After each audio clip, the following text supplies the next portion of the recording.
we might actually have... You know what? We might actually have a quiet pre-stream and nobody subbed in between streams today, so... It's just wasps in here. Well, wasps aren't here anymore, you understand. Hello, another saint.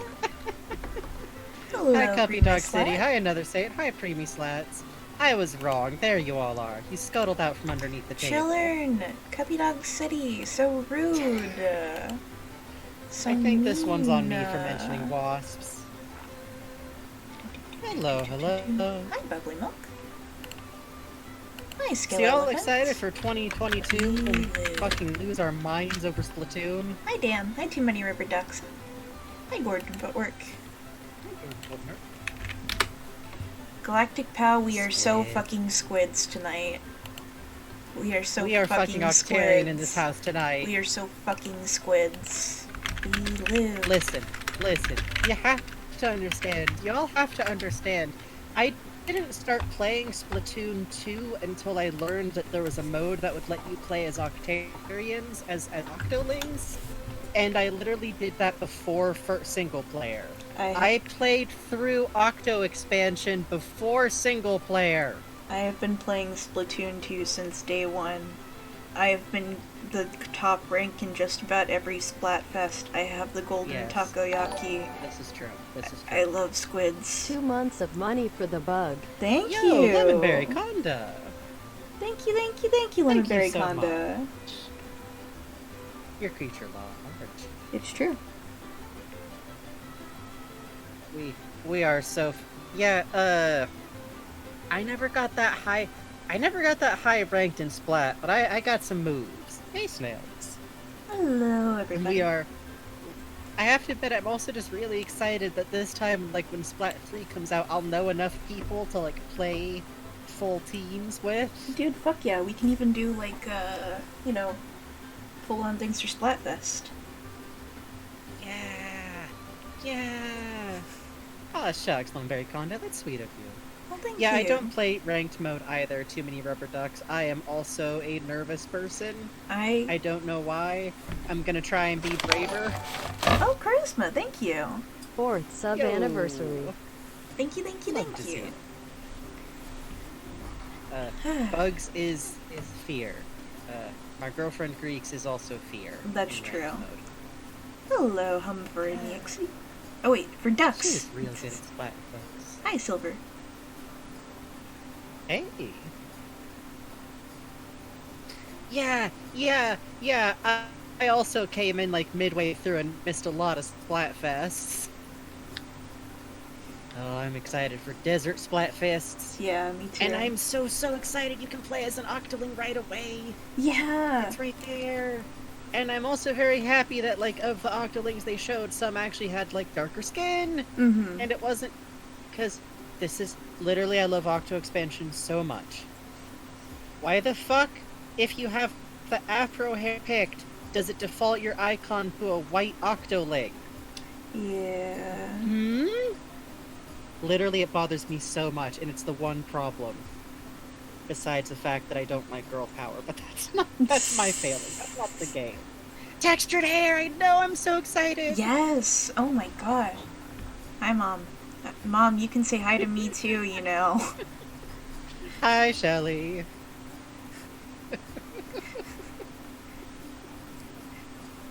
Funniest thing is, I might have not noticed. No, we are like kind of Splatoon Georg around here. Yeah. Oh my god. I am Splatoon lore care person has logged the fuck on. Hi, Yes, Mom. I'm hoping for that too, Okujo. I'm really hoping for another, like, someone like Marina would be really cool. Yeah. I would also think, my secret hope, and I'm putting this out into the world, is I think it would actually also be cool to have an idol that's like a non-humanoid Octarian. Oh, that'd be cool. It could be neat. I don't think it's happening. What species is the bug?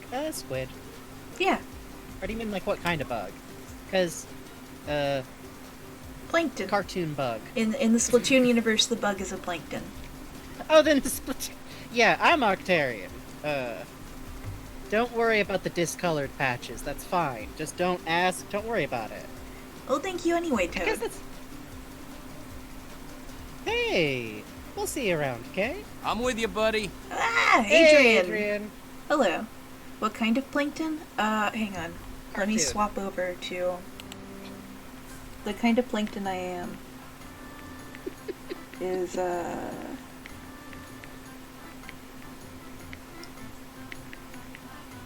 one of these. One of these, okay? Oh. I don't know what they are, but one of these. I was drawing them last night for our thing. Oh, yeah, Yeah. for a project. I think it's We need a Codecapod. code name for that project. How about like BR for Tinykopia. Yeah. Okay. Because that kind of brings in the Dinotopia influence, but Tinytopia. Oh, that's cute. I like that. Hello. I think like Frankie, my Sona, would definitely just be an Octarian that's like gone halfway through the process from Octo expansion. You know the one, the bad one. Some people haven't played Octo expansion, so I try not to spoil that bit, but you know. Oh yeah, Copepod. I will almost certainly be making another OC and becoming incredibly attached to them. That's what's gonna happen. Trying to do a from memory Isa Padre. Isa Padre, I hope he's with his kids. I hope so too. I love Isa Padre so much. I can't believe we got Splatoon 3 and none of us had like, and no one... I saw like one summoning ritual and that crazy sumbitch got it for us. I know. God bless, man. I need to look up Isa Padre. I can't. Oh, do Tartar the is very justice good. like this. I big agree. Yes. He's good and my friend. There he is. No one expected Splatoon 3. Like, literally I was all set to end being kind of disappointed that I thought for a second we were getting a Wind Waker remaster and like, it's cool. Skyward Sword does look dope. I'm excited because I've never Oh. played Skyward Sword. I have to admit, I'm just really hoping that the alternate button control method is usable, even if you're playing like technically with a separated game thing, Yeah. because that's gonna be the make or break for me. If they make me use the move controls, unless I'm playing in handheld mode, I will not physically be able to play it, which Yeah, sucks. that's the thing. Skyward Sword is... I hate to say it, Cuppy Dog City. Skyward Sword is going to be full price. I cannot do... It is Nintendo. It is the worst part of the company, more or less, from a consumer standpoint. Yeah, you kind of get... Canada and Australia have it fucking rough, y'all. Yep. Yeah, but I'm kind of excited that with the Miitopia news, they're also starting to port, like, late system 3DS games. Yeah, that's true. Because I played Miitopia. Hey, thanks to the follow, Jarbajay. Jarbaha? Thank you. Thanks for coming. I am one person who actually played Miitopia all the way through, and it's a very cute and fun game. And I'm kind of sad because I cannot buy it again just because it's got wigs and makeup and horses. Probably. Hey, Love Core Device, thanks for the follow. Thank so you're the you. person. This is what's causing it. The people love Isa Padre. High-res Twerky is going to be very, very good. Tomodachi live stream would be cute. Hey, Pika Noise It Gia. would be. I would really like a new Tomodachi Life too, if you're listening, Nintendo. Hang on, I have to make Bowser? sure. Let's see. Doug, Mr. B, Mr. B, would we please? consider playing Miitopia? It ain't a no. I don't know. Okay, We'll think about it. I have to show you guys something. I made a collaboration with Puzzle Gaming Nerd, who you should follow on Twitch. This is Yes, you should. Yes, you should. this is Yes, they have Pompadour. I've been waiting for so long. I know. As soon as I saw it in the trailer, I was like, look. So I'm going to be so fucking powerful. What'd you make? we were talking about how there was a snake on top of one of the stores in the trailer, and I was like, oh, I hope there's an eel, and then I sent a picture to the chat, I sent it, and I was like, I want this guy to sell me shoes, and then Puzz put these shoes on him, so I put him on the background. So, please enjoy. Yeah. It brings me so much joy. I really want eel shopkeeper that wears a snakeskin printed poncho, because you know what? I have no idea if any land-based creatures are still around in Splatoon. I do know that canonically there are no mammals. Like, unless they retcon that bad boy, there is no mammals. There is one cat and his weird little clone, and that's it. Yes, obviously, besides Judd. Y'all, I'm gonna shake chat. Y'all ready? Y'all ready? Hold on. Here we go. No! Oh, that's not loud. That's not loud enough. I have to get the other thermos. Shaking!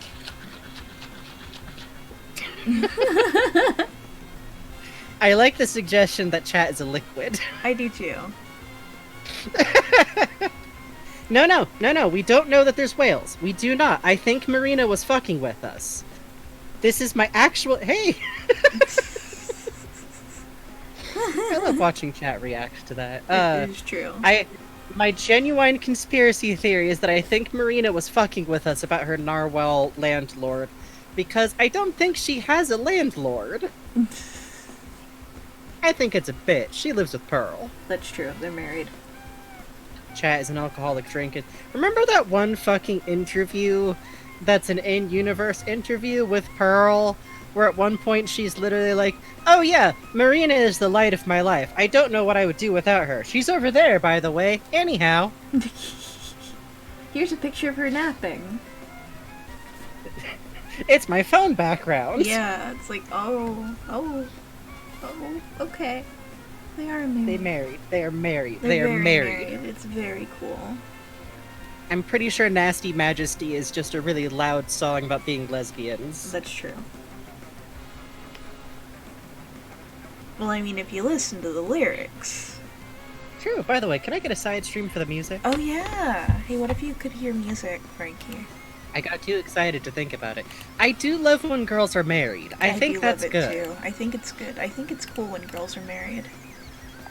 I'm gonna say, okay, I kind of love / hate being at this part of knowing about a game, because I try not to really think too much about, like, stuff that I can't possibly know, but I do hope that the next pair of idols are also pretty gay. Yes. Please. Please. Please. Yeah, you just have to listen to the lyrics. They say it right there.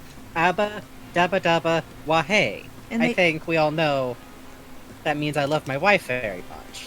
There's something else they say. You should have. There's also listen. that, but I think it's technically against TOS to say it. Male boss idols. That's the problem. If they do that, I'll be really into it. Okay, I'm gonna give my prediction for who the new idols are, and I'm gonna say this knowing that this isn't it. Whatever it's gonna be, it's not going to be this. Cap'n Cuttlefish and his husband, DJ Octavian. I see. It's not going to be that. That would be It very cannot good. be that. It will not be that. But also, I'm putting out into the universe a thought. Literally, literally one of the ideas I have is I'm like, I just kind of want those two to, like, wind up with a podcast. I think that would be nice. Just let them retire together. Let them be old nemesises together. Pearl says every cuss. This is canonical. I'm going to put on Nasty Majesty. Hell yes. What if prophecy proves you right? I am willing to accept Apollo beating me in the fucking face. Bring it on, you son doofus.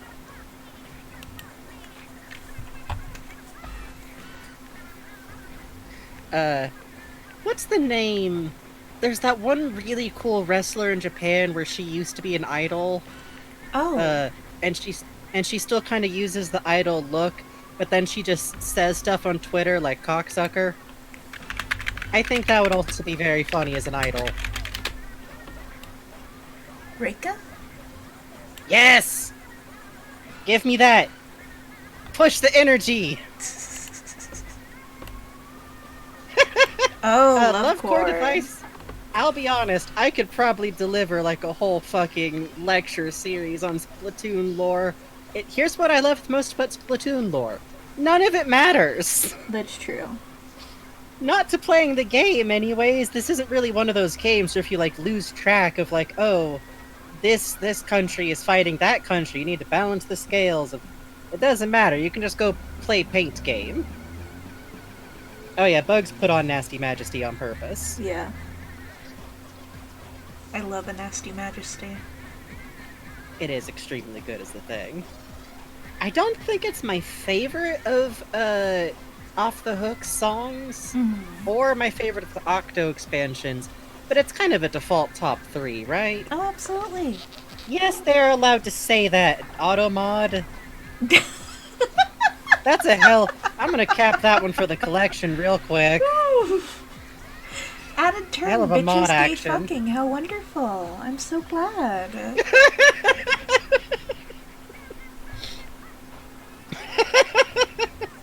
Hey, these bitches are gay, it's true. It is true. Automod isn't homophobic, they don't know better. Automod is homophobic for our protection. On accident. Automod is like when you're a little kid and you're on the spectrum and you get really stressed out about like anyone doing anything against the rules. Yeah. Not that I have any experience No, with that. of course not. Lemonberry Conda says Oh. whenever Frankie laughs, my puppy tilts her little head. I'm so glad I love you. No, listen. I'm just gonna say this, and I understand why people do it, but also people who draw Pearl's forehead fixed are cowards. Yep. I've seen people put bangs on her. Incorrect. Incorrect. Stop. Let her have her forehead. I genuinely love that she's a little gremlin. I do too. She's so cute. Oh, I love that she is a gremlin in maximum confidence. did I tell you I pre-ordered the Figmas? Whoa ho ho ho. I'm Ho ho ho ho. I'm so fucking excited. I'm so fucking excited. My Splatoon boy Figmas are also arriving soon. My 2 set. Oh fuck yes. Because I have the girl set up so I can make them fight for me. I always really want the Pearl amiibo, but also I would never actually wear the crown because it doesn't work for my loadout. But I would. Do you I want wish it fit on afros better. Do you want me to send you a funny little card? I might like a funny little card, because the thing is, Greeks already has both of those figures, and someday we're gonna move in together. That's true. Okay, I will. One has to consider. I also have to remail Greeks some funny little cards what got lost in the mail. Hell yes. And yeah, exactly, Love Core Device. Like, every now and then I went, like, looking at pictures of Pearl, and would find some, let's be honest, definitely a straight dude, quote-unquote, fixing Pearl's design, and I will do violence. Let one girl character be in any way not entirely designed for, like, your fucking preferences, yo. Please. We do got the Undertale in now, which Theme is of lesbians. kind of theme of You could just put this over the end of Octo expansion, like... Yeah. Oh, man, by the way, I definitely did sob during Octo expansion's credits, by the way. Oh no, same here. And Improbable, yes. I usually do not like shooters much either. Yeah. It fucking got me. Honestly, here's what I will say. What I like a lot about Splatoon in general for multiplayer is that kills are not the point. Like, there are people who play that way, but they're not fun to play with in any way. Yeah. The point is to cover as much ground as possible. Like, here's the thing. I literally play what's functionally a melee class in this game, but that I would also term as being support, because the roller's main job is just to cover huge paths of paint. There are ways to play this game where you don't need to be that good at aiming, and you never know. You might find out you're really good at, like, a weapon style you didn't think you'd be. Yep. It's about the objective, exactly. Mm-hmm. And if you play through single player, it trains you for playing online really well. playing through single player is really cool because it forces you to use every single gun, like every single paint blaster type, so you can get a feel for what works for you. It'll help you like learn the ropes of dealing with other people, and you can also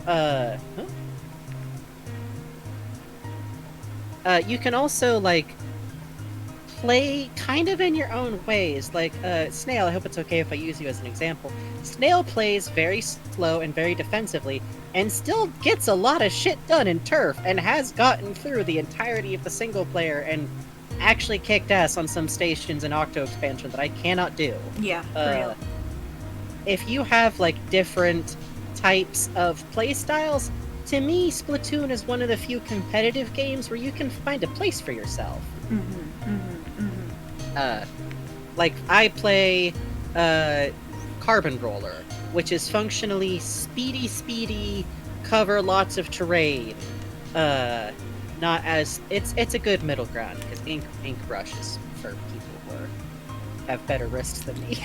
And I play Dualies, which is very twitchy but very rewarding. I'm very curious.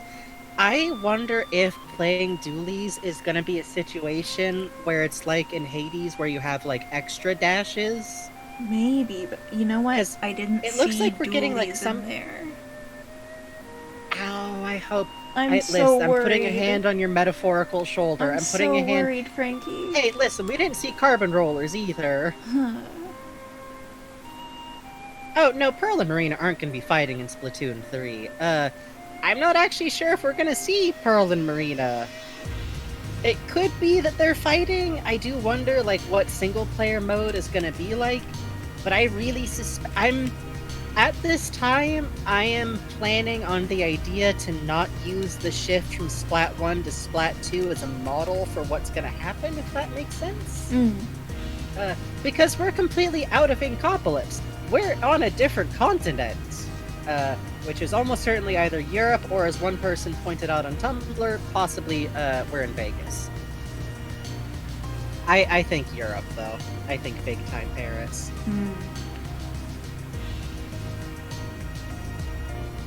I really do love the new location a lot. I do too. It looks so fun. And in case anyone didn't see it, there's actually been like a follow-up thread of information from official sources making it clear we are far away from Inkopolis. This is not like the same city we've been in before after like an apocalypse. This is somewhere else. This is Bunker Town, as they. Well, I think they retranslated as Splatsville, but in my heart it's Bunker Town. Yeah, I like Bunker Town and Bunker area. I like Bunker Town, but I do like Splatlands a lot. When the posts went out, I was like hurriedly translating in our little group chat about it, and then immediately after I look up and for like 15 minutes there's been the English translated thread up, and I was like, oh, it's fine. I liked it. Yeah, exactly. It could be Vegas because there's also a replica Eiffel Tower there. I like the idea of it being Europe because to me it would make a lot of sense. Yeah, I like that idea. We got the early too. English reveals. Yeah, we're definitely. I honestly think I don't think we're gonna see Octavio as a villain again. That's like the one thing I'm gonna say very securely. I feel like the Octarian and Squid like antagonism is totally sewn up with Splatoon 2. Like, especially because we're now in a location that some of those official English translations have said is a combination of Inkling and Octarian culture, which makes me so fucking happy. Same. Big same. Big same. Listen, it's possible that Pearl still fucked up the Eiffel Tower specifically, because we did see that picture of Callie and Marie in front of an intact Eiffel Tower. Listen. So, I'm just think saying... Pearl is allowed to break one landmark. I think Pearl's allowed to completely upend one remaining relic of human technology and everything that we ever once brought. Let her. Who's it gonna hurt? She's allowed one. Yeah. She deserves it. Exactly. She deserves it. She works really hard. She works so hard.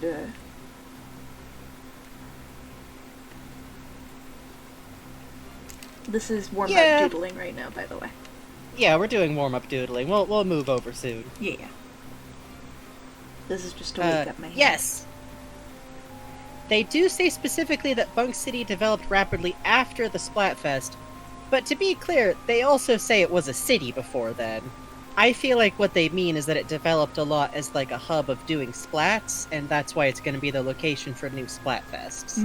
I really like the idea. Oh, Hey, hell yeah. I've never played Splatoon, but this game Glad looks to hear so it, Cowboy good. Cowboy. you would love it, honestly. If you like creature design, if you like gay characters, well, not officially gay, but come on. If you like Japan pretty popular colors. media gay. Yeah, you would like it. You would like it. You would like it.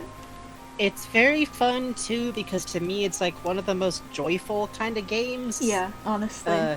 Which is especially like something that I like about the new game is that it's a very different setting, but it still feels very like colorful and big and goofy. Like it would have been so easy for this to feel like, oh, now Splatoon is edgy, and it's like, no, it's just like a different style going on, and it's leaning a little more into like, let's be clear, Splatoon has always been a post-apocalyptic setting. Always. Just like I said earlier, the lore doesn't entirely matter to the game, which I like. Yeah. Because it's like, let me put it this way. How much does the background history of the United States matter to a Tony Hawk game? That's kind of what I would call it. But it's all there and like informing stuff, which I love a lot. I could talk a pretty long time about how much I love Splatoon's design sensibility. Oh, same. Yeah, Fly Octo Fly is really good. Yeah. Speaking of fucking sobbing through the end of Octo expansion. How you should... Splatoon 2077. God. Quiet. Hey, good news. Paris is gone, so there's no Squid David Cage. Hey. I love Little Buddy so much. I love Little Buddy too. I will splat and die for Little Buddy. That's true. I also really love that Little Buddy is wearing pants, because that way he doesn't hurt his tummy bouncing around on the sand. That cracks me up a lot. And I'm really thrilled for the customization options. It's really nice. Yeah, honestly. All the new hairstyles and stuff, like Yes! and the eye colors. Oh my god. And like Octarians being there from the start, I already talked about being excited for that, but like it looks like there's so many more Octarian hair. Which we really desperately needed. Yeah, honestly. Oh, let's see. Frankie Infodump from Lemonberry Conda. Hell yeah. I still have food and farming on the brain, so either favorite snack foods and meals or personal thoughts on the art, style, and quality of Splatoon. Whatever you want, Funky Frankenstein Man. Hey, Frankie. Do you one better and talk about my concept of food cultures in Splatoon? Yeah, Frankie has some really fun thoughts on that, actually. If you're okay with that, Lemon. Oh, that sounds like... Okay, people seem into it. Okay, so... Something that I really love about the Splatoon art books, which I have both of them, like, on my iPad. I'm probably going to reread them later.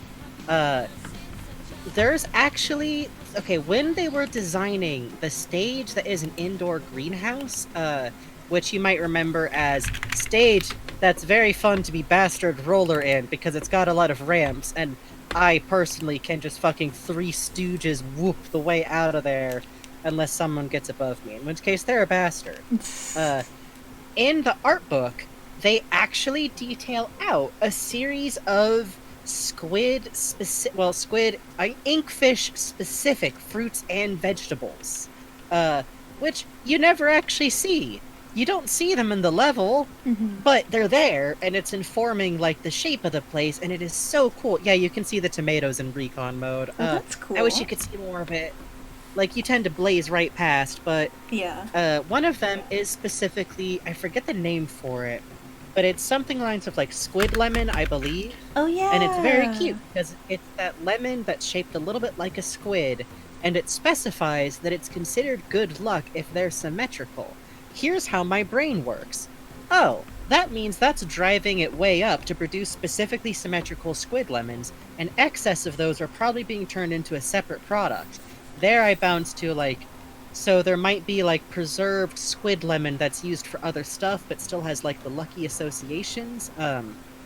But that also means there's probably older breeds of squid lemon that just aren't symmetrical at all. Mm. And you just know that there's like some squid farmers market drama about all of this. Oh, for sure.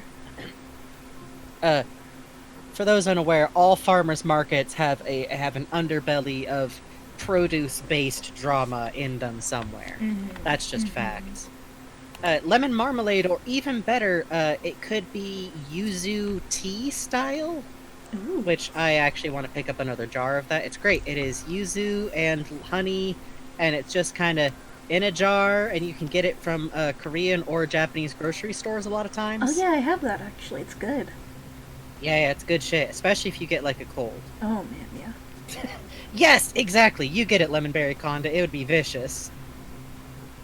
Okay, so because of that, there's also like that suggests that bitter tasting fruits, because that's what that is, have like some association with luckiness. So I often wonder, like, I wonder if you get like squid lemon type sports drinks for Splatoon players, because something interesting about Splatoon in universe is that the version of it we're seeing is literally the middle schooler / high schooler version of it. So I often think about, like, there's got to be a professional league somewhere, right? Side note, I also think there's an underground Octarian Splatoon league, which has more of an adjusted playstyle to account for non-humanoid style Octarians, Oh, I like and that. I would like to see it. I know I'm who made it up, but I'd like to see it. So, also with food stuff, you notice, like, okay, in Splatoon 2, you have the food truck, which I like because all of the food there looks kind of good, but also I'm a little worried. Just a little. Just a little. So I imagine there's probably like a pretty high amount of like street food or like cart food probably like in that area in general, especially around the times of like Splatfests. So I also like to combine that with like this thing about how squids, Snail is who told me about this. Squids, IRL, have a donut-shaped brain and their esophagus goes through the middle of it. Don't. I like to think this is true for Splatoon too. That's very interesting. Right? Because I like the idea that a squid in Splatoon can't eat giant bites or else they'll, like, injure themselves. Partially because I think it'd be funny for Octarians to then not have this problem whatsoever at all. Just imagine the first time you watch an Octarian, like, fucking unhinge their jaw and just shove a piece of food in. Like, you are halfway through dialing 911. Yes, and exactly, Galactic Pal, you get what I was gonna say next, which is brain freezes. I feel like squid brain freezes are some real shit. Oh no. Which, because I'm a nerd, then makes me go, okay, maybe super cold drinks aren't that common. Oh, that'd be cool. Right? Like, I could see there being a lot more, like, hot drinks, warm drinks, or, like, cold as in, like, just cool, kind of. It'd be interesting anyways. It would be. There's also some suggestion to me that this is going to be different in the new game, which I like a lot. But in Splatoon 1 and 2, we are literally... Hold on. Ooh, voice is still a little bit rough. We are literally looking at, like, Japan post the tides rising in a pretty dramatic way. So that, combined with a lot of the imagery, actually suggests that fish is still, like, a pretty dominant food source, along with, like, stuff you can harvest from the oceans, and anything grown on land. Like, we literally see, from there being that indoor greenhouse, space is kind of at a premium.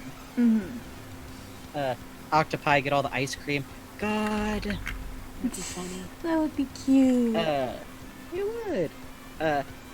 Also, speaking of Octarians, too, grilled hair? Oh, that definitely happens. Let's be clear. I think that squids and octopi wouldn't really care about eating bits like that. Anyways.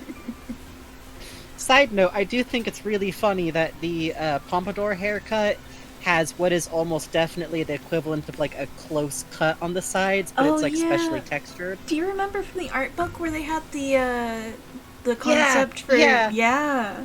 yeah, Hey, Onion. yeah. Hey, actually, an onion. Sorry to hear that your day was rough. Okay, so also Octarian food culture. I have to bring this up because it's stuff that I developed for my goofy OC, who I'll definitely talk about inevitably because I love him a lot. Uh, a very specific detail about DJ Octavio is that he uses big sticks of wasabi to power his like war machine engines, like the stuff that he pilots personally. Mm. It's a combination DJ's turntable slash grater, uh, grilled hairstyle concept. Yup. Yep. It Uh, looked cool. so it's implied to me that Octarians literally have a form of wasabi that is capable of generating huge amounts of energy, because it's actually made explicit in the art books that that's what's powering his engine. It's a specific type of wasabi, which brings me to two things. One, I think it's very funny if Octarians just have like rocket fuel wasabi, but they do actually eat it. Uh, and two, that stuff's probably banned above ground, right? Oh, for Like, sure. Squid's probably banned that stuff. Oh wow, really, Lemonberry Like- Conda? That's cool. Oh. Okay, maybe they did their research on that one then. Combustible sushi rice. Exactly! So I have this idea that there's, like... I'm of the opinion that I think there's probably always been a small, like, society of Octarians on the surface. You can't tell me that nobody ever made it up before, Marina. And also, some people probably escaped the original, war things. So I do think that there's a black market for Octarian wasabi. You have to be really careful, because once it's graded, you don't want to, like, jostle it too hard. I also like the idea that you probably have, like, a total divergence in food, produce. Basically, you'd have, like, a divergence in produce between Octarians and, squids in, the city area, particularly because the Octarians have been, like, doing their own thing underground for a very long time, which I think could be cool, because once Octarians are on the surface, they'd also be able to start helping make, like, build more stuff in the dang sky, because plenty of fucking room there. Mm-hmm. And I like the idea of Octarians bringing back up, like, the new forms of plants that they've had that are probably, like, some interesting, like, weird heirloom variants. Oh, that'd be cool. It would be really cool. Also, generally, I tend to model my concepts of food in Japan, which is part of why I'm very interested to see, like, what's going on with the new game, because in the background, I did spot what looked like fairly Japanese design for, like, a shop front, which could be a restaurant, or it could be something else. And I kind of like that idea. Still got some of that feel. Yeah, I like that too. I really like the industrial look of it all, too. I do too.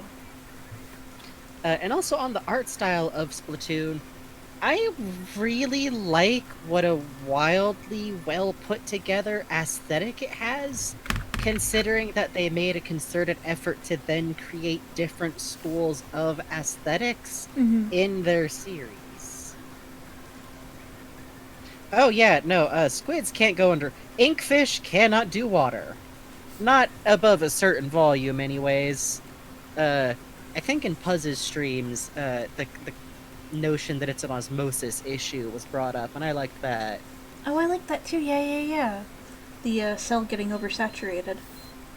Yeah, and from talking to Snail on and off about it, I also personally have a theory that I think squids and Octarians are actually descended from sponges, Oh, I like that. as well as possibly cephalopod. Am I still open for commissions? Yes, I am. Indeed. Currently, right now, I believe the list for things done off-stream is a little bit shorter than those done on as well. Oh yeah. On stream, the current queue is 1, 2, 3, 4, 5, 6, 7, 8, 7. It's a little deep. It's a little deep. So if you want something to get to you quicker, Off-stream may be better. Indeed. Do we have a commission info command? Do we? You know, I'm not smart enough to do that, actually. We'll have that up eventually. Hang on. That'd probably be a good idea. It would be, wouldn't it? Hang on. I can paste you my pinned on my Twitter that has some info with regard to that. Here we go. Okay. Oh, go ahead. There it is. Okay. I'll send. In Splatoon, like, especially going in the art books, there's, like, such an effort to have, like, okay, different bands are all different genres. And the different genre they are not only influences the music they make, but also, like, their personal aesthetic. And you can see, like, the different brands of clothing have, like, really different, distinct kind of styles going for them. I don't think Splatoon would work so well if it was all, like, kinda pop-looking, kinda all the... I think that would almost be a mistake that I could see someone making trying to make a game like Splatoon, but it works because there's stuff that's like, oh, that's obviously, like, really old-fashioned, out of date, but maybe, like, brought back for new twists on fashion, or, like, Octarians have, like, their own very specific design, which is actually rooted in some of those more old-fashioned imageries, but also in this very, like, kinda, strict kind of army base here and there. The fact that there's, like, different characters not only wear different clothing, but also, like, NPCs have different looks, or like, in Splatoon 2, Captain Cuttlefish, a reoccurring character, is now wearing, like, a tracksuit, and you can kind of tell, like, oh, his grandkids, Callie and Marie, almost certainly got this for him. They have tackled him and wrestled him away from his awful, tattered potato sack he was wearing. I love Captain Cuttlefish a lot. I've thought about him a lot, and also DJ Octavian because they're boyfriends. Anyways, I'm correct. You're correct. You're correct is the thing. Sometimes people are enemies for like 100 or 200 years or so, because and they don't know they're could also kiss. husbands. Yes, it's true. DJ Octavian, I'm actually incredibly fond of. I really do hope. I feel like whatever single player is gonna be, I believe very strongly it's gonna be different. But I'm also hoping it's gonna be, because I kind of like the idea of leaving Octavian and Cuttlefish to just kind of do their own thing. Oops. Arch rival affectionate, yeah, basically. Wait, no, that's not gonna work. It's such a good game, though. The one thing I will say is, to me, the pink and green branding of Splatoon 2 was the perfect color combination. But I'm also glad that it is now literally just the non-binary flag. I think that's very fun. Yeah, that is pretty cool. Also, Lil Buddy. Little Buddy, though. Little Buddy is very fucking good, is the thing. Can pick a little special haircut. I honestly wonder, cause usually I would say, no, that's like probably coincidental. I don't want to give anyone too much credit, but Now you guys get to see my fun little trick called gradient map. In Lemonberry Conda, I play without the motion controls. I cannot do motion controls. If the game requires me to hold my hand still, I can't do it. So I don't. I play Splatoon without them. Works fine, especially if you play roller. Looking for... Where did I put it? Going hard on Splatoon is what gave you drift? Yeah, probably. Oh, yeah, no, I've done that to, like, 3 separate controllers. I have Splatooned them to death. Theme of Splatooning your controllers to death. Yeah. Plus, like, let me be clear. Whenever Splatoon 3 comes out, presumably we'll still be streaming then. We're probably going to stream it, because we're gonna want to be playing it really badly. Yes, that's the thing. It's probably gonna be like... just pencil it the fuck in for 2022. Sorry, you were saying? I forget. Sorry. Uh, Understandable. I'm trying to figure out a good color scheme here. I think that'd be Yeah. fun. Yeah, I think it looks good like that. I think I would actually like to mess with the hue on this little though. Whoops. You can stream Splatoon 3 along with Undertale. Yeah, pretty much. Well, it'll be around then, probably. Probably. Let's see. There's no real help in it. Hell yeah, Cosmic Eternity. That's scary that you had to do it that way, but good job. There we go. I'm gonna flex with the skin tone here though. I'm just thinking about Girl Power Station again. Oh, your favorite station? Is that it? Your favorite? Your favorite one?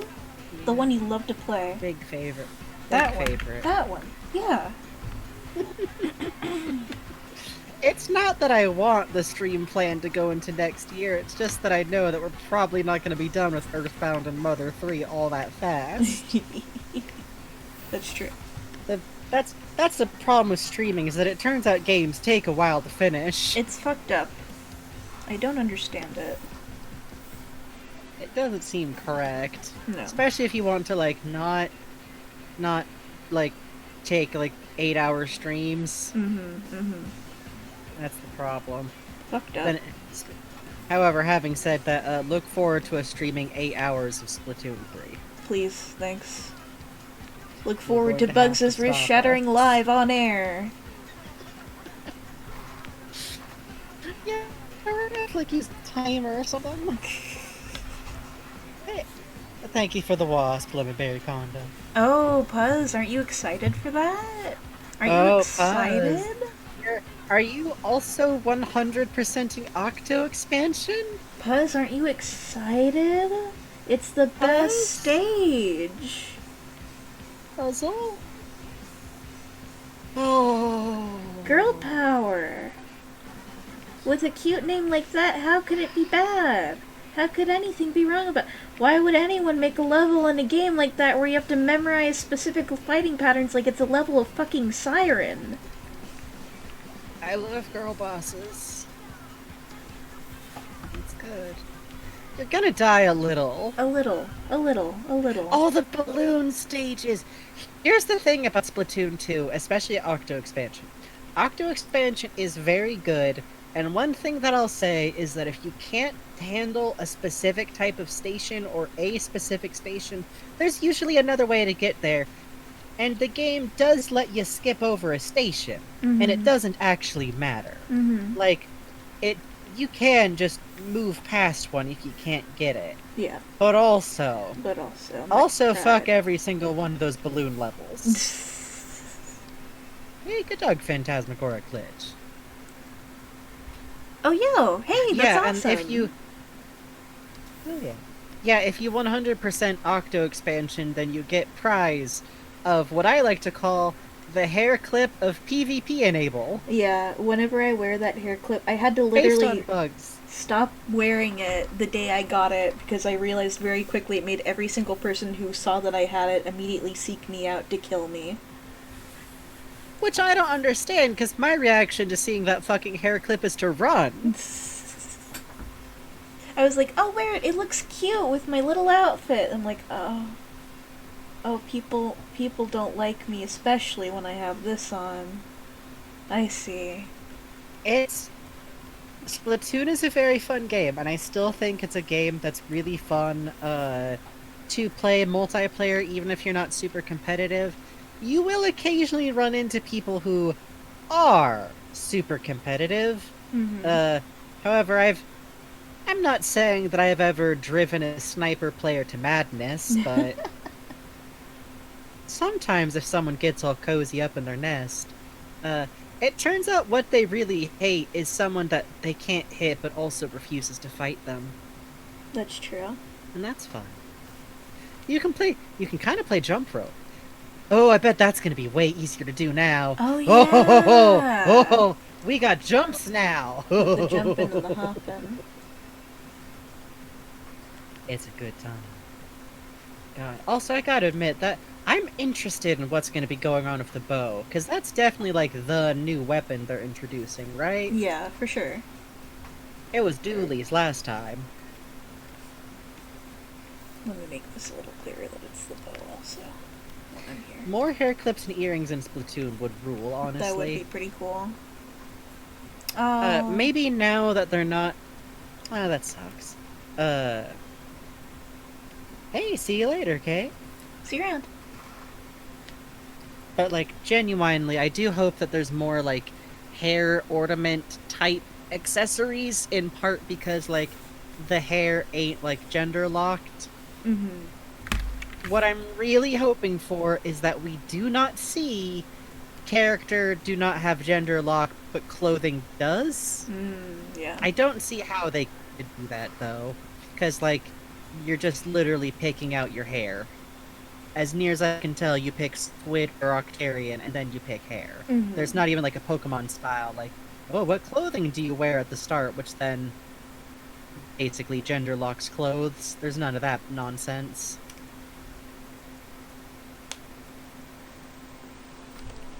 What do I have up here? Okay. Okay. Okay. Oh, shit.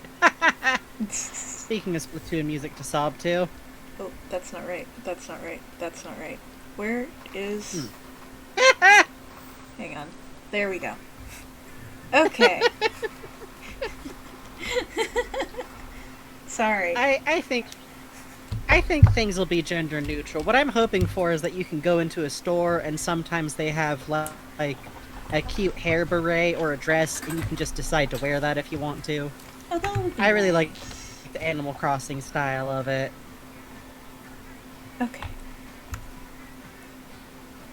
Let's see. You saw a Spinel? No, that's actually a commission for another client.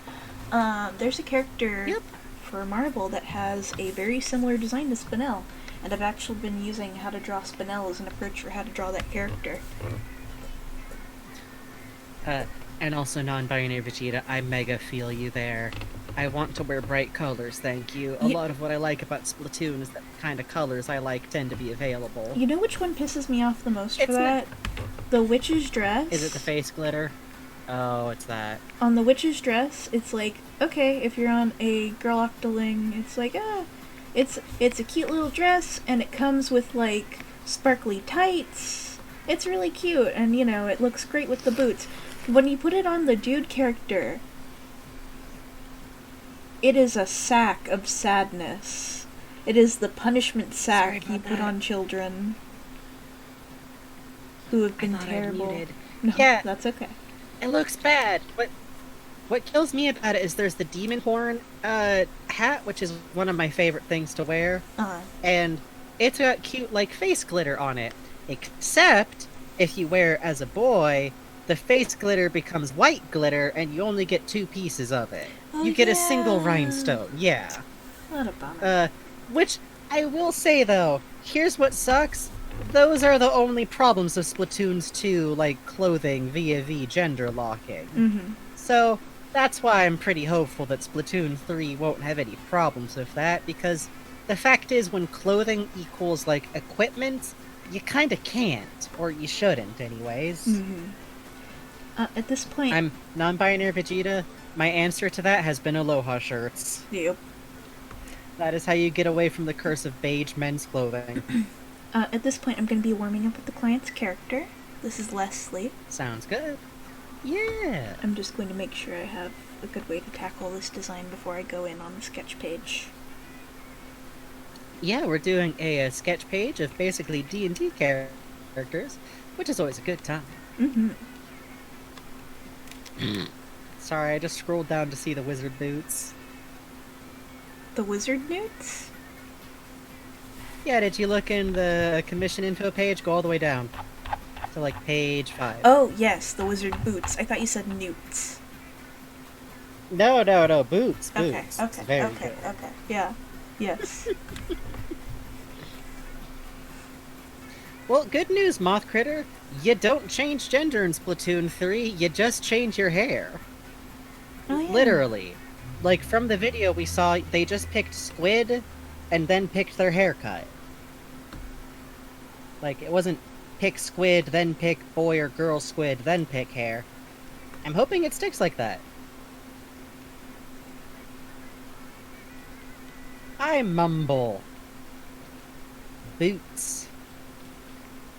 Don't make me talk in a mid-Atlantic accent the rest of the stream. Y'all don't want that.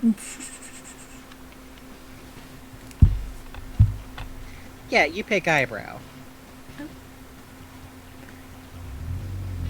Oh, where did I... While I understand the statement behind gender shouldn't exist, I'm a binary male, y'all. I'm trans, but I'm also a dude. Gender should exist just as what you want it to be. Yeah, exactly. I get the point, though. But I'm just gonna sneak in here real quick as binary trans person to say, hey, I need that. I had to craft that myself. Some people are allowed to I had to build it. Yeah, I think the different models are literally just showing you what it'll look like with short or long hair.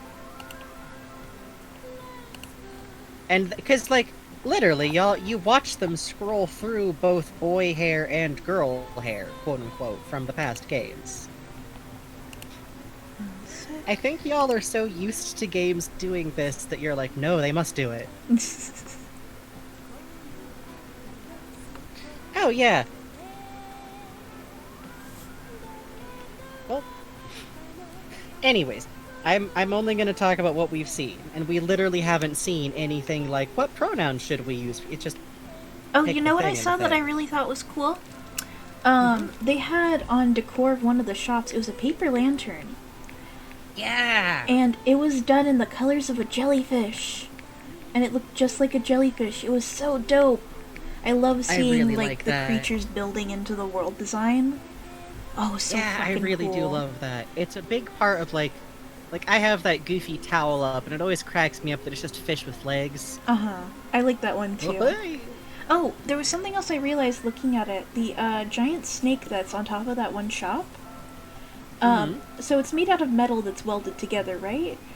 I think so. It's either that or it's rubber. Yeah, and it's, like, welded together or however, but I noticed the tail at the end is kind of a stub, right? And then I realized, oh, that's like wooden toy snakes have that exact same stub so kids don't hurt themselves. So it's like that's cute. A big toy snake, let alone a snake. It's like, oh. And I see, when I first looked at it, I thought that it was like a big, like, you know, like those industrial-sized, like, pipelines? Oh, yeah. It looks like one of those, but, like, cut into shape. Yeah, like, ones kids would hang out in. Yeah, or, the kind that, like, carry oil or stuff in, or pump stuff into big, tankers. We are listening to the ending theme song to Lupin III, aka Love Squall, which is often used as Fujiko Mine's theme song. This is all directly off the Dome piece, Don't Live Like Me. Lupin III music is very good. It is good. My darling. Anyways. Some of us watched a lot of Lupin III for a while and still love it very much. Oh, yes. I'm afraid of the day that we watch the new movie. I mean, I think it'll be okay. I think it'll be okay. No, that's... I know it will, but you know what I mean. I do. That's the problem when you're like... Okay, so like, I talk kind of flippantly about hyperfixations. And I do think whenever people are like, oh, people shouldn't use that term so casually, that sucks. Don't do that. I actually think it's cool and fine if people who are neurotypical talk about hyperfixations, because suddenly people fucking know what I'm talking about. Yeah. But the problem is, it's not really willful. Yeah. So it's a little... There's a little bit of nerve involved with any media where I know that the chance of me getting right the fuck back into it is like 95%. Yep. And yeah, same here, Virtual Pets. Yes, Lupin III is luckily old enough that nobody's coming for us. Largely. Probably. YouTube comes for me, but not Twitch. YouTube also comes for you over someone's cover of Metaton's song. Yeah. YouTube is just full of bees. That's true. Which is why all the really interesting, weird YouTube channels have to use, like, weird copyright-free music. Yeah, like, I'll enjoy it. I love talking about Lupin the Third. I have put so much fucking work into a concept for a backstory for fucking Zenigata. It all lives in my heart very much, but it's a lot. It's like getting up on the high dive. Yeah, that's true. Sometimes your ass backs up. In my mind, that high dive is still 3 miles fucking tall.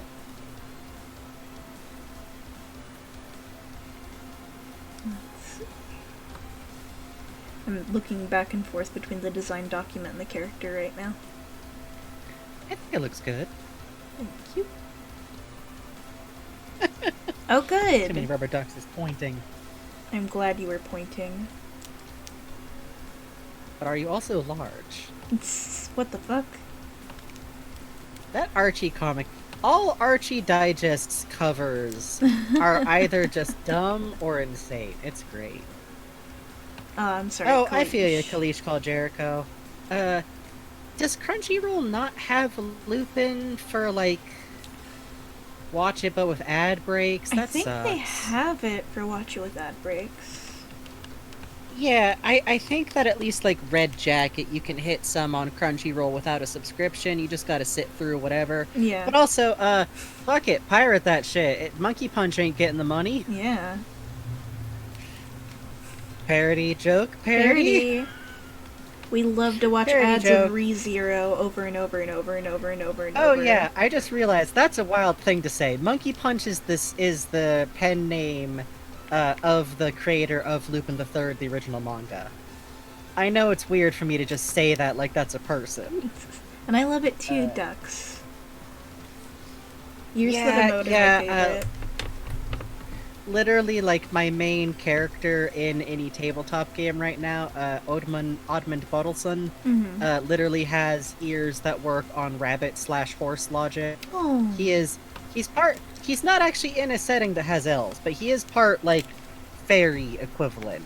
So I said, fuck you, he's got Moomin ears and tails, because I found a way to make that work. And my DMs are tolerant. Sometimes your DMs let you add things to games, like Moomins being a type of fairy that live on the northern part of the continent. Oh, I like that. That's cute. I always feel like if a Moomin's next to a human, they're definitely 8 feet tall, right? Yeah, for sure. Like, Moomin Papa is the size of a polar bear in my heart and mind. Yeah. And Snufkin is a Leslie's Mumric. work on cat logic, that's a good one. That's a good one. I like horse logic because a character's ear, like, twitching because it's windy is funny to me. Halflings do have kitty cat ears. I have a conspiracy theory that I think halflings and elves are the same species. Like, I know that everyone goes like, oh, orcs, obviously. That's just a whole weird thing. But I think halflings are just elves that smoke weed. Listen. Not all of them, but in spirit. I feel like halflings/hobbits are the ideal, like, if you were to be anything in a Western-style fantasy, it's halflings/hobbits, right? Oh, We Sarah all want to Murphy. live in a... Hey, Sarah Murphy. Oh, to be a Half-Life. Oh, to be a Half-Life. Yeah, exactly. Okay, Gordon Freeman. No, maybe Barney's the halfling. Yeah. Short King. Short little man. Short little man that don't wear shoes. My version of Moomins are Megafauna / a minor fairy court in Exalted, which is a very homebrew version of Exalted, which is Wuxia movie, the fantasy setting, but unfortunately it was made by White Wolf originally, so it's taken some homebrew scouring. Oh yeah, monks can't get drunk, I remember that. Oh, cool. It's a constitution thing, kinda. Oh, yeah, I always saw like when that, Sarah stats do Murphy. hilarious stuff like that. Oh, and that's cute. Barney does have heels on his uniform. It's very important you all remember that Barney is shorter than he even looks. That rules, Hume Fornex. Oh, that's cute. Yeah, I was talking with Bugs before stream about my favorite character I've ever made, Wooston. Wooston the elf is literally me deciding that if elves, in that particular game, which my friend Demo was running, elves were kind of like shitty upper-class British nobility, but with pretensions of being the stewards of nature kind of thing. So I decided to make the exact middle point between Bertie Wooster from Jeeves and Wooster and Gaston. That's... Which I actually really loved, and I will play as him again, because he was just big, boisterous, jock, well-meaning elf who does actual land stewardship, which involves things like hunting sometimes, because you need to keep down the deer population. They are fuckers. Or taking note of which trees are gonna, like, cause some problems because they've got the blight on them. You can't just have stupid little manicured willow forests. Yeah, Wooston was very good because he just spoke exactly like you're imagining. He also had a puppy that he was very certain was not a baby dire hyena. That was his dog. That's Spots. Oh, Obviously, he's a Spots. good dog. He's just very big. Not his fault. Why would you ever think? Yes, he's chewing open a bone. That's dogs. Dogs like bones. To this day, not even I am sure if he was fucking with people. I like running characters that are quote-unquote, like, low intelligence, which is a weird, dumb stat to have in a game. Because that way if I get spacey, it's fine. Playing himbos is best. Sometimes.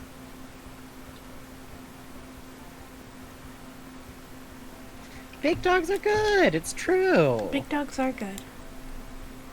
We want a nice strapping chap, yes? A good fellow. Yeah, D&D or other forms of tabletop RPGs are a really good time. I do recommend making sure that it's with a group you're, like, cool with, because it's, like, a massively social game. It's basically the same as, like, RPing, just with structure. If you're doing it right. I mostly play with a group of friends that I've known for, like, 10 years, so... Try doing that, I guess? Favorite biome, Minecraft or real? I think IRL it's gotta be the Redwoods, because that's where I grew up, and it's the prettiest place on Earth, and I will fight everybody about it. In Minecraft, I really like Dark Forest. Oh, Dark Forest is pretty. It's hard for me to decide. It kind of depends on where I am. I'm the type of player who, wherever I am, I'm happiest, you know? But I also like to wander. But I like sunflower fields, and I like swamps. And Swamps are really good. yeah, and in real life I like woods a lot. I think before Dark Oaks became a thing in Minecraft, swamps were probably my big favorite. For a while I was playing... I like to play as characters in Minecraft so that I have an aesthetic to build by. And for a while, one of them was I would just make, like, platforms in swamps that were hidden with, like, vines around the perimeter so monsters couldn't see me. A precarious way to live, but it was very pretty. That's cute.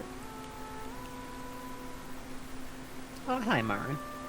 Nice of you to be here. Oh, you got Big Melon! Good fucking luck! That's great! Oh, wow! Yeah, in Stardew Valley, every now and then, you'll get giant You'll get giant plants. Oh, this is the Ballad of the Windfish, yo! Yep, from Link's Awakening. If you have played through Link's Awakening, it will make you cry a little bit. A little bit. It's my town tune in Animal Crossing, because it's a dream island, haha! Aw. Mine is Plastic Love. Nice. Kinda. all town tunes are approximations at best. Hey, the cat's Meow03. Hello. Ooh, that's fun, Vegeta. Yeah, really like playing D&D or tabletop games with like friends. It's kind of the best way to start. like whether or not y'all know how to play the games, just find people you like, and treat your DM very, very, very, very, very well, because it is a lot of fucking work to DM the game.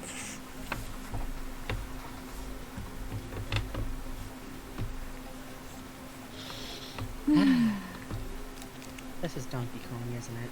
No, this is Banjo-Kazooie. Oh well, that's very different. Yes, There's yes, no overlap obviously. whatsoever. My goodness, Frankie. I'm remiss. Side note, every now and then I mention this, but is it just me or is Donkey Kong open world games terrifying? Yeah. They're all unnerving. The space is too big, you're in these like giant locations, the enemies feel it hits different to have giant wasps just be around. Mm. And I do not like Lanky Kong. What's wrong with Lanky Kong? He's your friend. I do not like that he stretches. He does have a funny face, this is true. Mind you, I also find... Maybe I just find Donkey Kong... Galactic Pal. Why? Oh, I mentioned wasps. You of course did. I did. I think I just find Donkey Kong games in general kind of unsettling. They're all strange. Yeah? I'm sorry, I'm just watching chat go off. They all got excited. They heard the word wasp. You said the word wasp. It's No, like saying walk no. around a dog. Yeah. Donkey Kong games are like...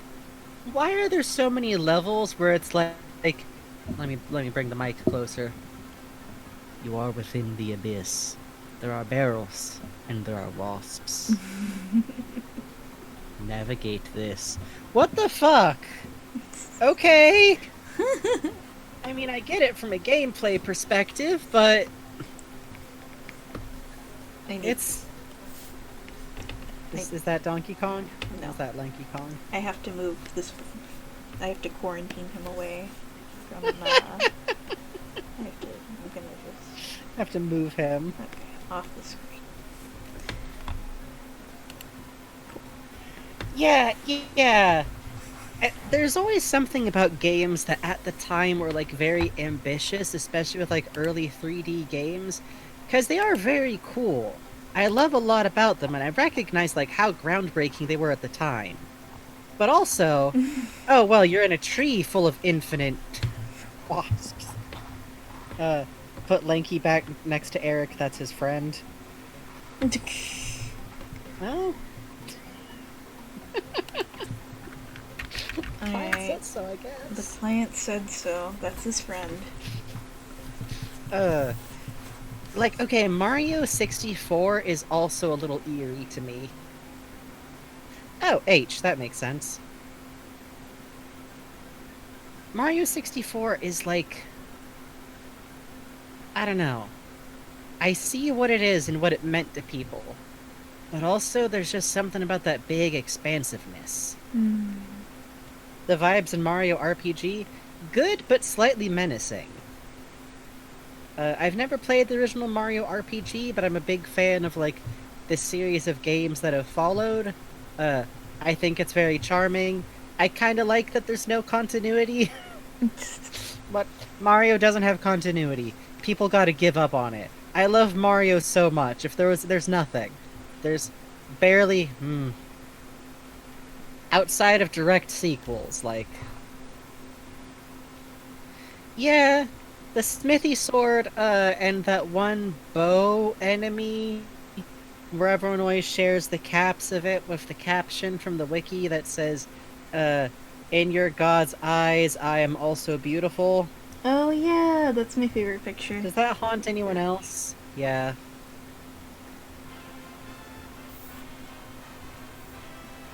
The skeleton that kills you slowly with a lullaby? Oh.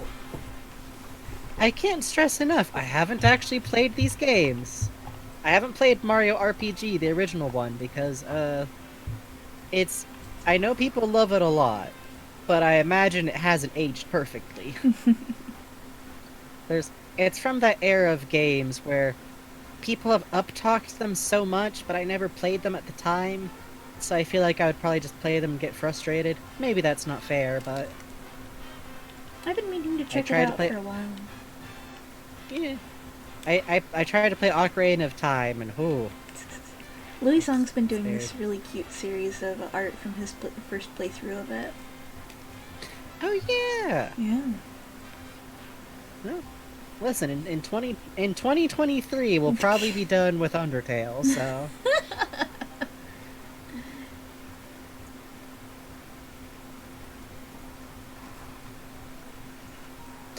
Yeah, I think Ocarina of Time is a good one because it was actually trying to be scary, which works well. God, I can't believe, like, Nintendo Direct really went us go from, like, oh, there's no news on Breath of the Wild. Like, well, that's too bad, but it makes a lot of sense, like, but, you know, it with was everything nice. You going saw on. a bunch of, like, side things. Yeah, okay, that was a pretty good And direct. then, To fucking... and then, Ah! the funniest thing about it is that for 2 seconds at the beginning, I was like, a desert, trains, is this, like, Borderlands stuff I thought it was again? That Borderlands kinda also. sucks. I was like, I super thought it was a Border. I was like, what, is Borderlands coming to fucking Smash? I was like, I don't want to sit through a fucking Borderlands thing. And then, oh god. Oh, Scorpy said that too? Yeah, for like literally a second, one whole second, I was like, and then, yeah, honestly, I have to say, I wasn't, like I said earlier, I wasn't that hype about, like, Skyward Sword right away, but if the motion controls are fully optional, Yeah. I could see what the fuck's up with that evil twink. I don't know. Yeah, Moth Critter, Mr. Borderlands from Borderlands. You know Mr. Borderlands. Yeah, Jack Borderlands. He's the That's one on the the guy, cover right? of the games. The funny guy who looks like he should have been a big thing on Tumblr, but never really was. Yeah. Because people's ability to predict what people on Tumblr are going to get into is actually pretty reductive and usually not reflective of what happens. And then he goes, I'm the Borderlands, baby! I'm the Borderlands! Jack Borderlands coming to Smash. Oh yeah, I healthily respect Zelink. I do. It's got the vibes.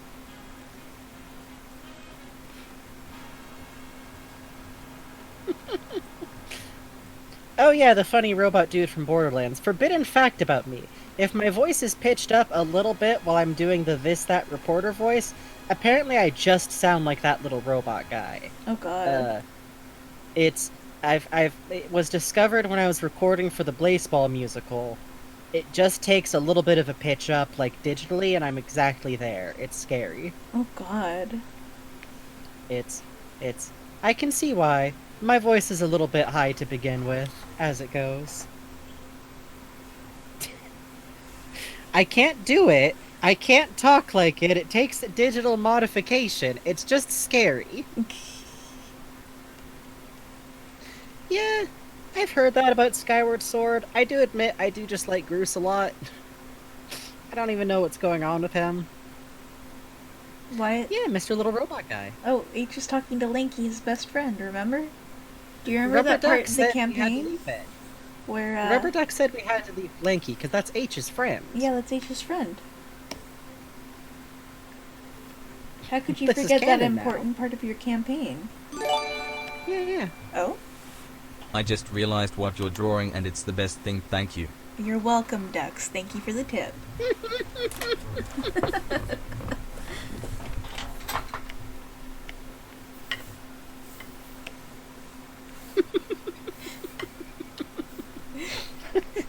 Do you remember that part where he consulted Linky Kong for energy? It's actually a pretty powerful magic artifact. It's the compact mirror of Lanky Kong. Mm-hmm. The thing about it, though, is that every time you open it, you do have to roll... I think it's on one of those really annoying, like, 50... Oh, you have to God. roll, like, fucking 5 D10s every Yeah, those time. ones you could And if you get concuss a child with. Yeah, really, like, clear the table off for this motherfucker. But if you roll 50, you do summon Lanky Kong, and it causes psychic damage, so everybody takes -1 to wisdom for, like, a fucking week. It's It's good in an emergency, because then you do have Lanky Kong on the field with you, and he's a celestial summon. It's true. Uh, And but, then like, you can ask him that in take- person if you want to get the fries. Yeah. And you should know that when you summon him with the compact disc, he is 10 feet tall. Yeah. Any other role you just get good advice from Lanky Kong, which can be useful for puzzles. What do you mean, what's happening, Nintendo Zombies? I think this is pretty normal D&D information. Yeah, remember? This was a tool that they actually used in the last episode of the Stolen Century arc, if you remember. That's true. Magnus summoned Lanky It's to Taco's stop favorite the hunger. line. Yeah, that's right. He goes, "Come out, Shit, Lanky! guys, we gotta summon Lanky Kong! We gotta summon Lanky Kong! Listen! Hey, Maple Meme Lord. Hi! We're doing pretty right. We're doing great!" Yeah, you can take Lanky Kong as a Warlock patron, and you gain the really distressing ability to just stretch your arms out like fucking crazy. Yeah, it's very cool. It's cool, though, because it replaces needing to carry one of those 10-foot poles around, and then, the DM's always like, oh, it's 11 feet away, wise ass. In my youth, I was in a D&D game where I forget what the item is called, but it was basically just a pole that you could affix in a particular point of space, and you could have it grow. And I shouldn't have been allowed to have it, because I figured out the force it generated let you launch people across rooms. Oh no. That's true. The DK Wrap does play whenever you summon Lanky, which is why it's a little bit of a risk to use it, because if you're trying to go stealthy, like... Oh, right, I need to put the tail on. Yeah, the Rod of Immovability, that shit's dope. Yes. Big agree. Oh, yeah, this is Mother 3, the Crying Sog, it's true. What? No. The original rap. This is. Oh yeah. Oh wait, yeah. Yeah, it is. Yeah, it is. What are you talking about? Okay.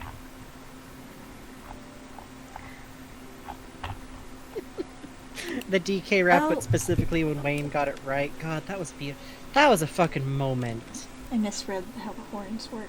You know.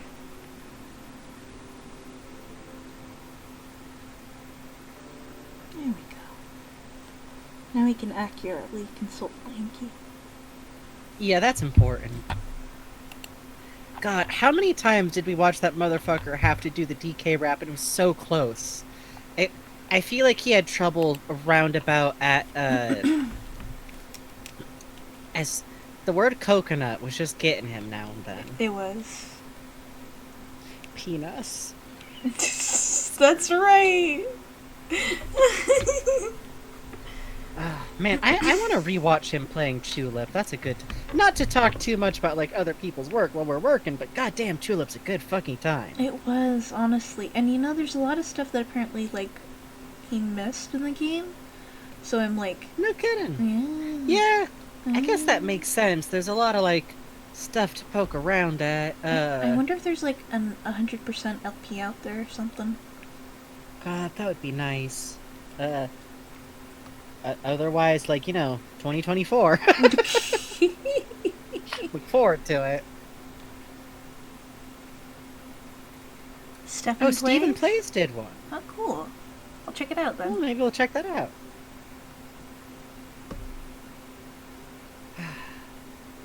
Oh, good, Moth Critter. Yeah, those are a good time.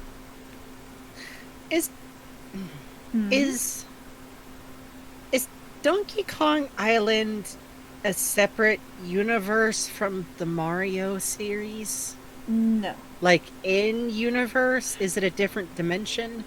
Could Mario just take a boat and go out to the island shaped like Donkey Kong's head? Probably. You should the cats meow. They're very fun. I do not like that the island is shaped like Donkey Kong's head. Why not? You don't have an island shaped like your head, Frankie? No, Was it like that before Donkey Kong existed? Has there just been a line of Kongs unbroken? Well, since the Kong and Donkey Kong, the game, The first one is implied to be Cranky Kong. Yeah, that's Cranky Kong, and the current Donkey Kong was originally Donkey Kong Jr., right? Right. So, probably had very similar, if not the same face.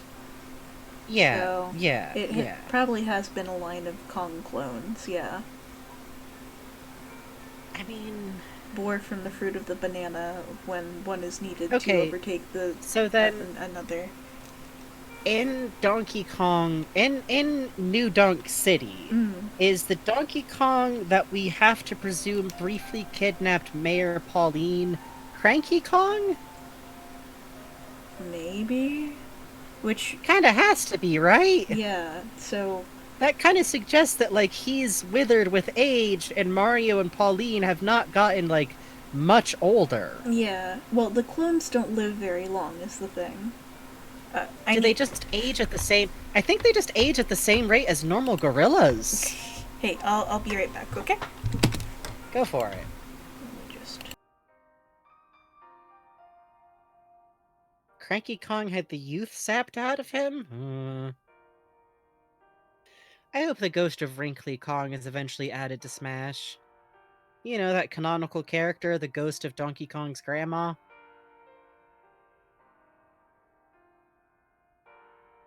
No, see, I don't think it makes Mario wicked old, Virtual Pets. I think it makes Donkey Kong, the original, aka Cranky Kong, age like a normal gorilla, and Mario's like 35.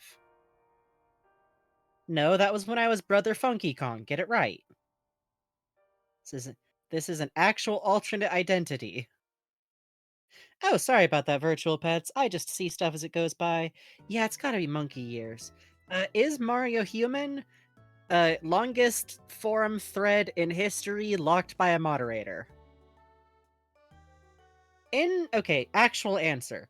In the context of the Mario games, yes, I believe Mario is a human. I don't think Princess Peach is a human. Wild thing of me to say, but I don't think Peach is human. Note that I do not take the existence of Baby Peach as canon. Again, yeah, she's a toadstool. Rosalina ain't human. Rosalina is like a star in a dress, let's be honest. I think that Princess Peach is not only a mushroom person, but I like to think that her hair is the equivalent of a lion's mane mushroom. Is Daisy human? I'm not sure Daisy exists, y'all. Isn't she like her kingdom is from like Mario 2? Isn't she from the game that turned out to be a dream? Help me out. Isn't Princess Peach's kingdom like from a dream? And then she only shows up to like the sports games? I think Daisy exists. I think she exists. But I think she's like an apparition that shows up whenever they play a sports or a party game. I do trust Daisy. Okay, let me put it this way then. Daisy isn't human, she is some kind of dream or phantasm creature, which is a canonical thing you can be in the Mario series. Listen, Juicicle, you don't know how close I am to going Brian David Gilbert at any given moment. Yeah, Peach happens to look like a human. I think sometimes that just happens with Toads, depending on what kind of, like, variant they are. I also think that Mario and Luigi's original height is actually how they look before they use a growth mushroom, because I think it's really funny if they're just little guys, and Princess Peach is, like, naturally way taller than them. Luigi is trans. That's actually true. Mario and Luigi are both trans. And my proof for that is that Mario is using his surname as his first name, because as we all know, they are named Mario Mario and Luigi Mario. Yeah, to be fair, I could be totally misremembering the Daisy thing. She could be from a game that's like part of normal canon to whatever degree Mario has canon, which is none. I still think she could be some kind of phantasm.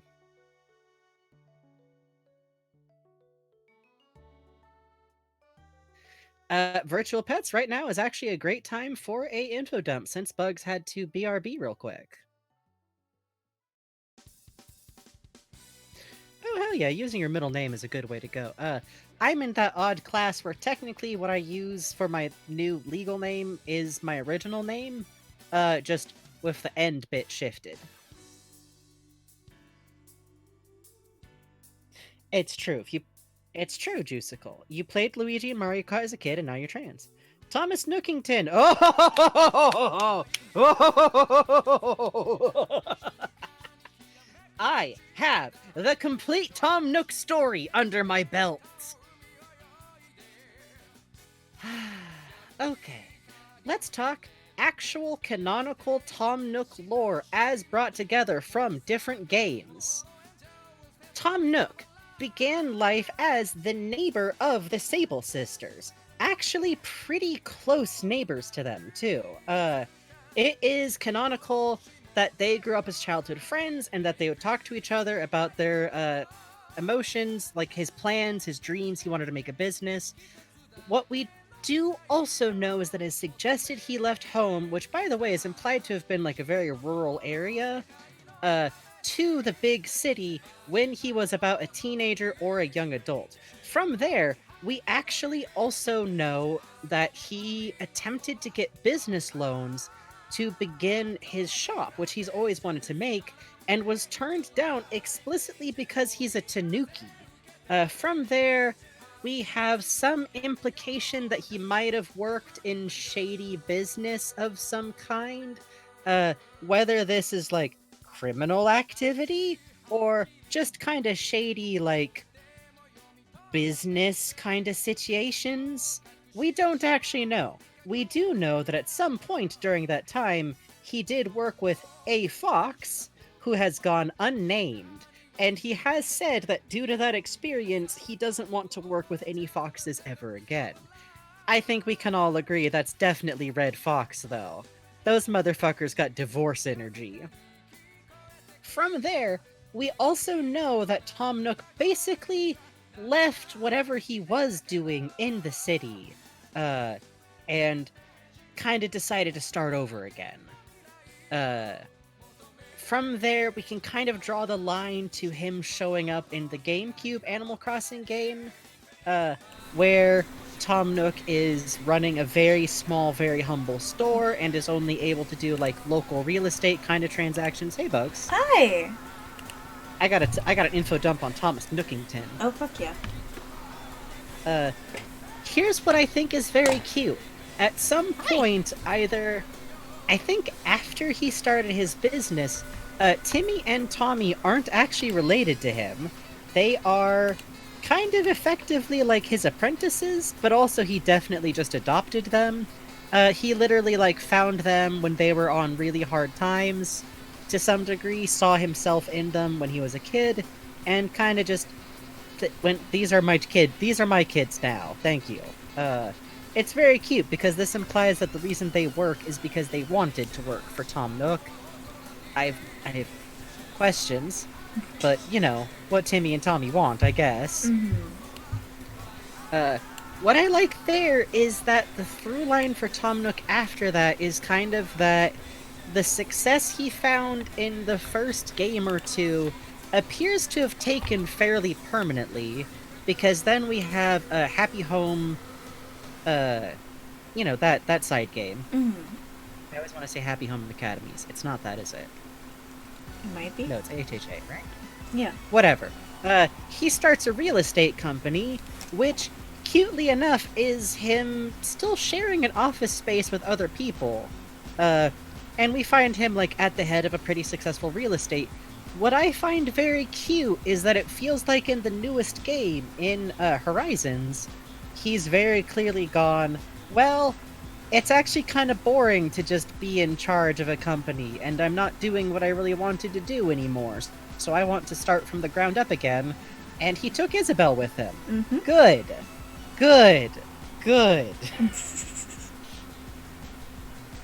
Yeah, when you play ACNH, they really call Timmy and Tommy are very cute with Tom. Yeah, they are. Who the original person was in the post you're referencing? I never remember. I just know it's someone that's funny to summon. No, I'm Do you? sorry. Yeah, no idea. Good luck. I think if you just search get the extra large fries, you will need them for the upcoming Yeah, just times. look up That might get Mikey, you what do there. I do, and that should bring it up. Yeah. So basically with Tom Nook, what I really like about him is that he's very clearly like kind of gone up and down. Yeah, Sable is his childhood friend. They used to talk a lot when they were little, which is really cute because then in Horizons, Tom Nook is literally like, "Oh ho, hey, what if the people I like best? What if my very old dear friends had a place where they could like run their own business and hey, we could use a museum. I'm just saying, what if? What if we had big, wildly fancy museum? Oh yeah, that's right, the post vanished for a while. God. Yeah, also Happy Home Academy I feel like is a really undervalued part of the Animal Crossing kind of oeuvre because it came out and people wanted it to just be a new Animal Crossing game the normal way. Mm-hmm. But I think it was a very fun game, especially if you're someone like me who just wants to make a damn little dollhouse sometimes. Yeah, it was cute. It was a different game, but I liked the game that it was. I think it's also a good game, like, if you got, like, a little niece or cousin or kid in your life, I think that'd be a good on-road to, like, Animal Crossing in general. Had a lot of good shit in it. Give me more food items, please. Please, please, please, please. Food items? Please, Good? please, Good. Please, Good, thank you. please. Yeah, I'm hopeful. I don't know if it'll ever happen, but I wonder if after Splatoon 3 comes out, if we could get something like Happy Home Academy again that's like a game set in Animal Crossing that isn't an Animal Crossing game. I think it'd be cool. Salad days. Yeah, the photo studio lets you recreate it a little bit. Now we understand what we had. Okay, let's get the Raptorless character up. Yeah. Amiibo Festival 2! Animal Crossing, but it's just farming sim, is just what I want. So I don't think it's ever gonna happen, but it's what I want.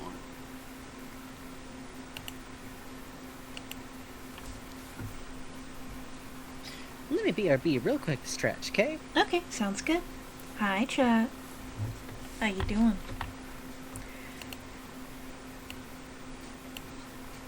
This is theme of Mom from Pokemon Gold.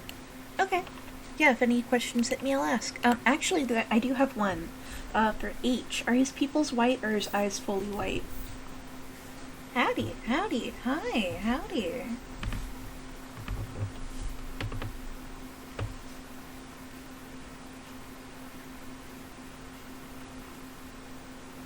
Full white, cool. Also, let me know if I'm getting any of the pronouns on the characters wrong.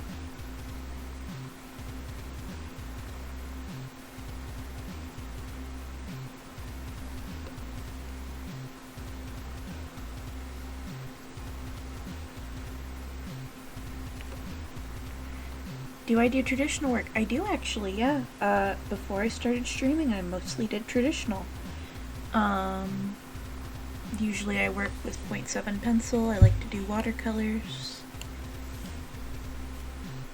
I do get antsy about doing commissions in traditional, if only because accidents are a little more permanent in traditional, if that makes sense. I recently had to port a traditional piece to digital for a client because it ended up getting stepped on by a cat and very wrinkled. And I had to do some fixing, but it turned out pretty well. Actually, here, let me show you. Not this one, not this one, not this. Yeah, this one. I had to patch it up, so it ended up looking okay for what I had to do to fix it. So I'm very happy about that. So there it is. Yes, Mitt did some art crimes. I love her very much. And also I know maybe not leave my sketchbook open on the bed where she likes to go and hang out. Because she will full force jump on the bed. I love her very much. Oh, hell yeah. Okay. I'll keep that in mind. I like the heels on the Hero Forge model. It's very cool. Let's see. Okay, so Hero Forge, they have the tooth kind of like a tortoise. That's interesting. Up. Here.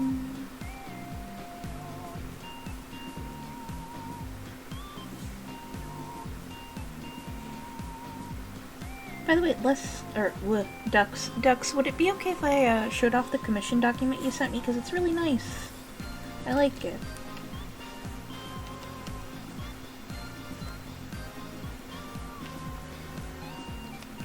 This music is... Parappa, the television anime Parappa, Para no Ikesuki? Parappa's Ikesuki? Something love. Oh! Hang on. Ikusukyu's me. Oh, Parappa, excuse me. This is from the Parappa anime. Sorry, I know katakana, but my knowing of katakana is that I have to read it out loud over and over and over.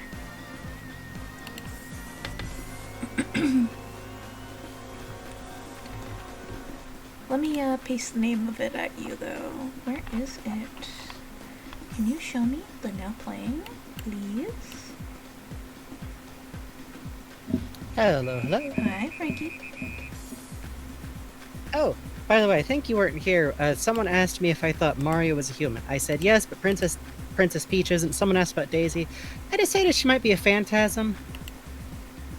I could see that, you know? Right. She just kind of shows up for the sporting matches. Yeah. Waluigi's just a dude, by the way. What's a special treat to me? Mochi donuts. Ooh, nice. I haven't had those in a long time. I feel you there. I feel the same way about Winco fried chicken. Might never be the same. Here. She's from Super Mario Land. That's true. Oh no, this is the Dungeon Man theme. Sure fucking is. Yeah, rock out. Boogie. I have to admit, of all the things to introduce people to an Earthbound, I'm kind of excited to introduce y'all to Dungeon Man. Oh yeah, I like Dungeon. I was gonna do a Dungeon Man animation for a hot minute. Oh hell yeah. See, I do think Waluigi and Luigi are rivals.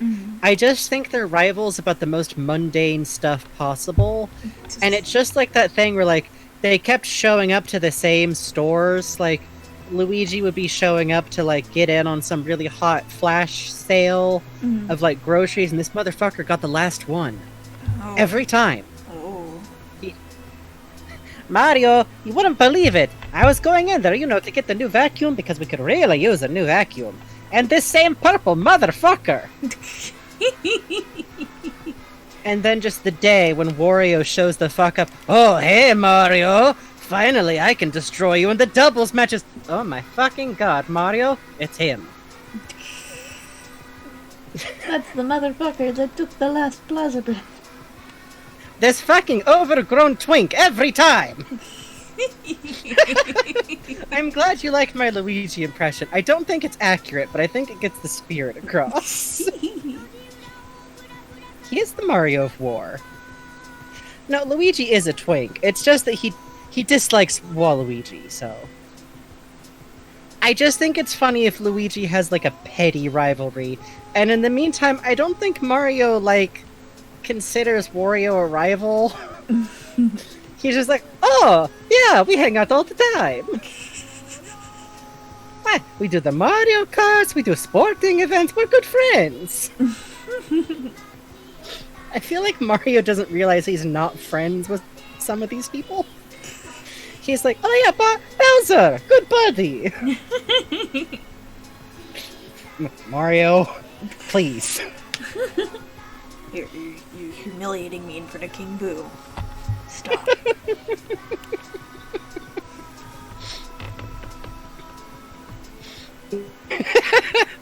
It is a meet cute. It's like a rival meet cute. Which is a good genre, by the way. Yes, that's true. Oh yeah, it wasn't it in the manga even that Mario didn't even realize that Wario disliked him? Yeah, that's actually pretty canon. I just love the idea of Wario just like, I hate Mario so much. It's like, Waluigi just stays out of it. It being like Dr. Doofenshmirtz is allowable. I'm just saying, Dr. Doof definitely picks... Well, I think he picks Luigi, but, like, he tries too hard and is like, oh yeah, I definitely pick Waluigi every time, because he's also evil. You don't know Mario's not Eastern European. You swapped between 3 different Charles Martinet voices. It's all the same guy! Good night, Somna Snake. Good night, Somna Snake. Yeah, Doof's favorite character is secretly Yoshi. You're so fucking correct. That's true. Waluigi's just flirting.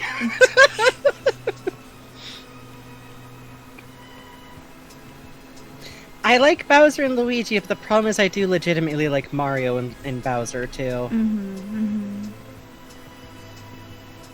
That's why we have the race. We're trying to decide. We're trying to decide. Side note, that motherfucker, we're probably gonna do that again. Yeah, honestly. We're kind of eyeballing maybe having Mario Sundays for a little while. Depending on how we feel week to week.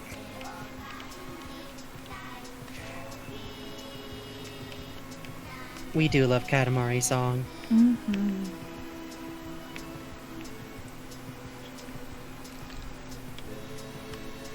Yeah, honestly, Mario 3D Land, like, it is $60, but, I mean, y'all literally helped us pay for that. Yeah. Like, I don't know if I could have been able to get that game. Like, we got that out of streaming money. Yeah, that was from our Twitch payout that we got that money with. Yeah, so thank you. It was investment for the stream, and it has been a great time. It has already felt pretty goddamn worth it. Yeah, honestly. And hey, if you like today's stream, please consider... We are supported by we are supported by your donations, by your views, by your subscriptions, which we always appreciate, but are not a prerequisite to enjoy the show, because just being here or watching the VODs does make a big difference for us. It's true. But also we do have to do that every now and then, or else we just won't. Yeah.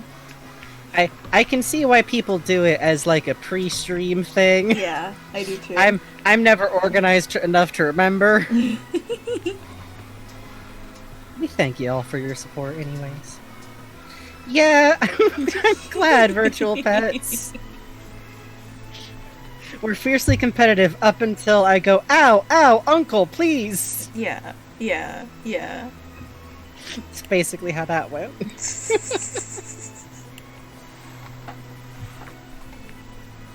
Man, I hope they put the rest of the Katamari games on the Switch. Oh, that'd be nice. Oh, thank you, Nintendo Zombies. Yeah.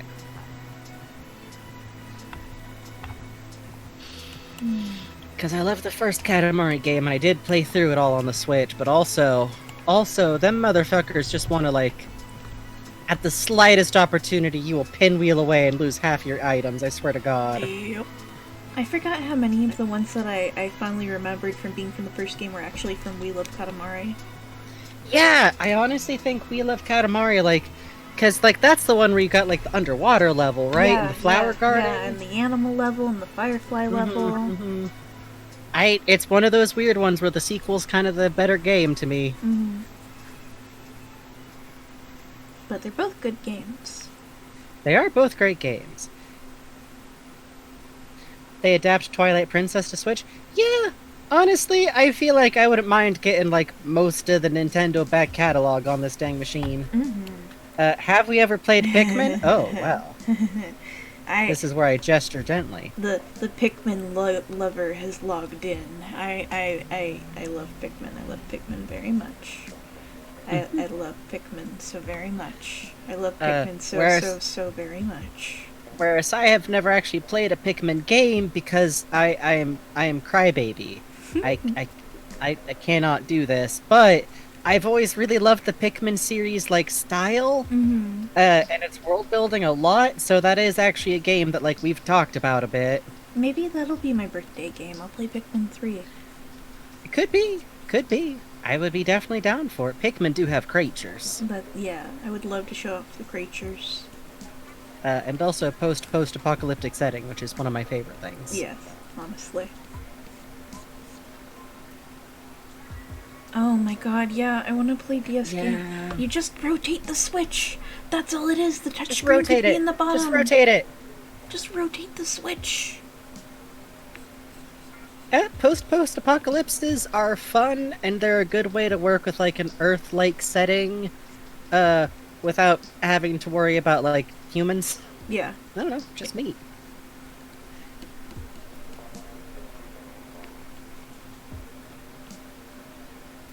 Personally, I like post-apocalyptic settings because it just generates kind of a lot of feeling of like melancholy and mystery very easily. I'm also a big fan of a very odd subgenre, which is gentle apocalypse. Oh yeah. Which is where that's like your Yokohama shopping trip kind of genre, where you get that like, yeah, like the tides have risen a lot and the human population is way down, but we're all just kind of getting along, and the truck to deliver out gasoline for the like 2 people who still got cars comes out like once a month, so it's kind of a pain in the ass, and we neighbors like share stuff and get by. Hey, good night, the cat's meow. Thanks for hanging out, the cat's Krista. meow. Yeah, post-apocalypse or gentle apocalypse. Yokohama Shopping Trip has this very beautiful way they put it, where it's like, this is the twilight of humanity, but the concrete is still warm. Sit with me and watch the stars begin to shine. Ooh. Right? Fucking rad. Yeah, I need to still watch Kipo, but I think it'd be like right up my alley in that kind of world building. Oh, that's wonderful, Ducks. I love when characters in D&D do not have the hit points to like trip too hard. That always cracks me. What are our favorite Ghibli's? Oh, that's a tough one, but I do know my answers. I think, okay, here's my thing. If Cagliostro counts, it's Cagliostro. However, Cagliostro, I think it should count, but go on. If it's not Cagliostro, it's Lepida. I feel that, because it it counts as a Miyazaki. You know what? No, it's Pompoko. True. Fucking true.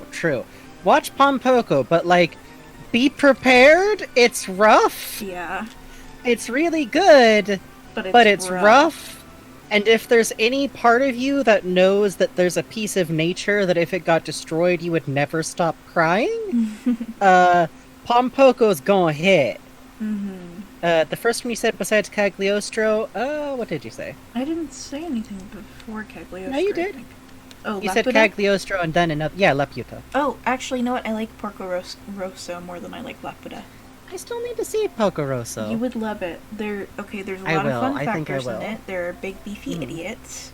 There's I do like that. A big beefy sapman. Pigman good. I also know that I really like the 2 quotes, which is, "You're stupid, I like that in a man." Hey, Miyazaki, I see you. I know, I see you. And I do know that I like the, "I'd rather be a pig than a Nazi." Yeah. So I think I'll like it. Yeah. Okay, Gordon Footwork. You stole it out of my mouth because I'm going to go the other direction. Because weirdly enough, my big sell is The Cat Returns. And that's one of the few Ghibli's that isn't Miyazaki, specifically. But it's kind of my favorite. It's especially my favorite because to me it's one of the few movies that's a coming-of-age movie for a girl. that feels like a coming-of-age movie for a girl that's not really about a romance, and it also doesn't feel like a dude-type story with a girl as the main character. If that makes sense? It's not like, now the girl gets to have the sword, which is a good genre, let me be clear. It's a great fucking genre. But I really love that it's like, hey, her journey is literally about, like, defining her sense of self and her worth in herself and the people around her instead of worrying about what she doesn't have or people she likes. Otherwise, Totoro is an important movie to me from childhood. I don't think it's my favorite. I feel like I always wind up coming back to Ponyo. Oh yeah, Ponyo's good. Ponyo's a big favorite of mine, and I always think that its initial reaction in the West was weird because people were kind of expecting it to be Spirited Away again, and it's super not. Ponyo's like so good. Yeah. So yeah, good. I have the storyboard book for that. And Paprika. Fun fact: I haven't seen Tokyo Godfathers yet because I'm just gonna cry. Yeah, you're gonna sob your fucking eyes out. Me too. Yeah, yeah. Ponyo to me is a very special movie because, like, partially because I grew up as kind of a latchkey kid in a very rural area, so I get, like, it hits me where it hurts a little bit with the main plot line with, like, the little boy and his mom and everything. But it's also just real. Oh, I know Tokyo Godfather is good, let me be clear. Oh yeah. I know that. I do really love Howl's Moving Castle a lot. I think I saw it at the right time for, like, gender feelings about it, honestly. You guys are forcing us to choose between our favorite children is the thing. Yeah. But also I will say this. I saw Spirited Away when I was about 10, and I managed to get out to theaters to watch it, like, 3 times. Oh wow. And y'all have to understand the movie theater was 60 miles away from me. Oh shit, dude. Yeah. And also, I have watched Cagliostro for, I think, about 24 hours straight once because I was trying to finish something for a zine. But also, I still like it, like, as a movie, still. It's so fucking good. Do I like Ponyo's dad? What do you fucking think? Do I like the withered twink of a man with giant, beautiful hair and a super, like, dandy, like, suit? With his giant magic wife? Yeah, I do. No, I especially love him in Ponyo because in any other movie, he would be the villain. At the beginning of the movie, he's planning to drown humanity. I have noticed people sometimes miss this. At the beginning of the movie, he's planning to destroy humanity. He's planning on supercharging the fucking ocean. It's just that then Ponyo gets into his stuff, and he doesn't care about his plans anymore because he's trying to, like, go get his kid. And I kind of love it, because his wife is also kind of, I'm gonna say amoral, but I need y'all to understand I mean like the ocean is amoral. Like, she's like, oh, it's grand! It looks wonderful out here! And he's like, listen! His wife is nature, yeah. And I also really love that Ponyo to me feels like a movie that has 2 other Ghibli movies in its backstory. Because one would be about the mom, because she's just a fucking badass driver. Oh yeah. Like, she's a really amazing driver, for some reason. I feel like she had her own story. She feels like a Ghibli heroine grown up. Like, in many ways, like, that's kind of her style to me. And then, like, Ponyo's dad is clearly, like, kind of almost a Nasuka-era vibe.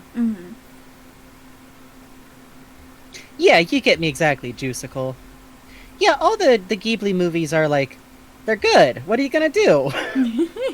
Miyazaki himself is, like, not a perfect dude, but fucking who is? I don't know. He sounds like he's difficult to work with. What I say to that is I look at his movies and go, I bet! Yeah. They're beautiful. I don't think you get to that level otherwise. Side note, by the way, I always do think that like I think someone has like I've seen clips of like Miyazaki's actual animation work in Lupin, which is like him as an animator instead of him as a director. If you're interested in animation, hunt those motherfuckers down, because it is very interesting to see like animation he did as opposed to animation he oversaw.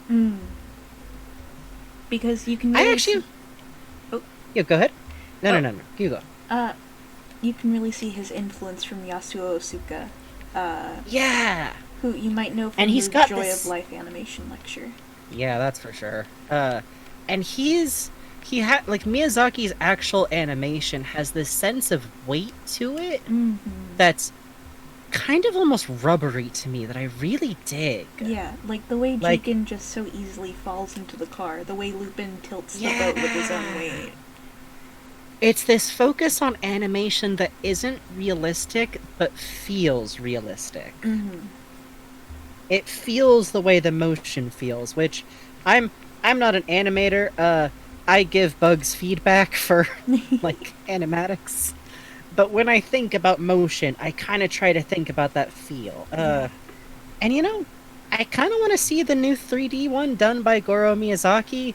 I haven't heard good things, but girls? Yeah, Girls. the designs seem really good, and I think a lot of people who went in to see that movie didn't realize it was like a TV special and not a movie. Yeah. Yeah, it's not a theatrical release. Yeah. I've done pixel animation, but it is all effects-based, mostly. Well, no, I've done a little bit more. Yes, I've done pixel animation, but shut up. Doesn't count, somehow. Me and Frankie are big goofs and we don't consider ourselves animators. Even though we have I'd argue literally about being animated things. I'd argue about being called an artist if Bugs wouldn't fight me about it. Yeah, I also would, so... It's... This is how our partnership works. Yeah. We both have weird self-esteem about the stuff we make, but then we fight each other. Yeah. Oh, Killer Lesbian, I also really love Princess. Let me be clear, I love all the goddamn Ghibli movies I've ever seen. I think to me I just always list my favorites almost in terms of, like, the ones I go the hardest to bat for, if that makes sense. Ah, cause, thank you. I see. Do not point at me. Yeah, we're bullying each other. That's exactly it. The whole That's- focus of streaming is to bully each other.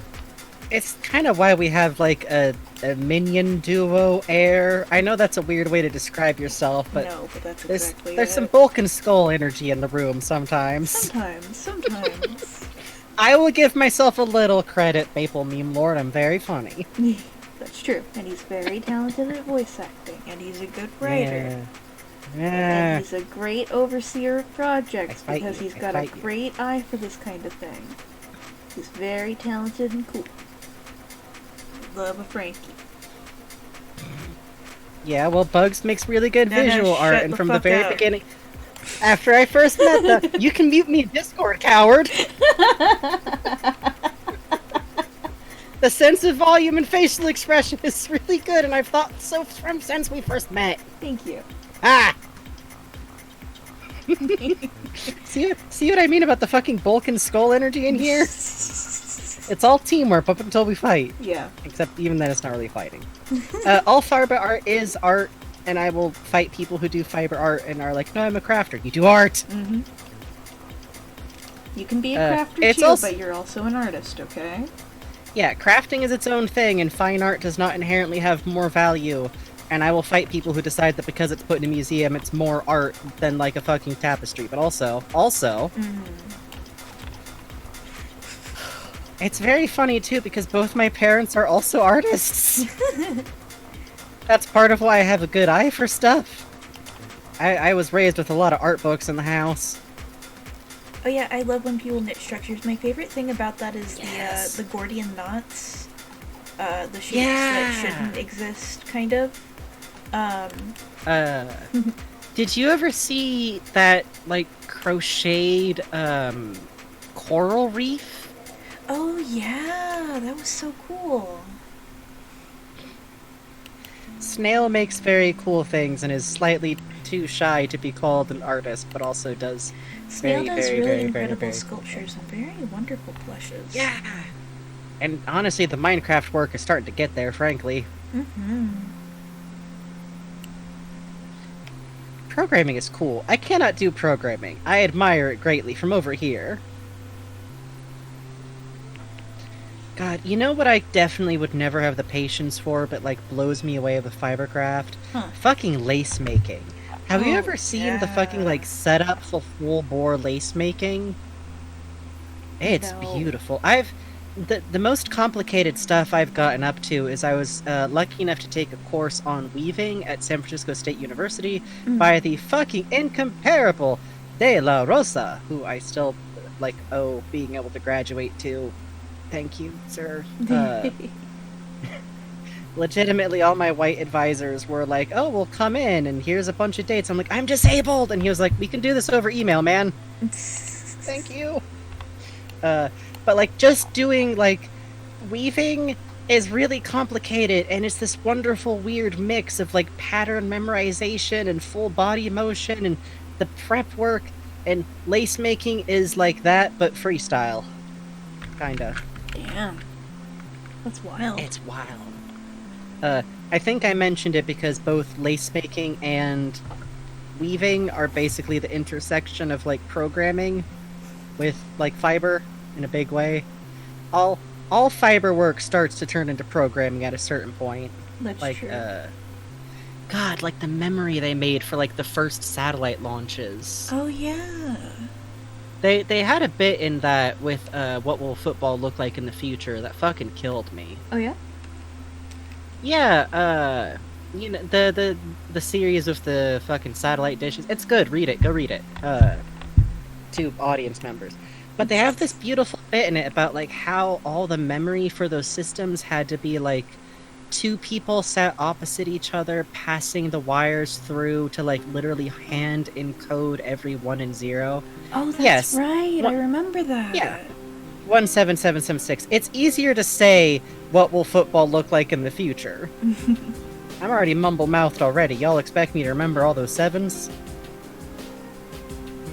I don't know. I get away about that weird intersection. Mm-hmm. Football?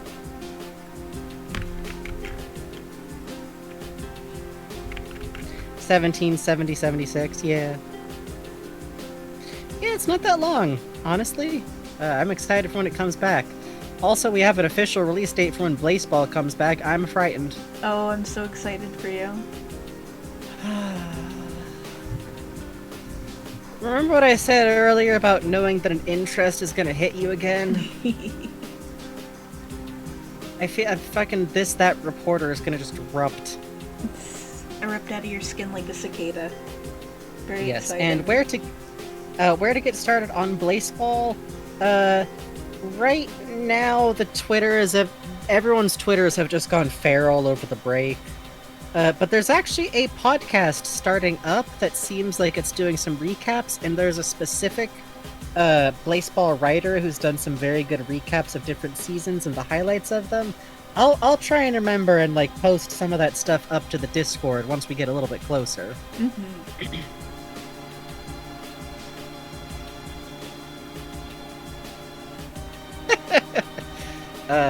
Yeah, I was in the Blaseball musical. Yeah. So Frankie was that reporter, who you may remember as the kind of the Greek chorus throughout the entire thing.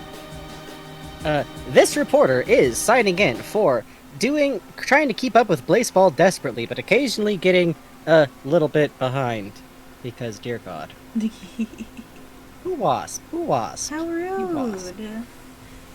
The short version of Blaseball that I usually get... Oh. Oh, sorry. No, I'm here. I just hit mute too early because I had to cough. Oh, okay. Blaseball is a fantasy Blaseball League simulator that effectively is the midpoint of baseball and absurdism and a little bit Bloodborne. It takes place in a slightly alternate dimension or possibly different plane of existence in its canon, where baseball players are forced/compelled to continue to play. The game was ruled over by a giant angry peanut for a while, and sometimes umpires go rogue and incinerate people, and that's kind of just the start of it. In short, baseball is it is at core a baseball simulator game that's very absurd and surreal and has rules that change a little bit and a lot of goofy, like big goof stuff to it, like the time we fought and killed God. That was good. That was a good week. That was a good week. Sometimes players get lost forever, and the fans often make up a lot of extra canon around baseball players because they have funny names and stats, and people get attached to them, and then they die anyway. Don't worry about it. Some people get really unfortunate, like the telephone twins, and sometimes you die multiple times, and sometimes it's in a dream. Mm-hmm. It is very fun if you kind of enjoy seeing what looks like stuff from... How rude. It's like getting the news from an alternate dimension. Yeah, that's true. And sometimes that's fun. And it's all very silly, and it's not real sports, and everyone in the fandom is pretty... There's a lot of gay and trans folks, so... We got 2 wasps. They're being released... Well... How We got rude. multiple wasps. How rude. Goodness. Your first time in the stream and you're releasing wasps. Who taught you your manners? I'm shocked. Oh my It's also goodness. worth noting... Onion and Knight and Virtual Pets. I'm shocked at you. Virtual Pets again. Cruel. The betting was a bad idea. Now people have too many points. Now they're being mean to me. Also on Blaseball, real quick, there's a lot of people who do RP accounts of specific Blaseball characters, which is how they wind up gaining a little bit more canon to them. I see your goddamn wasp. I'm just noting, my character isn't a Blaseball player. I run a news account, because that way they can't fucking kill me. You've discovered the loophole.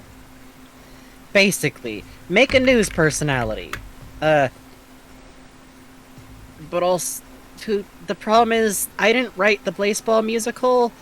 The person who did is really, really cool and liked my Twitter, so that reporter can kind of canonically go into the world of the dead now.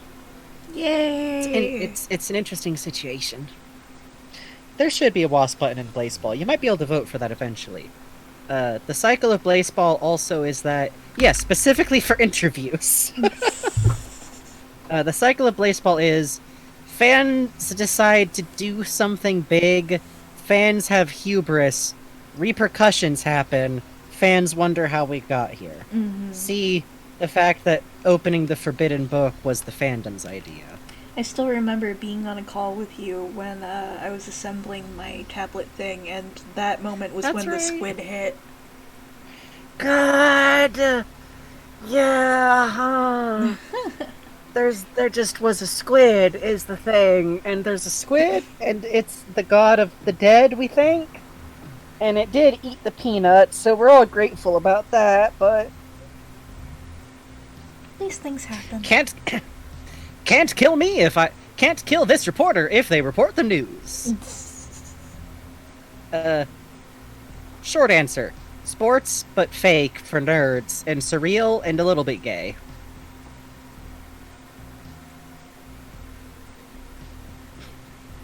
I'm telling you, it's a sports simulator that's goofy.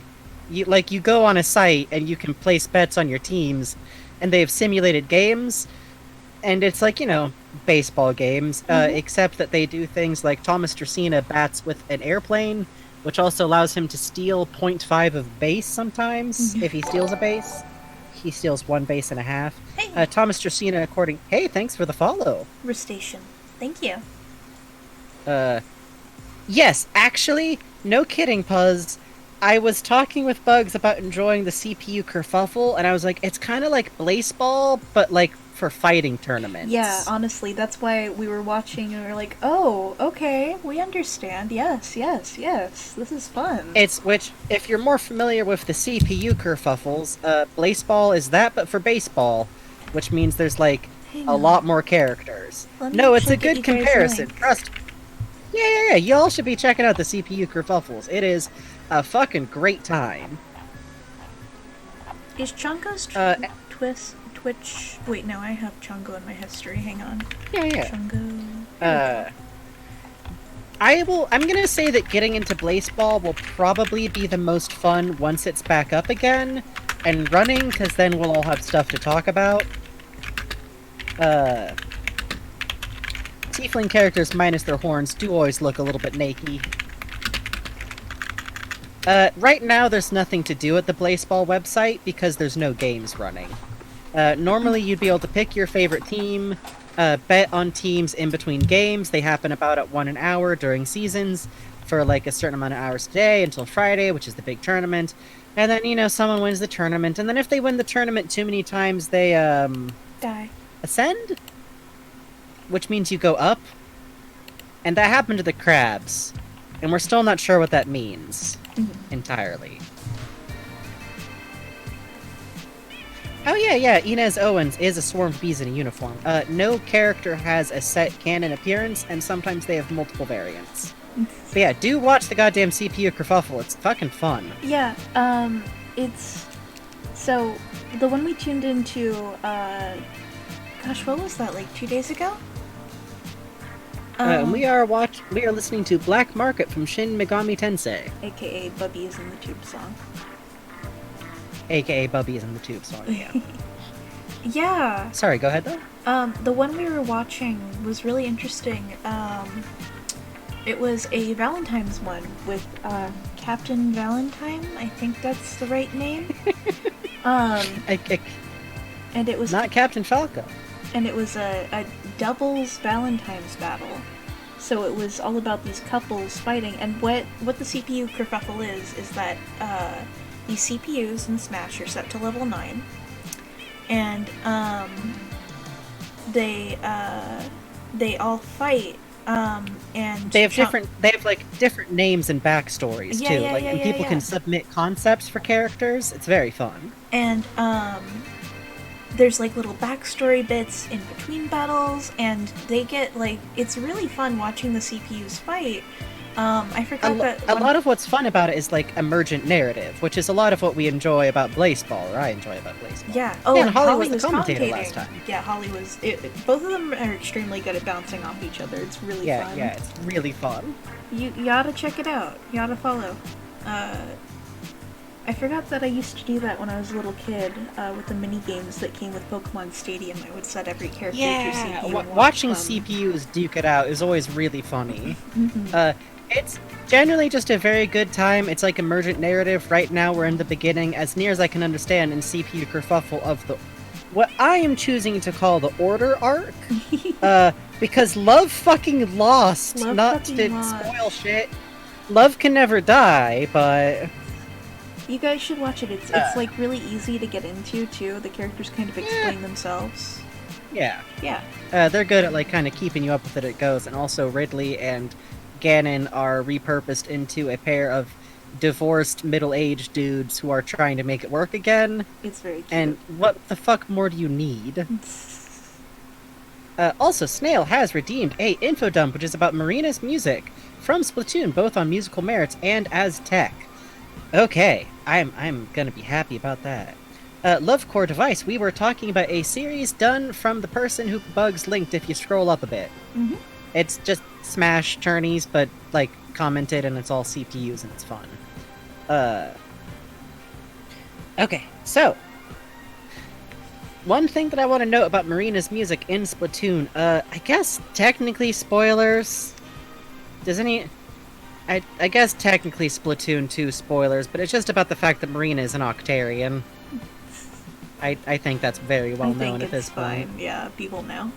Yeah, the lore doesn't matter that much.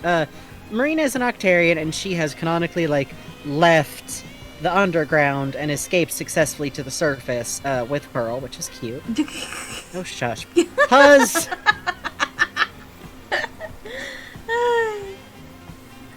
Terrible. You are terrible, bullying Frankie. Marina's music, I think, is actually probably heard in the Octarian levels in Splatoon 2, I personally theorize that one particular bassy, like, burp noise is a signature of hers. I also think that she probably had, like, a musical group in the underground in those days, which, like, people have now. Yeah, they thought she was a squid because the idea is that she's covering up her ears, which is the only thing that differentiates Octarians and squids besides, like, the tentacles. That's really about it. She covered it up with headphones. That's why she has headphones in her design. It's also very funny that canonically people didn't realize. Or at least didn't care, I guess. Squids don't care. But I think that there's that particular, like... Yeah, Turquoise October. I think some of those songs are her, and I think that, like, bass noise that you can hear, especially in some of the drops, Girl from Inkopolis is also one that I think is definitely hers. Because title, Yeah. title, gay. Anyways. I think that that's kind of a signature of hers. It shows up in some off-the-hook sounds. I'm also just kind of a big fan of how her and Pearl, like, clearly work together, because, like, Pearl, in her backstory, actually used to be part of a much, like, louder, like, hard rock band, and apparently it's a combination of she was difficult to work with, and also Pearl's voice destroys sound equipment, which I think I've explained in the past as being part of my theory of why I think Pearl might be royalty, but I think the squids keep forgetting that they have royalty. They just do not keep track of that shit at all. They remember every time they need to, like, diplomatically negotiate, and then they have to track down what the fuck royalty is doing, and it's usually something like what Pearl's doing. I think there's actually one demo song somewhere of what Pearl's original band sounds like. Oh yeah, you can actually hear it in the Octo expansion. Yeah, you can also hear Marina's demo version of a song that her and Pearl would later do together. Octo expansion has a lot of information about those two, and Leslie is held gentle like Hamburger. Octo expansion has a lot of very cute backstory on Marina and Pearl, which is why I'm a little bit reluctant to spoil it on, like, the wild off chance. Yeah, Marina's drum song has the keyboard drum sounds. It's very cute. Yeah. I also... Something that I always kind of want to sit down and do is track the songs that I think are probably Marina's earlier songs and DJ Octavio's music. Oh, that'd be fun. Which is tricky, because there's not actually that many examples of his music specifically. But, like, you can kind of pick up some cues in things like the Bomb Rush Blush remix. Like, to me, you can kind of take that and the original Bomb Rush Blush. Bomb Rush, Jesus Christ. Difficult phrase. It really is. Yeah, Virtual Pets has brought up, music in Splatoon has literal effects, and can actually literally power up squids and Octarians, because I think they're semi-liquids, basically. I have a whole thing about them probably being, like, descended from sponges, because sponges can re-acclimate together from being liquid. Anyways. Yeah, it can also mind control you a little. Although I do like to think that Octavio's stuff isn't as mind control-y as we think it is. A little bit. Exactly. Mostly just because I'm pretty sure that, I think a gal just wanted the fuck out of her tour schedule. Because she still kept, like, her aesthetic and, like, her personality. Do tieflings' horns work like deer and shed, or do they work like goat horns? I feel like they're usually shaped like goat horns or ox horns, so I think whatever animal shape they look like, it probably works like that. Which is funny, because that means that anyone with reindeer horns probably has to shed. God, poor thing. Velvet shedding is the funniest thing in the world. It is. And by that I mean horrifying, and don't look it up if you're rough on music. Or blood. Oh no, Virtual Pets, music also works on squids. Let me be clear. The Calamari incantation, like, powers you up. Anyway, Marina's music, though. I'm very fond of the fact that, like, she very clearly has an eye towards mixing and producing and doesn't sing that often, but does sing kind of more, with Pearl around. It's very cute to me. Mm-hmm. Oh, fuck yeah.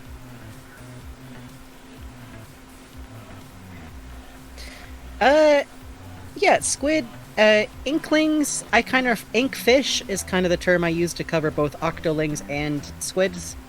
Inkfish in general are made of ink. They aren't an entity separate from the ink. It's just that there's the ink that's you, and then there's the ink that you're shedding or moving in.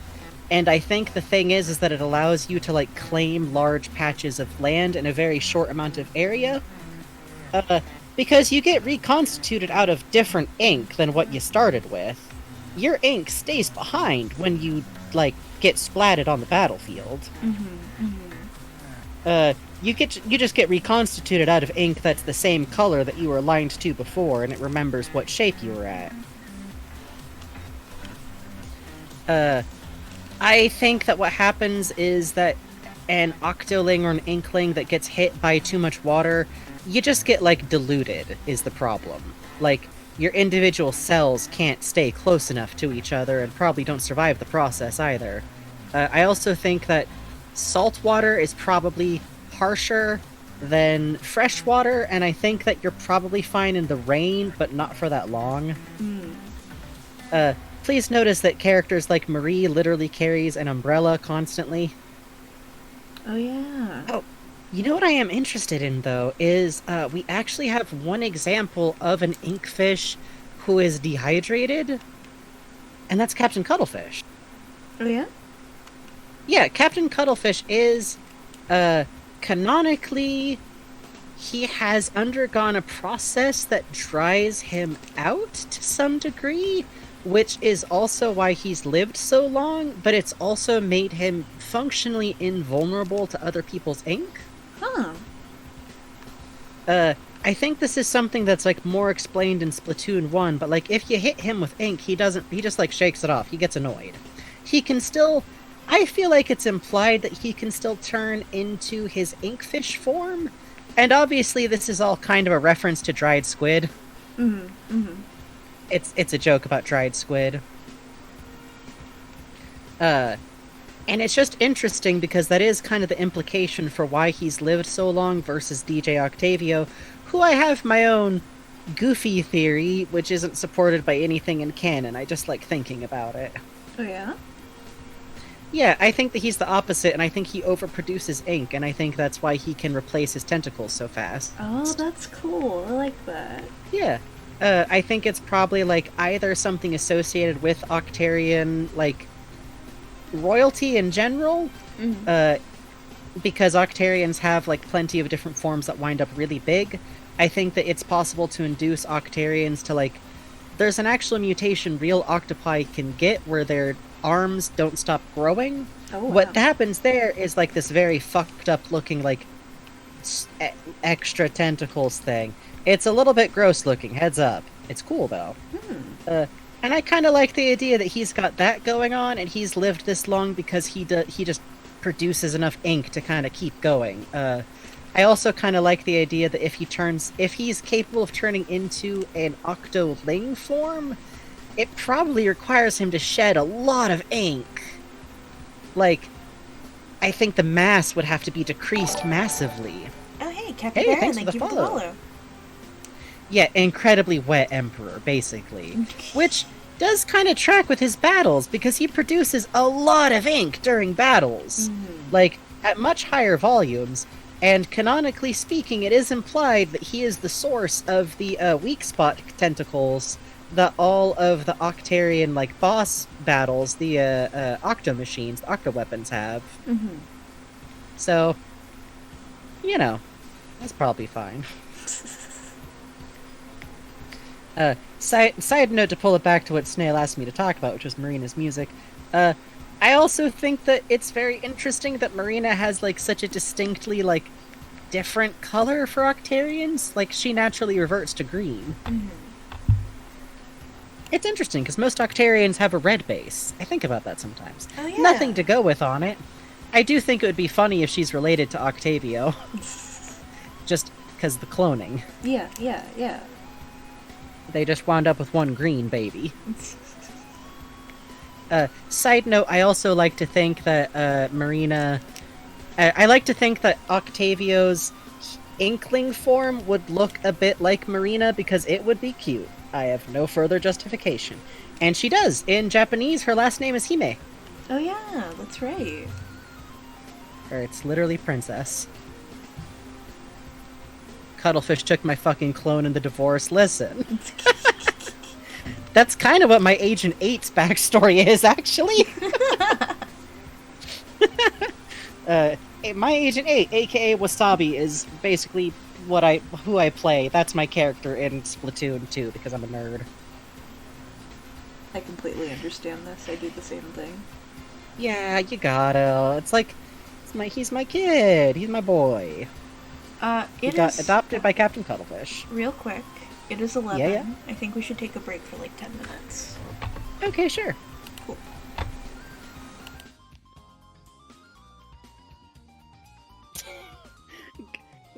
Go get food. I took a break earlier. I'll sit with chat for a little bit.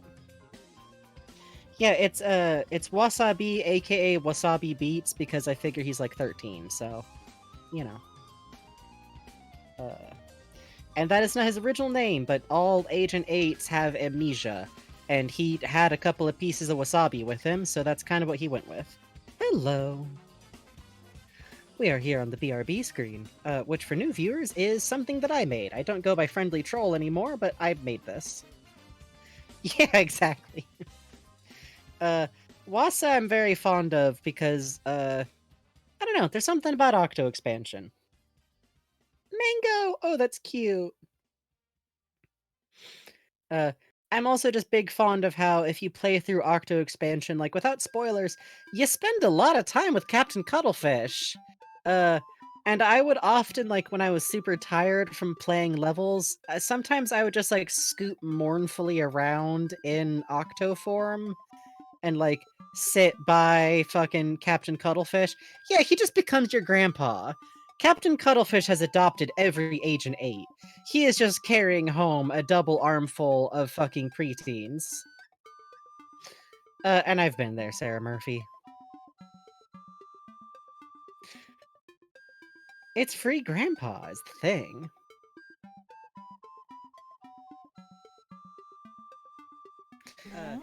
Also, it's very, like, in Wasabi's case, I decided that he was probably a big fan of Marina's work before he decided to escape to the surface, and then he didn't have no memories. The character you start as in Octo expansion is, like, amnesic. Like, you don't know who you are in any way.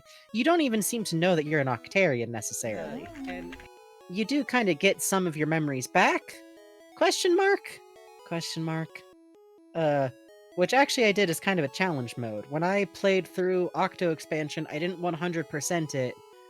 Bugs is on a BRB break. They are taking... Y'all. Bugs is taking a break. They said so earlier. We're taking 10.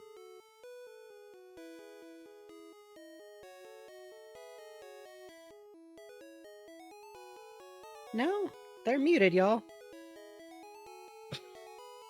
You heard sound. You heard distant sound. You heard rustling.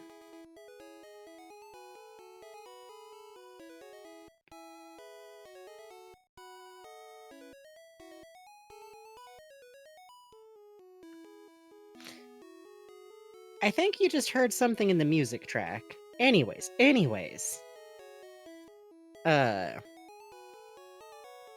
What was I going to say? Oh, yeah, my challenge mode for, go feed your goat, okay? When I played through Octo expansion, I did a challenge mode where I just did the levels that got you, memory pieces that look like they have something to do with, like, your actual memories, because some of them are very clearly, like, stuff you were thinking about with the surface. Y'all are hilarious.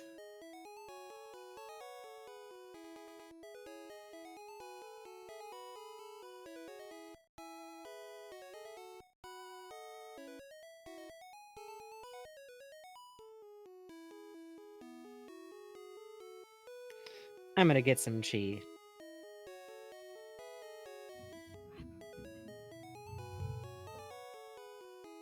For those of you in the VOD, chat is talking amongst itself. Hi. I wasn't saying Hello? y'all were lying. Hello. You- Hi.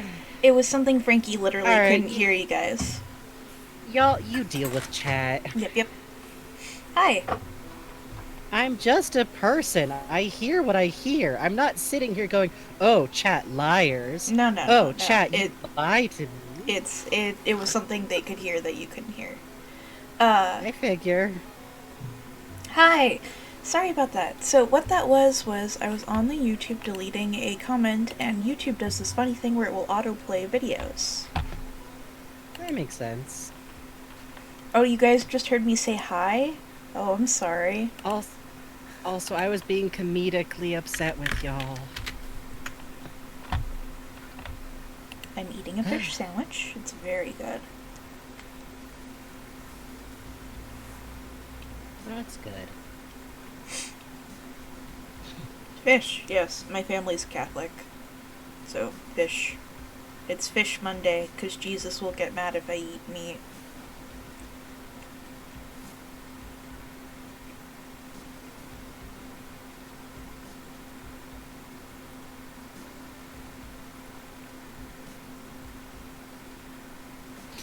We spent a lot of time at the start of today's stream talking about the Splat 3 thing.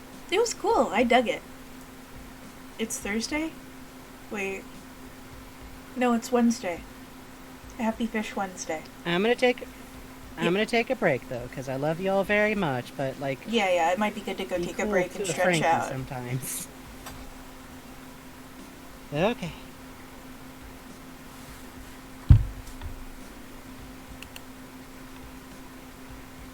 Oh, that Raggedy Ann musical, yeah? Yeah.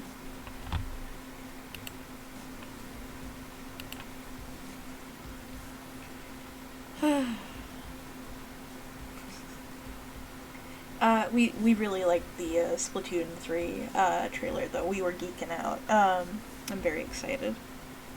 Yeah. I don't want to be eating a fish sandwich, but I'm eating a fish sandwich.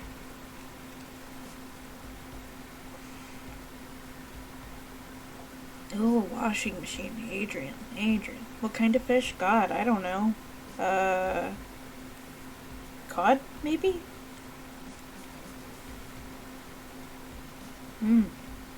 Very tasty. The kind that swims, that's right. It is fish-flavored fish.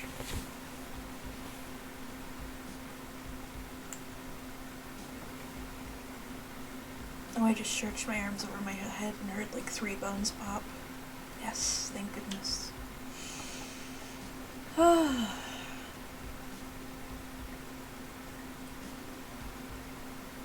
Oh, I'm sorry to hear that, Cause. Yay. Chat, what did you eat for dinner?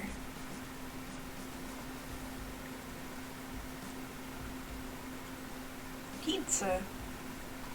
I'm jealous. I love pizza. Hamburger. Okay. You also had pizza. Tuna fish and pickles, mac and cheese, tacos, yo. And peanut butter. Tuna fish and pickles and peanut butter. Sarah Murphy, very cool. Oatmeal for breakfast. Oh, yeah. Time zones. Pizza. Were y'all, like, together eating the pizza? You say that, Sarah Murphy. Ooh, a chicken strip basket. Very nice. Yeah, Thursday. Pizza Hive Mind. You made pizza. Wow. That's rad. I want a pizza now. Ugh. Chat pizza with a side of wasps? No. The whole pizza in one sitting? Look, we've all done that. Or I have, at least. especially when it's like the Blaze pizza thing. That's tough.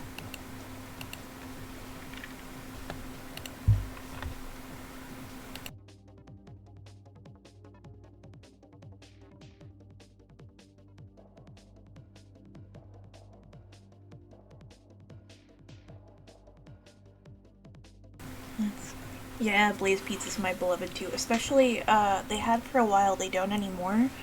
They would sell s'mores that they would put right next to the big oven and warm up. And so they'd be all puffy and melty by the time you got to them. Oh! Oh! They don't sell them anymore, but they were the love of my life for a while. I was tracking down, like, the exact kind of cracker they used and stuff. Oh, it's so good.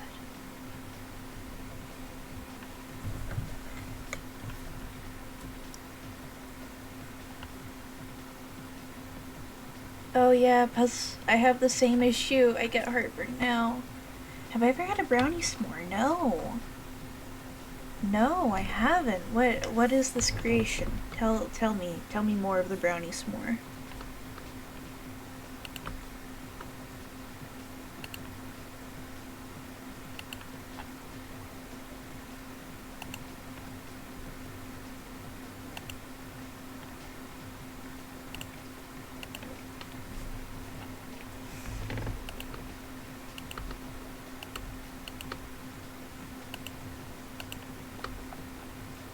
Also, there's some very cool stuff in the other art channel today, guys. Sorry. Bake brownies, and before they're fully done, you pull them out, you put mini marshmallows and graham crackers on top, then put it back to finish the brownies and melt the marshmallows. Ooh. Ooh. Ooh. That sounds good. Ooh. I like that. I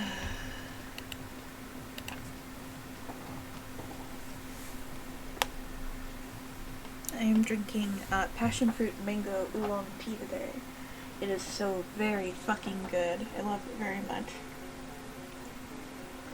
Back when I lived in Hawaii, we used to make lilikoi tarts by letting the lilikoi sit for a while, and then it would kind of like, it would get a little stronger, and then you make like lemon tarts out of it, or lemon bars. Like how you make lemon bars, you would make it with a lilikoi. It was just like a passion fruit tart. Oh, a lilikoi is I think commonly known as passion fruit. If not, they taste a lot like, let me see, lilikoi passion fruit. Okay, yeah, it's the same thing. So this is a lilikoi. It is about the size of, okay, that's not a link.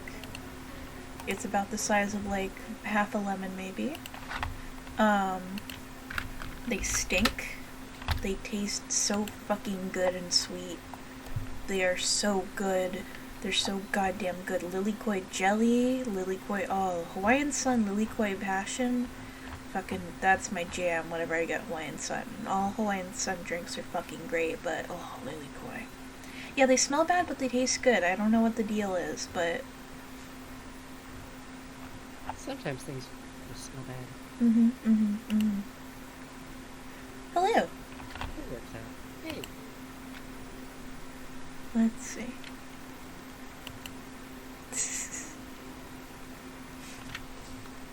I don't know what it is, but it's like, because they can sit a little while, they get like all soft and juicy, and the smell and taste get stronger.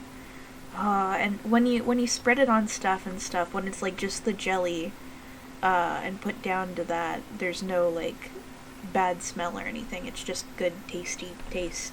It's good. I wonder if it's the can.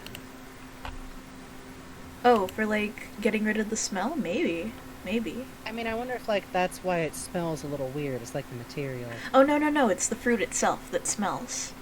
Oh, yeah. No, in that case, yeah. Yeah, I figure it's kind of like a durian thing. Wario's new sometimes threads? it's like Wario looked fucking dope. That's what I think. that. No, I tweeted about it. Wario looked good, and I'm super excited for Mega Violence fucking Mario Golf. Mm-hmm. I sincerely hope that you can just trip people. I saw Luigi fucking busting supers on his way to run out to his ball, and I'm into that. Yeah. I genuinely think that adding there's no such things as turn, you just have to run to get to your ball first is the funniest thing anyone has ever added to a golf game. I am excited to watch people play that specifically. I feel like sometimes the Mario series has learned to lean into its like friendship destroying qualities. That's true.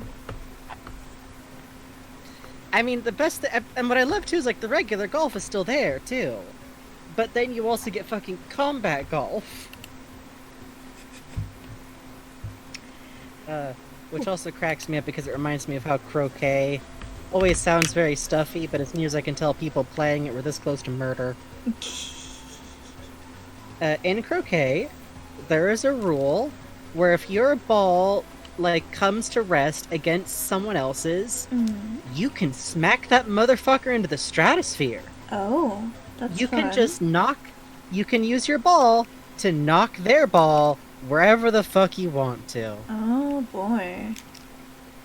It's, I am Harpo Marx's autobiography reader, Georg, due to my habits, and he got really into croquet for a long while, and so did most of the Algonquin table, which is just a goofy club full of a bunch of fucking doofy intellectuals and famous people.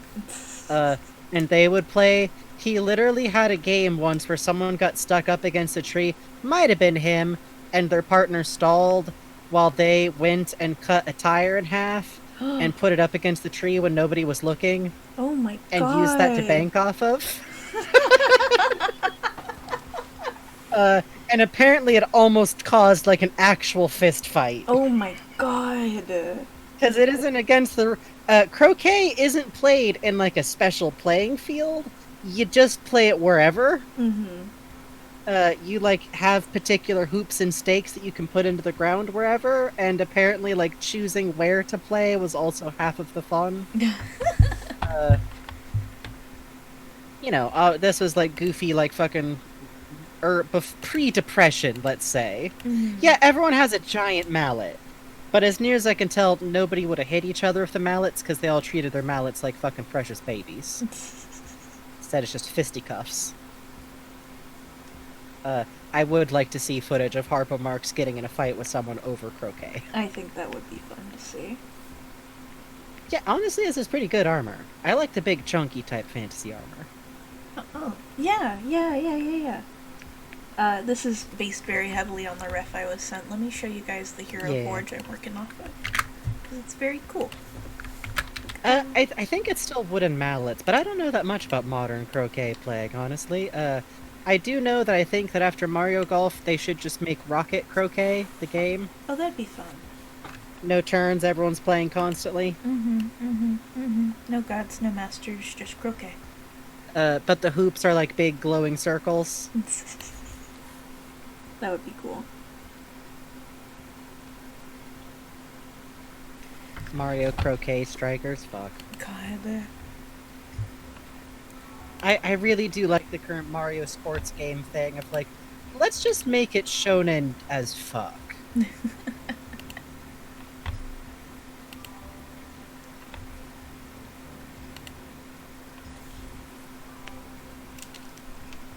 Nintendo, you're going to Squeeby Deeby.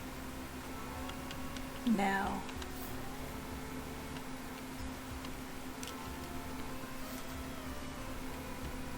Oh god. I just read a tweet that said, just in case you're having a great day, I want to remind you that Bunny Day is coming up again soon. Oh, Frankie, you know what we should watch? What's that? I think we should watch a movie about a certain bunny who helped Santa Nope. Claus. No, I think we should watch I'm a good. certain movie. That movie is mostly about Santa Claus dying on a Yes. beach. Yes, I think we should watch the alternate version too, where it's Thumbelina Oh, instead. God. Don't you think that would be fun, Frankie? Don't you think Listen, that would be Santa and the fun? Ice Cream Bunny is it's a fever dream. Maybe. No, we're not watching Elf Bowling again. So Riff Tracks is a company basically made by like the best parts of Mystery Science Theater 3000. They're a very cool group. They like do a lot of riffs that you can play as tracks over like modern movies, but they also have done like newer riffs of the same kind of movies that MST3K covered. And Santa Claus and the Ice Cream Bunny is a movie that exists. Kinda. Yeah. Here comes It's not- the ice cream bunny. Christmas time is won't it- be so sunny. Is it better or worse than Wizzo's Christmas Circus? I think they're both psychologically damaging in different ways. I feel like more happens in Wizzo's Christmas Circus that isn't like an interminably long fairy tale. True. But does Wizzo's Christmas Circus have, wolves? Have what? Wolf? Remember the walk-around wolf? Oh, wait. Oh, Is that another movie? no, that's a different one, isn't it? Because that's the one with the fucking skunk. Yeah, that's the one with Puss in Boots, too. Okay, yeah. God. Hey, I was there for Bunny Day the first time. Oh, Improbable wasn't, I see. Well, I mean, I will say I kind of liked the eggs because you can use the spares to eat like fruit to move your trees around. So, you know, you got that going for you. But it does have a certain energy.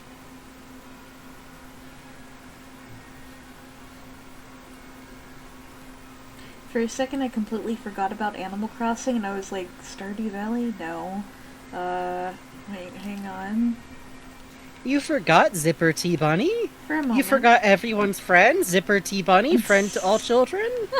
Real Rabbit? Real Rabbit. Real Rabbit that's not a suit filled with darkness? No.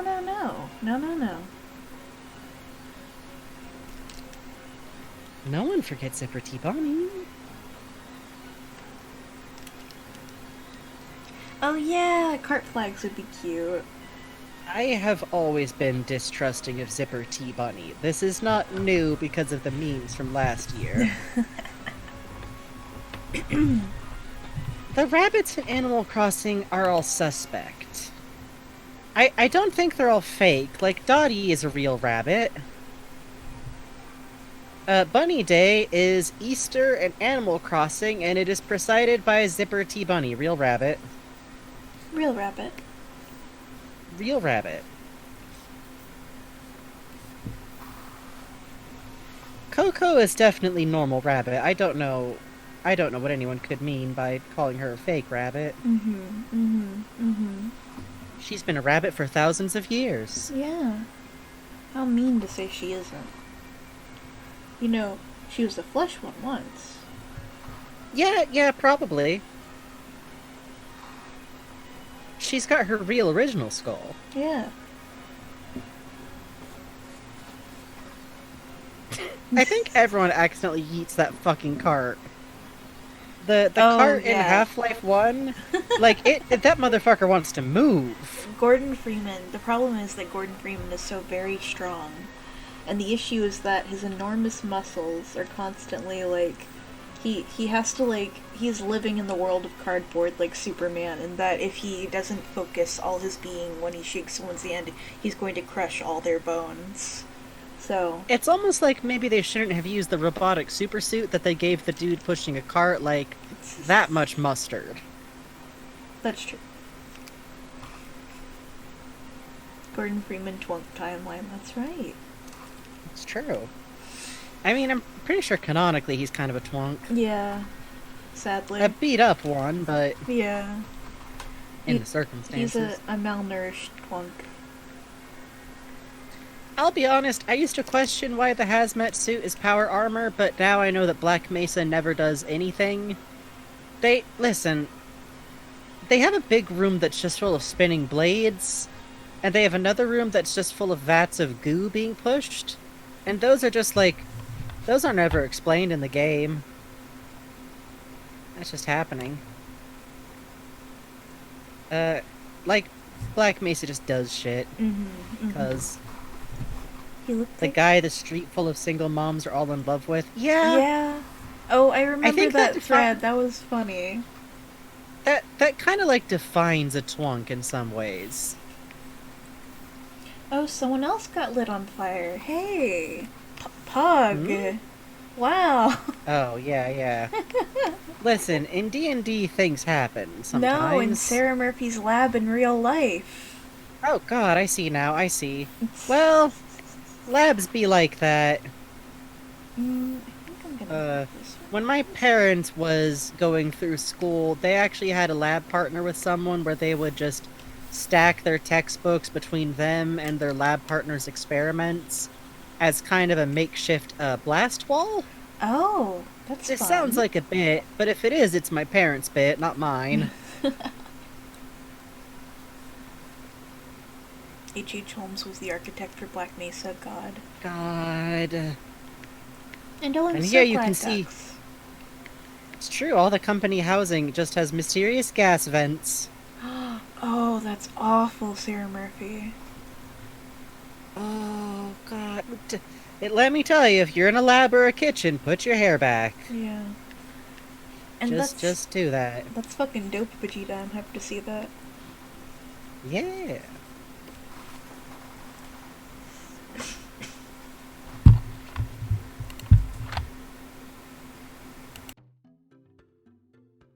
Yeah, burning hair ain't good smell.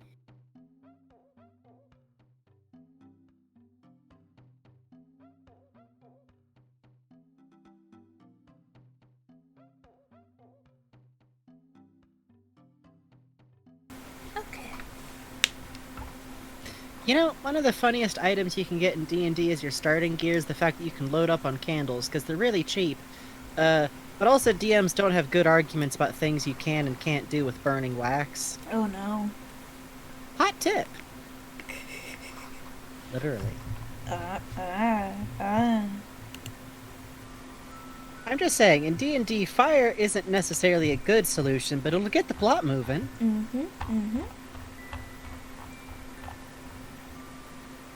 You had to spend an hour cleaning green slime? Yeah, I remember when my friend Kate was working on some kind of machine that just produced a lot of black goo. Oh. I'm still not entirely clear on why, Oh, but you there's a know. lot of problems with the machine that produced black goo. Like, not like oil or tar, I'm not clear what it was. Yeah, there was some Bendy and the Ink Machine jokes at the time. Snail would remember that, I imagine.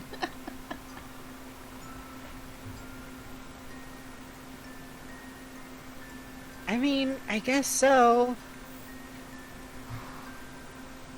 Oh, you had an algae buildup? Whoa. Ooh.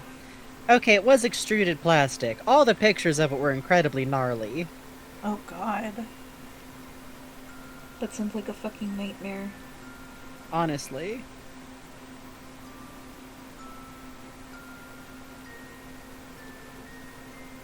Yeah, algae is a fun problem.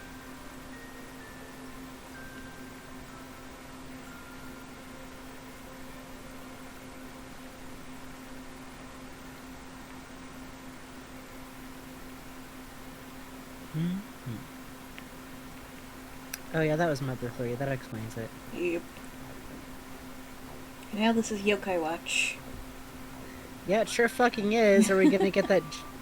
Come on, cough up the sound. I know you got it in there. Trying to think if this one has... Oh. It hits it for one note, the mouth harp. Not the mouth harp, the other one. I never remember its name, but I just remember it as the noise that is the devil, because that's what it is in Punch and Judy shows. And it turns out most people don't have passing familiarity with Punch and Judy shows for some reason. Let's see.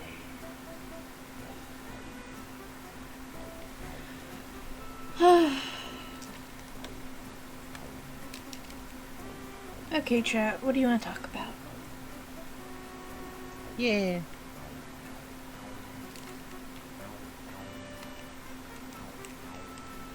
Yeah, I imagine.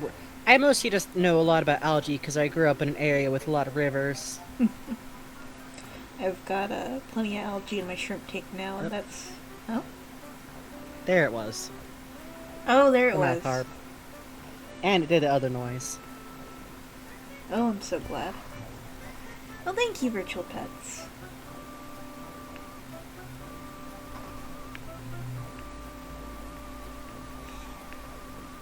Oh yeah? What's your theory? Ducks. My theory is that the original height chart is fucking bupkis, and they should be allowed to be like 8 feet tall.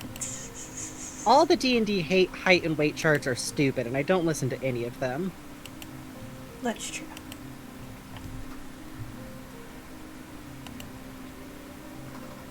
Minecraft lore is pretty fun. Yeah. I like to try and come up with concepts of like how humans can fit into the setting. I always wish that there'd be like, I think you could do something with like setting things in Minecraft, but I'm always a little bit sad that the Minecraft like adventure game kind of things that they had for a hot minute there were like a weird mix of being like a Minecraft server, but like the characters lived in it, but also trying to be a Minecraft world. It was weird. Like they went to a convention Oh. that had like ancient myths and heroes. It was a weird mix. Huh. Yeah, very few people played that. I did, or at least I watched Greeks play it. Oh. But I always, yeah, Captain Sparkle sure fucking was there. But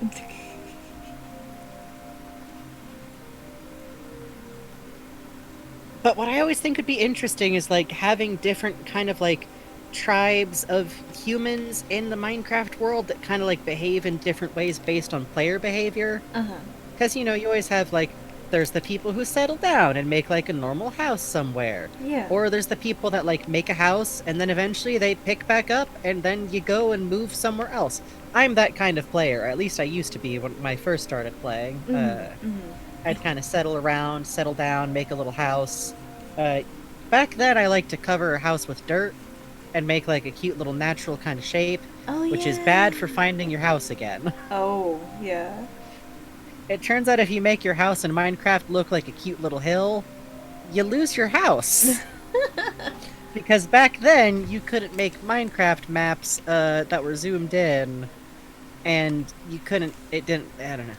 You could lose your house, basically, is what I'm saying. Yeah, I've lost a few houses in early Minecraft. Yeah. But I also kind of like the idea of like, okay, well, what kind of humans lived in the Nether fortresses? Oh, yeah. Like these weird sprawling defensive lines that almost seemed like someone was like pushed kind of back to the edge of what they were doing. And I also kind of like the weird vibe that you wind up getting that humans in Minecraft are like rare, because you're the only motherfucker around. Yeah. Side note, sometime I want to try hollowing out a mountain again, because I used to make houses that way sometimes, and it was kind of meditative. Oh, that's cool. Especially with Yeah, like just- extreme hills and stuff now. Yeah, like you do it by hand, kind of. You just like go in and kind of hollow the whole thing through and then set up shop in there. It's cute. Oh, that'd be fun. Yeah. Snail says, I used to make underwater and underwater entrance bases. Guess how often I lost my houses? I imagine some. Oh. Oh, Gordon footwork. Yeah, they have like a pet pig. They're very cute. Also, I kind of miss some of the accidental lore about Endermen from back when they first got introduced. Because at the time, the Farlands still existed. Do folks still know about the Farlands? Oh, yeah. Oh, Hey, Shay, overrated. For those who weren't there at the time, Minecraft used to have the ability to go so far on the map.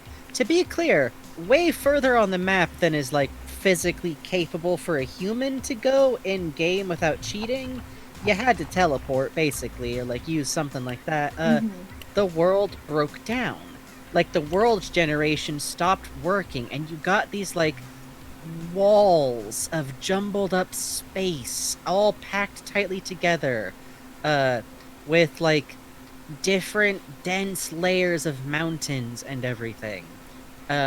It was kind of beautiful and fucked up and really cool. And there was always, back then, kind of an association with Enderman, which later got kind of turned into the end, although behind the scenes, part of why the end exists is because Microsoft wouldn't buy it from Mojang unless they added a definite ending for some reason. Oh, really? So, yeah, if you ever wonder why the Ender Dragon fight seems a little like a weird boss fight to drop in Minecraft, that's why. Oh, good night, Maple. That's also why it causes that kind of goofy ending scroll, which I kind of like to ignore. I feel like it scrapes too much mystery off of Endermen, and I'm super fond of them. Hey, good night. I think your computer will be fine if you get to the far lands, but doesn't exist anymore. It's been updated out of existence.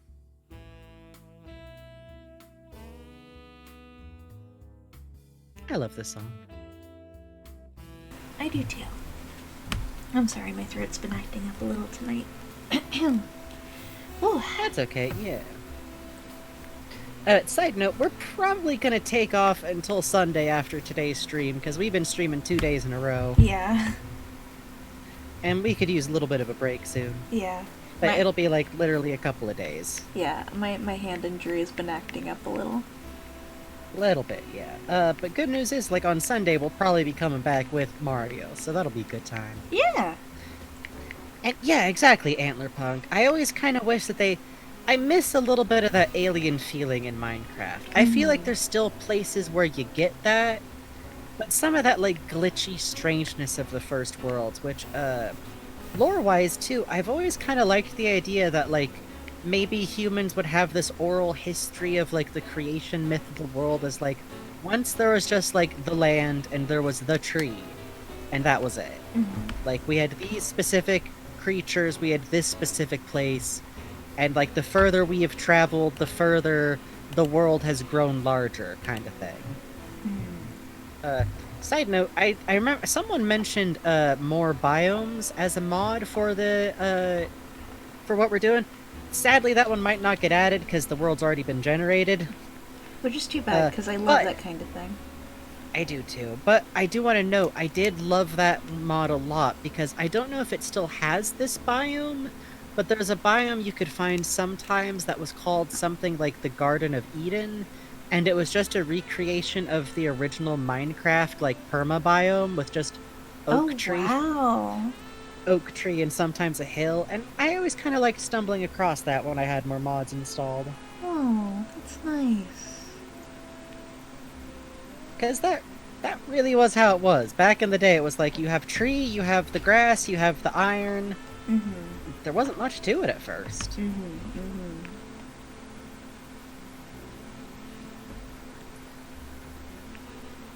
Oh, it's called Alpha now? That's lovely. Oh.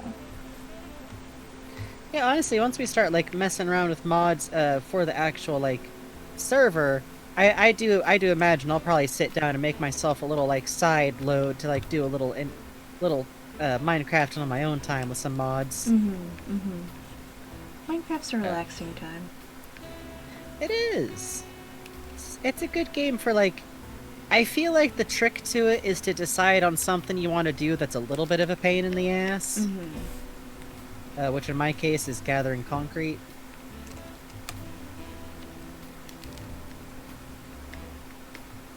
Which, gathering concrete is a fun task to make for yourself. Oh god, Because yeah. not only do you have to hunt for gravel and sand, which is a weird position to be in, of like, sand, you can find a desert, you can get a lot of sand eventually, like even just emptying out a beach don't take you too long. Oh yeah! Honestly, Snail, maybe that could be fun, because there's some places we ain't been to yet. Yeah, that's true. Addicted to stone brick, it's awful. Okay, stone brick is one of my favorites. I like the way it looks. But I'll always remember when brick was one of the rarest, like, materials in the game.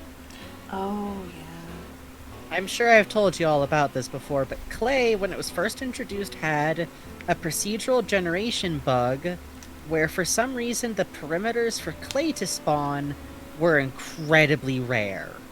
It was literally rarer than gold. God, that's right. Listen, they just have to keep removing Hero Brine. I don't know why, like, it's not their fault. They're trying so hard. They've been trying to remove him, but listen, he's just a little scamp.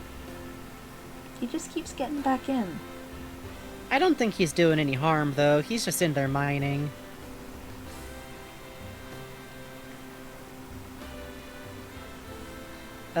In all genuineness, I find Hero Brian pretty charming and harmless. Yeah. It was like, he's from such a specific era of creepypasta that I think outside of a few shiny examples is all real goofy now. Yeah, honestly.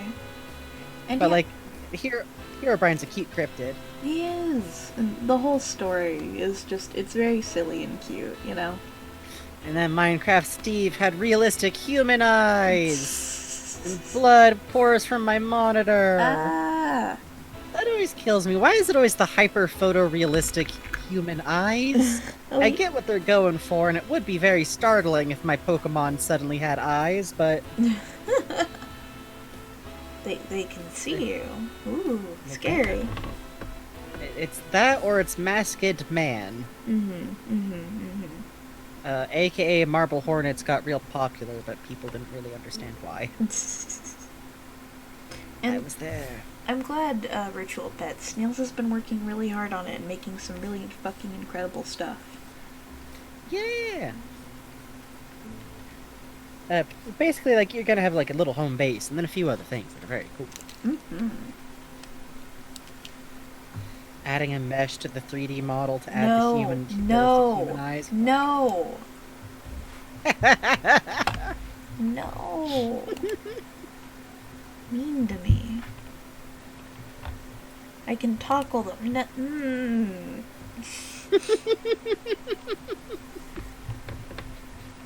Hey, listen, if a character has a tail, it should wiggle. Yeah, We all know this. it's true.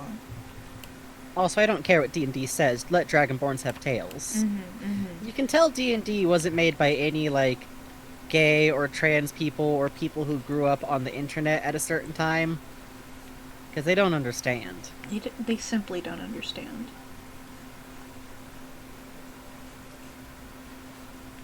I'm going to shift this to... Otherwise, they would understand that the point of being a Dragonborn is to be a furry. A little bit. A little bit, just a little bit, as a treat. You can be a little bit scaly as treat. Yay, snail! Yay, snail. Also, tieflings should also be...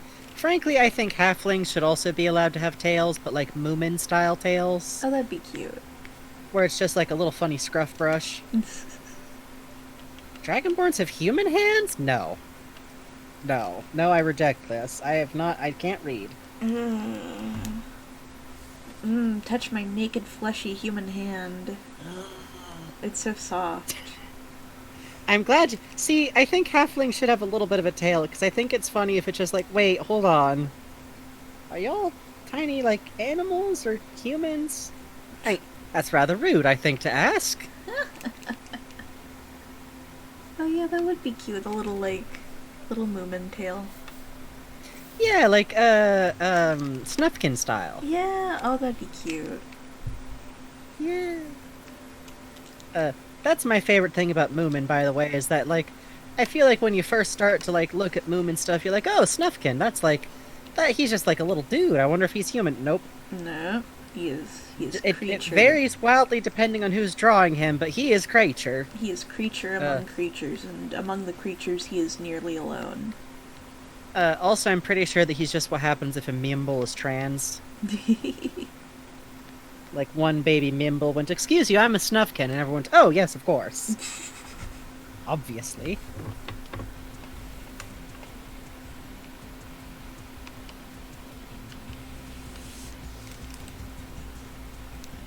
I mean, it's foolish of us to assume that Snufkin hasn't been smoking weed. That sounds like I'm doing a goofy 420 joke, but in all sincerity, Yeah. Who's to say, you know? who's to say? He's got the aches. He's gotta, you know, traveling a lot. It's true. Snail, none of us know how to run a server at all. Yeah. Snail, you say funny little words, and I go, uh-huh? What? Huh. That's very impressive. I don't understand. Okay, cool. Snails I'm is so tearing at the smart. computer. It's true. And I do love Moomins. I feel like I don't actually know a lot about Moomins, like I can't speak on them authoritatively, but that's just because there's some people who know a lot about Moomins. It's the same problem as, like, with, like, Muppets. I think I'm genuinely in the top percentiles. I'm not in the top percentile of Disney Duck knowledge havers. And that's not because I don't know a lot, it's because there's people who know everything.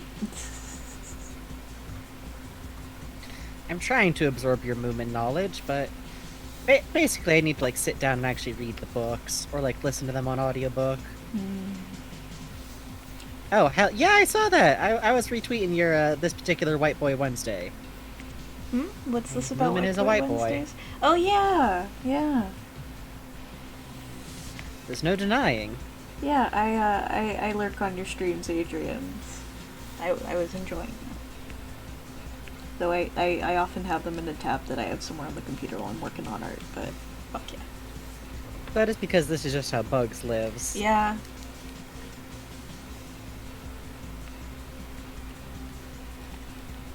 Yeah, White Day wins, boys. Yeah, White Stay wins, boys. Hey, technically Homestar Runner is a valid candidate for White Boy Wednesdays. Yeah. It's true. I'm Time zones are tough. that Moomin game, you said the word Moomin game, and I just thought about, like, fucking, that Crayon Shin-Chan game they announced today.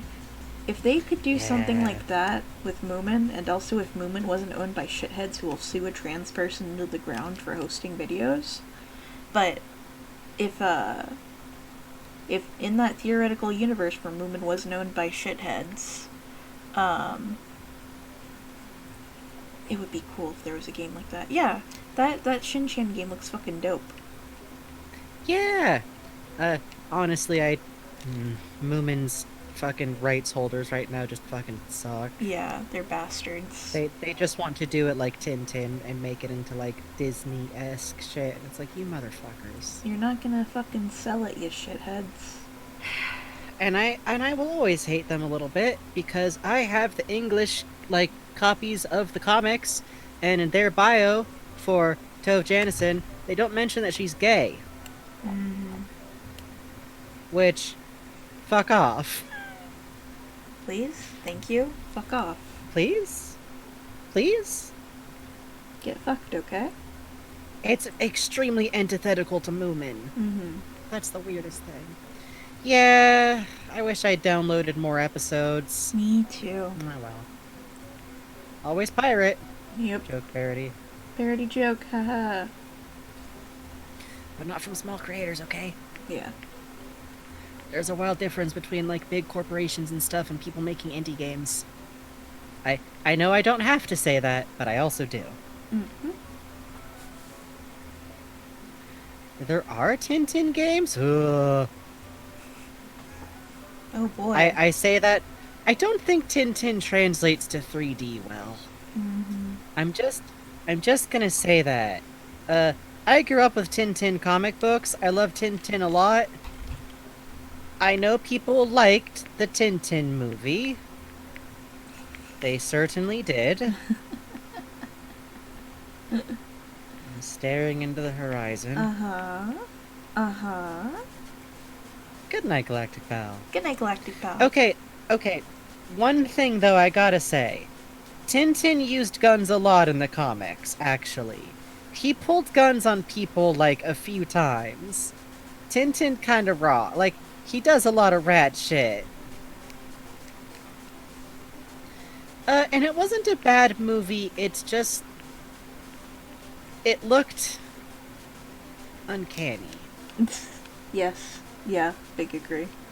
The like... design was interesting, because it was... It was very... Yes. Yeah. Yes. It was interesting, but for some reason they decided the way to do the Tintin movie was to make everyone, like, hyper realistic looking. Also, everyone who wanted to be like Captain Haddock turned out to be gay or trans. That's true. That was me, so... Oh, that's cute. On the Hero Forge models for the Dragonborn, they give them little, like, dew claws on their feet. It's cute. Helps them balance. Yeah. Yeah, I did say that people liked that movie. Haddock Nation, it's true. Ooh. I don't know. I feel like if they're gonna make a Tintin movie, they should just make one about the time that meteorite landed and was floating in the ocean and made gigantic mushrooms. Oh? That's what happened.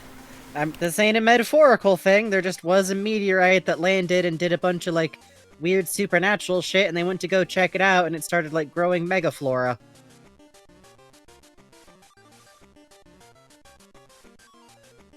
I do remember that Popeye movie that was supposed to happen because I mourn it constantly. Yep. I care more about Popeye than most people do, and it was gonna rule. It had the actual weird characters from the comic. Oh yeah, the Jeep. Yeah, the Jeep! My dad has, like, inexplicably a Jeep plush in his house. That's great! Yeah, I don't know where or how he got it, but... And it had that, like, lovely Charlie Brown kind of look. Yeah, it was gonna be I'm a Gandhi. really... Yeah, which... I'm not always the biggest fan of that guy's, like, writing, but he does make some pretty stuff. Yeah. His writing Oh, is yeah, I iffy, think... his designs are dope. Yes. And I only say that because I'm #1 Samurai Jack reboot hater. Yeah, same. Sorry. Did you if see anyone that wants they to even defend it, did a, like, don't. new ending in the game, too, to try to fix it? They did? Yeah. Oh. Yeah. I mean, why bother? They already had the ultimate ending, which is where girl marries boy. But you know how girl die and how it's sad? Yeah, and that's what makes it sad and grown-up, because grown-up stories are where sad, fucked up things happen. Well, Frankie, only babies like things where good things happen. did you know that if you get 100% of the things, girl not die? Girl just happens to be there, and that's it. I don't... Okay, I'm not gonna get into this for that long, but the point of Samurai Jack, to me, always seems to be about him needing to realize that maybe getting to the past was impossible, and that, like, maybe trying to, like, fight for people in the future mattered on its own, which to me is really good, because, like, you can't go back and stop, like, the conditions we're in. Yeah. But, and to have it at the end, it's like... he goes back to past. He goes back to the past, and it's all good and fine, except girl dies. Yeah, and he undoes everything, and now all his friends he made don't exist, and nothing matters. Everything he ever did is pointless. That's the whole point of the show, is that going by purely the concept of, like, Jack's quest, he has no reason to help the people around him, but he's a good person, so he does, because he does care about the Samurai Jack. We are talking about Samurai Jack by Gennady. Sheesh. But, like... sorry, that sheesh was directed at Gennady. I swear to God. There's... Samurai Jack was a series that was very good and was very, like, a big part of, like, our childhoods very specifically, and they got a reboot to, like, finish the story, and now it's adult, and they can show real blood and fucked up stuff. Oh, no, I know a few things about Samurai. Let me be clear, I like the original Samurai Jack. I don't know if it was as genius as it occasionally gets remembered, but by God, it's pretty. And Samurai Jack and Johnny Bravo had hella chemistry. I know a few things about this. Like... I don't know. Like I said, I wasn't gonna get into that long, but every now and then I have to go, why did that reboot go like that? Yeah, Why did they decide that... And here's where Aku makes his child girl soldiers, but they have hotted boob and wear Aku cat suits. But it's fucked up because they're all abused and Aku things. But what if this girl good? The original idea was to give it I he says so, Hazardous Haribo. He claims that it's like, oh, this was always the plan on how to end the Whoa. series. I don't. Hey, Thank you, you, an anonymous Anonymous. gifter. Ooh, That's very cool of you. a ghost. A ghost. A ghost. I don't think he ever had a plan for the ending of Samurai Jack, and I don't think that's bad. But also, like, the only endings available are either he does go to the past, rendering the series as it happened, like, pointless, Mm. or he doesn't, and I kind of wish that that was where it was gonna go. Oh, good, Kalish. Thank you again, It's Anon. true, you have bugs now. That was very kind of you. Yeah, that's the thing, is that, like, a show that was about, like, hope, and, like, trying to make the best of a bad future. Oh, also, in the reboot, Samurai Jack can't use his goodness sword because he accidentally kicked, like, a baby goat. That sounds like a joke, it's not. Mm-hmm. He became unable to truly see himself as good. Like, oi. Anyways. We're at that time of night where I get a little bit ranty if I get on a particular subject matter. I think sometimes I've noticed a thing with, like, creators who are successful in their field, where sometimes if they got their start, like, making stuff for kids, they get kind of, like, frustrated with that, and I feel like that's a little bit reasonable in some ways, like, if you want to make stuff that's, like, taken quote-unquote seriously, but if what they then do is go back to that thing they made for kids and try to make it, like, cool and adult, it usually just strips the stuff out of it that was likable, and I'm definitely not talking about J.K. Rowling at this point. What? Ooh. What? Who could ever say anything bad about J.K. Rowling? Hey, hold on. Crag McCracken ain't responsible for the Powerpuff Girls reboot. Yeah, that was probably a CN I got my license. problems with... That was Cartoon Network all the way, baby. Mm. I have my disagreements with Crag McCracken, but he's not at fault for this. He is still making goofy, fun, good cartoons.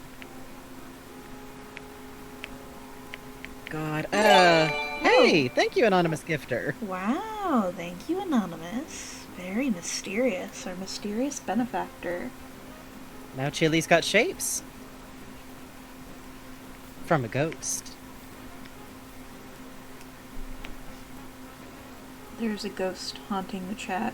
They're being generous. Very scary. Very spooky. It's true. Oh, the Powerpuff Girls movie? I kind of liked it, honestly. Oh, I like mean- that too. To be fair, I was like still a kid when it came out. But maybe that's a good thing. Maybe that means it, like, hit right if you were the right age at the time. No, I totally get you, Hazardous Haribo.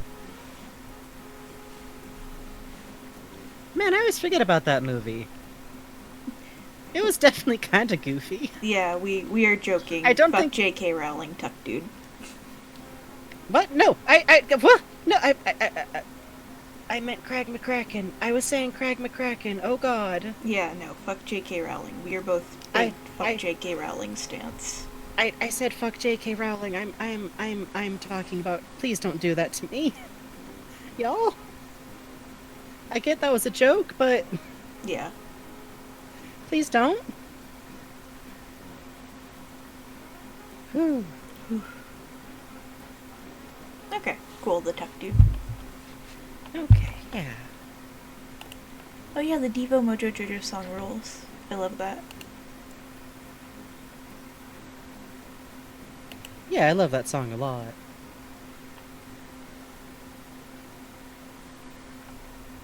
Oh, the Beats All, yeah.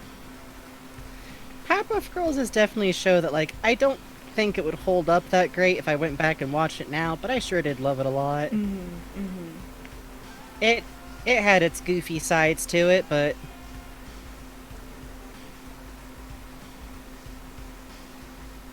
oh, yeah, Crag McCracken, like, himself actually went, I could see that. If I remember right, didn't that movie also come out when, like, the original Teen Titans was kind of taken off? Oh yeah. Am I misremembering that timeline? No, I think you're right, because I remember it was Gorillaz was, their first album had just about come out. because there God, were that's a those specific gorillas. era. There were those gorillas ads in the movie. God, yeah. Code Lyoko? I took a glance at that once or twice. I watched Code Lyoko. I like the funny little guy who was the cat boy, and with his head looks like this. I liked him. When I was like 13, I was like, I think I had a crush on him and Beast Boy, and Raven, As one does. and Jinx. I had kind of a crush on Cyborg. Oh yeah, Cyborg's good. Odd, that's right, Cyborg Odd. was good. Yeah, he was just straight up a cat boy, though. Yeah. I think... Inuyasha was the first isekai that I encountered. God, you're right. It just was, is the problem. She even, like, drops into a different genre. Like, she starts out that anime like in a regular love comedy anime, which I think is a little bit on purpose, because, like, you know, Mason Ikoku and everything. And then it's just like, nope, you're in fantasy fucking world now. Good luck. Have fun. Your romance options are all feral!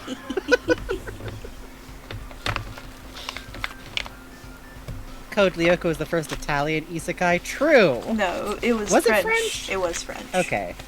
It was, you know that weird period of time where France was like the capital of anime for a bit? Where it was like every manga was getting ported over there first instead. Oh, yeah. Yeah. There was a lot of, like, old scans that were translated from French, weirdly. Yeah, fucking weeaboos. With the wee. Actually, I remember seeing one on Twitter was talking about people who were pretending to be French. It was books. Oh, yeah. Weeaboo. Weeaboo. And if you were way too into England, then you were a Britaboo.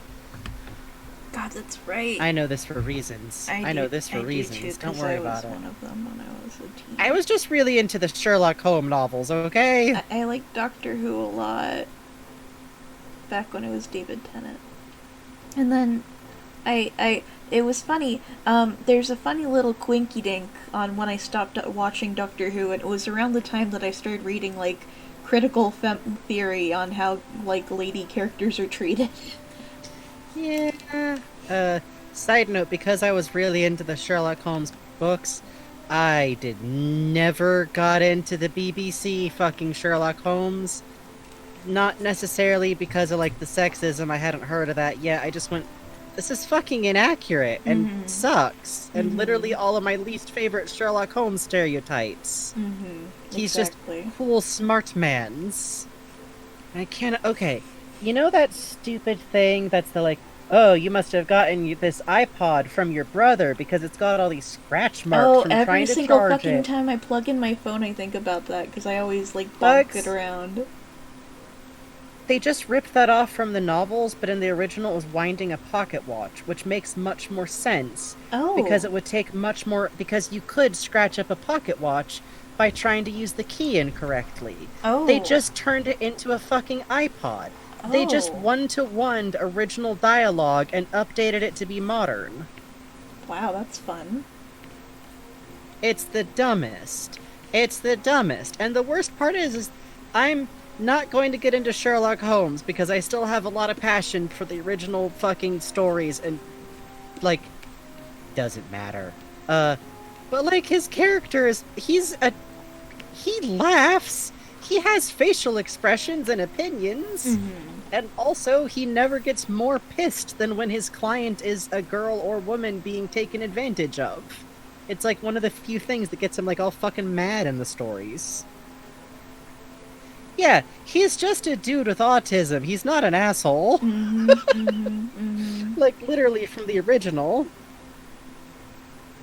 Also, fuck, yeah, Benedict Cumberbatch is interesting. I Yeah. have so many Sherlock Holmes opinions. Side note, stop making Watson old and middle-aged. He's canonically a hunk who just got back from the war. I don't know why people do this. They always make him, like, this weird little, like, doctor with a big mustache.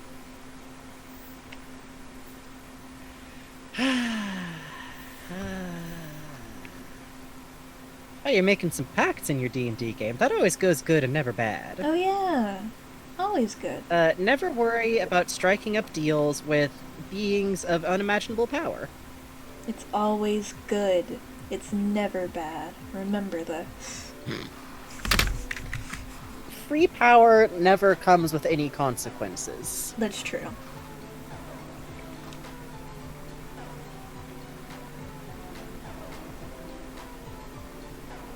Hey.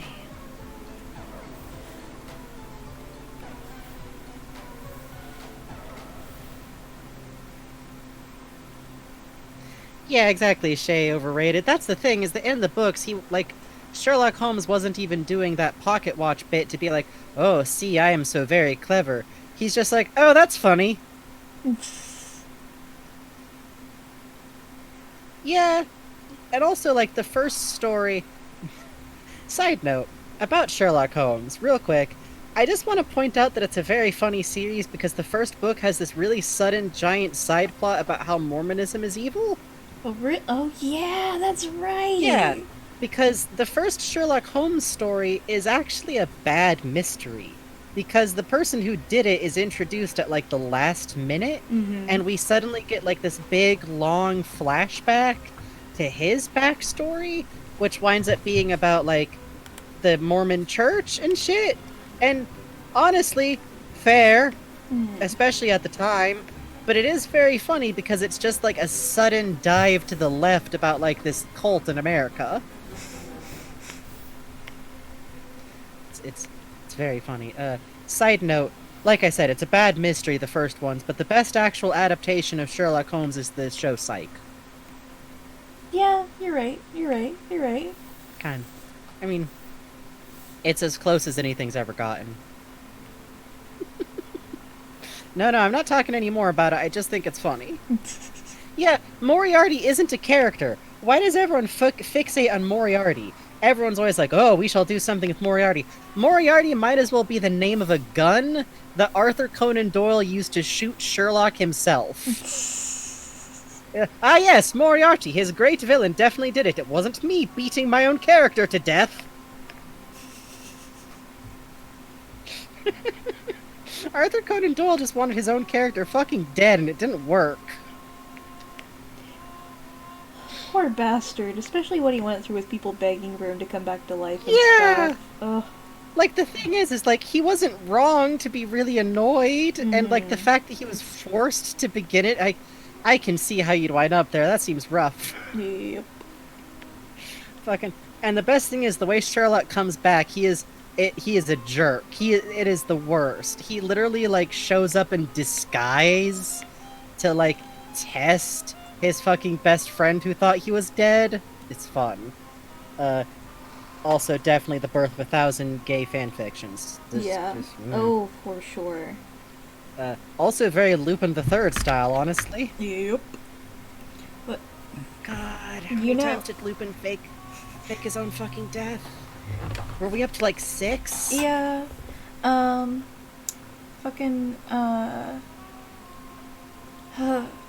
do you remember the origin of Arsene Lupin? The actual, like, original novels? Yeah. And how they're basically, like, weird... My OC could beat up Sherlock Holmes fanfiction! And then, for legal reasons, my OC could beat up Sherlock Sholmes, and... Sherlock Sholmes, the great detective, but also he's evil, because my guy's the good guy. You see? Very normal.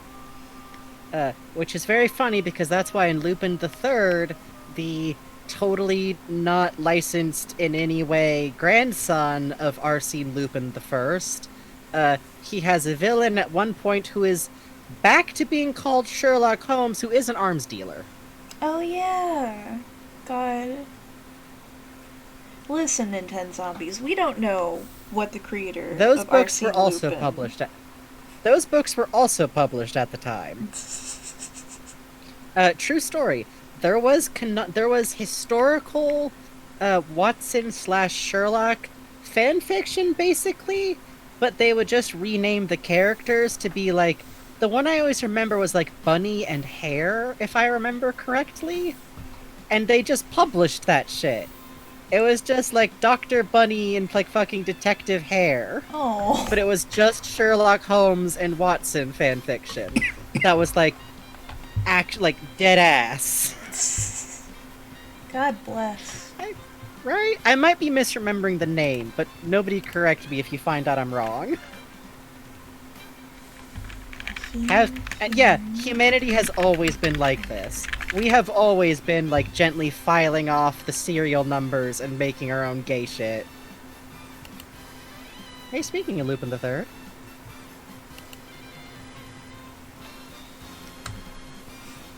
Enemies to lovers, just... Oh, side note, did y'all know that Zenigata in Lupin the Third is also a hyper-unlicensed literary character's descendant? Oh yeah, that's right. Because it comes up in the show, but if you're not from Japan, you don't really recognize it as a literary figure. I'm sorry, I had to look up fucking a Heem Whimper for a reference on this drawing. Uh-huh. And if you click under it, a picture of Darnold pops up underneath it. Oh no. Like, if you like this image, you'll like, and then it's Darnold, and it's like, you're not wrong! Well... Hang on. I think it's because the person's name on Tumblr is literally a Heem Whimper. Oh, that's good. Sorry, you were saying Show though. us. I'm trying. No, chat. I'm not getting chat back on track. Oh no, where'd it go?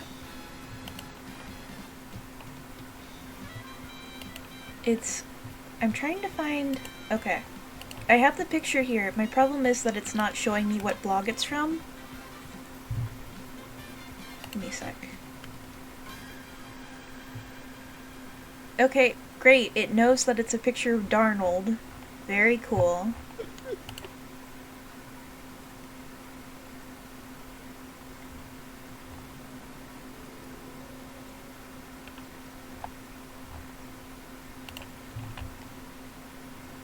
Oh my god, please, please. Please, I just want to post a link to the fucking thing. I think it's an edit of another person's... Oh, I found it!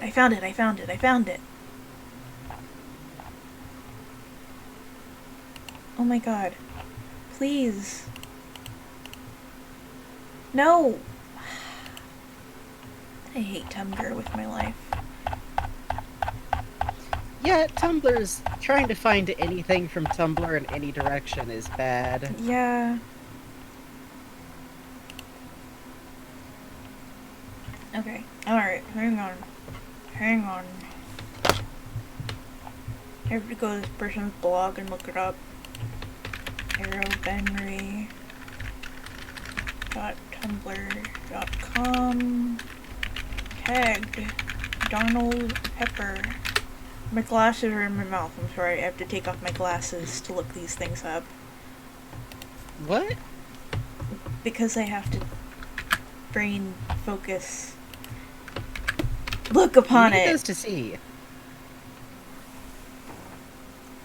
Okay? Okay. This is what popped up under a Heem Whimper. Please enjoy.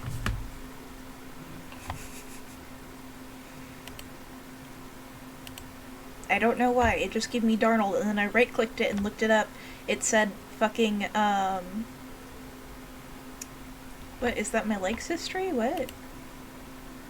No, it's not. I opened it. Oh, okay. And then Oh, Chef Squid is saying that if you liked it within that day, you could find it in your likes history page. So here's the worst fucking part. It was showing me Tumblr, which is a blog that compiles Tumblr stuff, but it doesn't source to the original piece. Oh. So that's why I was fucking right-clicking and Googling, because Google had, for a while it worked, a thing where you could search by image, and then when I did it, it was like, this is Darnold from Wayne Radio TV. I'm like, it sure fucking is. Can you tell me where this is from? Alas. Alas.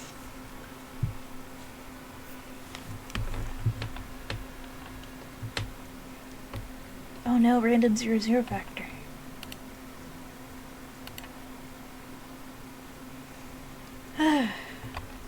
Yes, it's... Oh, Tainai. Yeah, you're right, I should have done that.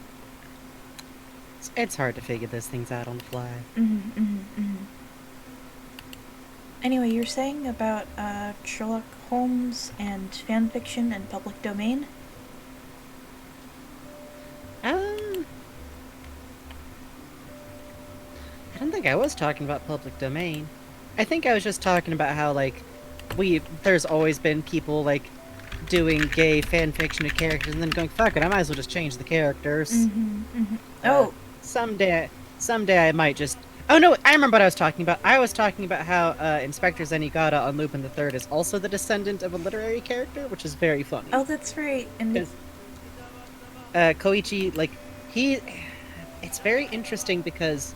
Well, it's not interesting. It is interesting. It's neat that in the manga he was originally supposed to have the same name as who he's the descendant of, but the kanji got fucked up by the printing, and that's why his name is Koichi. Huh. Really? Yeah, Monkey Punch meant him to have the same name, Wow. but the, like, printing blurred the... It's literally just like a printing error, and he went, okay, fuck it. God chose his name for him. Also, it is enough excuse for me to go, no, he trans. Yes, big agree. Name change, trans. Real quick, also, if you Google Ahim Him Whimper, but you put the A and a space before Ahim Him, first result is a Holly clip. It's true, which appropriate. Yeah, Lupin the Third is literally like half the gimmick is descendants. Lupin the Third is a descendant. Goemon Ishikawa the 13th is descended after a famous, somewhat folkloric, like, bandit, which is interesting because he's a samurai because Monkey Punch wanted to do a samurai. Don't question him.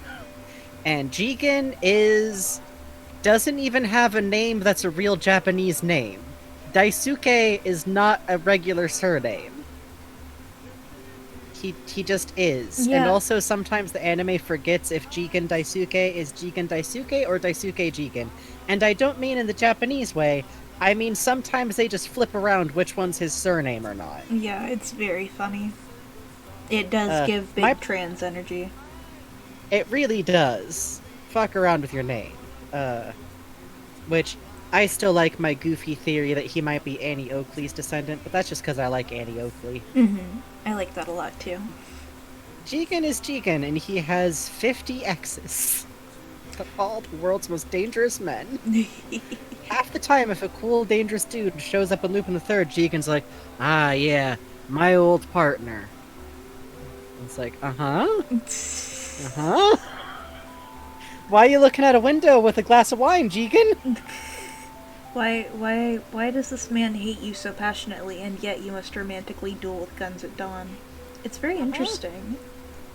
That's the thing. Daisuke is a regular first name, but sometimes it's his surname. And the kanji for it is weird, trust me. Jigen has big trans energy, that's why his beard is so amazing. That's true. Okay. You're super correct, non-binary Vegeta. Lupin is his type. He likes two types of guys. Weaselly twinks, who are bad ideas to date, and might fuck you over. And big fucking dudes with broad shoulders and square chins. Like, Dynamite Joe. Oh. Oh, Dynamite Joe. Oh, Dynamite Joe. Just... You know, I'm gonna actually hit us a little Google search so I can share this motherfucker with chat, because Jesus Christ. Lupin. I'm gonna get a result from my own fucking blog or something. Come on, show me a bigger shot of this man. That's just shoulders up. Tonka Joe is Dynamite Joe's cousin, get it right. Obviously. Deacon isn't messy enough to date someone's cousin. Maybe. Possibly. Who's to say? Anyway, he's built like a fucking trunk. He is. And when he talks to Jigen, doesn't he even go hey, like, baby. "Hey, darling"? He goes like, baby. Because he's American, oh yeah, he says you baby see? in like English. Yeah. Hey, baby! Like, Jesus Christ. Hi. Hello. I think Jigen would smooch someone who's non-binary because he smooches Goemon Ishikawa a lot. So there's obviously a little bit of room in there for hyper competent, awkward non-binaries. Oh, this is homoeroticism in 1970s anime. Which ironically, the funny thing about Jigen is he actually just says "I'm gay" a few times. Yeah. Like in slang, but he's like, "I'm off the market to women. I'm a known women hater." Oh god, isn't that one episode where he helps the girl who's like trying to get the painting back and she's a revolutionary fighter? Where the fucking capo shows up to his door and are like, "We're looking for a woman." He's like, "Hey, you're not gonna find any women in here, big boy. Yeah, that's right. You wanna come in for a nightcap?" It's great. We love Jigen. This is why We Jigen's really my do. avatar on Discord. Yeah, also my avatar in Discord is just like a little tiny drawing of Zenigata. I should change it eventually, but I'm kind of attached. It's cute. Yeah, no, he's hyper canon. And I mean like really canon. Which makes it funnier when the newer fucking anime every now and then will be all like, "Oh, Lupin, it's that girl I definitely had sex with, but we're only gonna imply it vaguely. I definitely love ladies. I Don't- love a dame. Don't. Oh shit, we got the music on. I'm gonna turn it on for a little bit. It's Barney singing time. It is. Yeah, no, in Japan, like, the phrase that's used literally is just the same thing as saying, like, confirmed bachelor.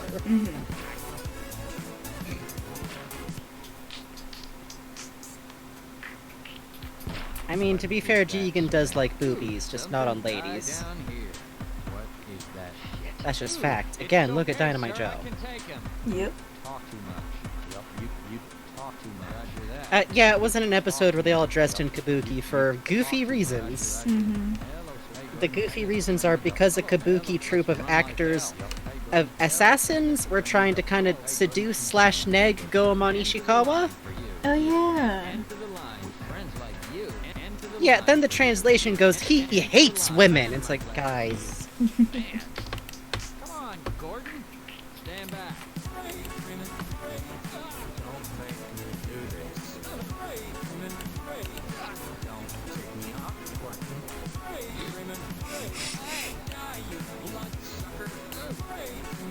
We are listening to Freeze Freeman Freeze. And I'm going slightly quiet because Bugs genuinely likes this song. It's true. I'm sorry. Eh. You're gonna wish you hadn't done that. Freeman, right? I've got a message for you. Shut up. Freeman, I've been waiting for you. One of your scientist pals said to give you a message. Shut up, buddy. This is as far as I go. This is as far as I go. This is as far as I go. This is as far as I go. This is as far as I go. This is as far The as I go. typing This is really as far as adds I buy something. you beer, buddy. I went to a Faceful Bug stream, and they just sat there the whole time quietly typing. What an entertainer. To steal a bit entirely from Wayne. Clear blue. Satellite delivery rocket. Don't make me do this. Freeman, can't take much more of this. Freeman, die, you blood duck sucker. Freeman,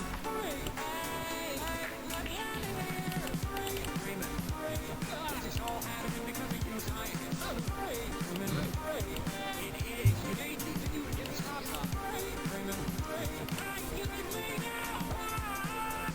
Freeman. Alignment, a heen whimper.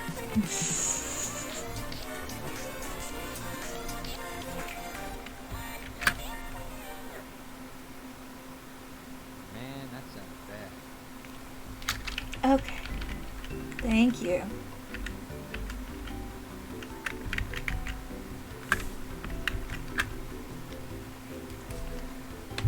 Hee. Fuck. God. Alright. That song is called Uh, Freeze, Freeman, Freeze. Well, my favorite thing about, like, original Lupin stuff is in the manga, which, to be clear, Jigen got much more gay in Red Jacket specifically. I'm convinced there was, like, 1 or 2 actual gay people on the staff of that show. Because sometimes you sit down to that show and randomly, like, here's Lupin's muscular rendered back. It was a good time. It was. But in the manga, there's a very cute scene with Jigen and Lupin, and they're like in the middle of like crawling through gunfire, and Jigen has this great line of like, "Hey, do you ever think me and you, maybe?" And Lupin's just like, "We'll talk about it later." Oh yeah. I think there's also some, right? You know what I'm talking about, right? Yeah.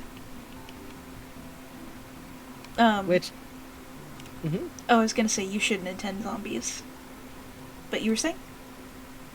I was just gonna say that it cracks me up because it's not even like, it just seems like so chill about it. Like Lupin's just like, "Can we talk about this Yeah. another time?"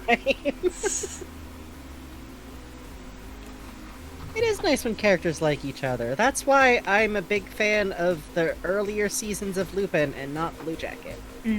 Ever. Blue Jacket's kind of miserable.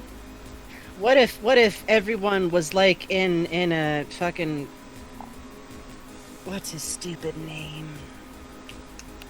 The shitbag, the Firefly dude, Joss Whedon. Oh, yeah, What yeah. if everyone talked like Joss Whedon characters and they snipe at each other the whole time and don't seem to like each other at all, and they're forced to work. Isn't that funny? Don't you love it?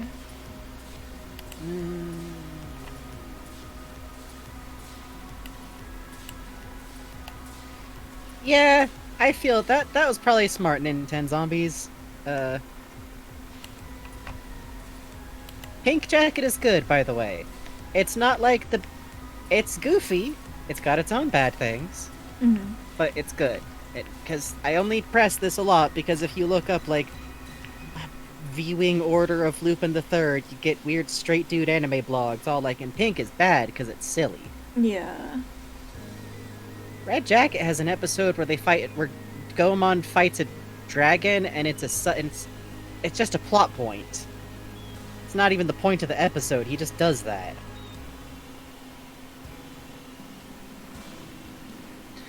Blue Jacket is 4 and 5, which, maybe this is petty of me, but the fact that they had the gall to claim that was another part. Yeah, honestly, that they didn't We even didn't- change the fucking jacket color.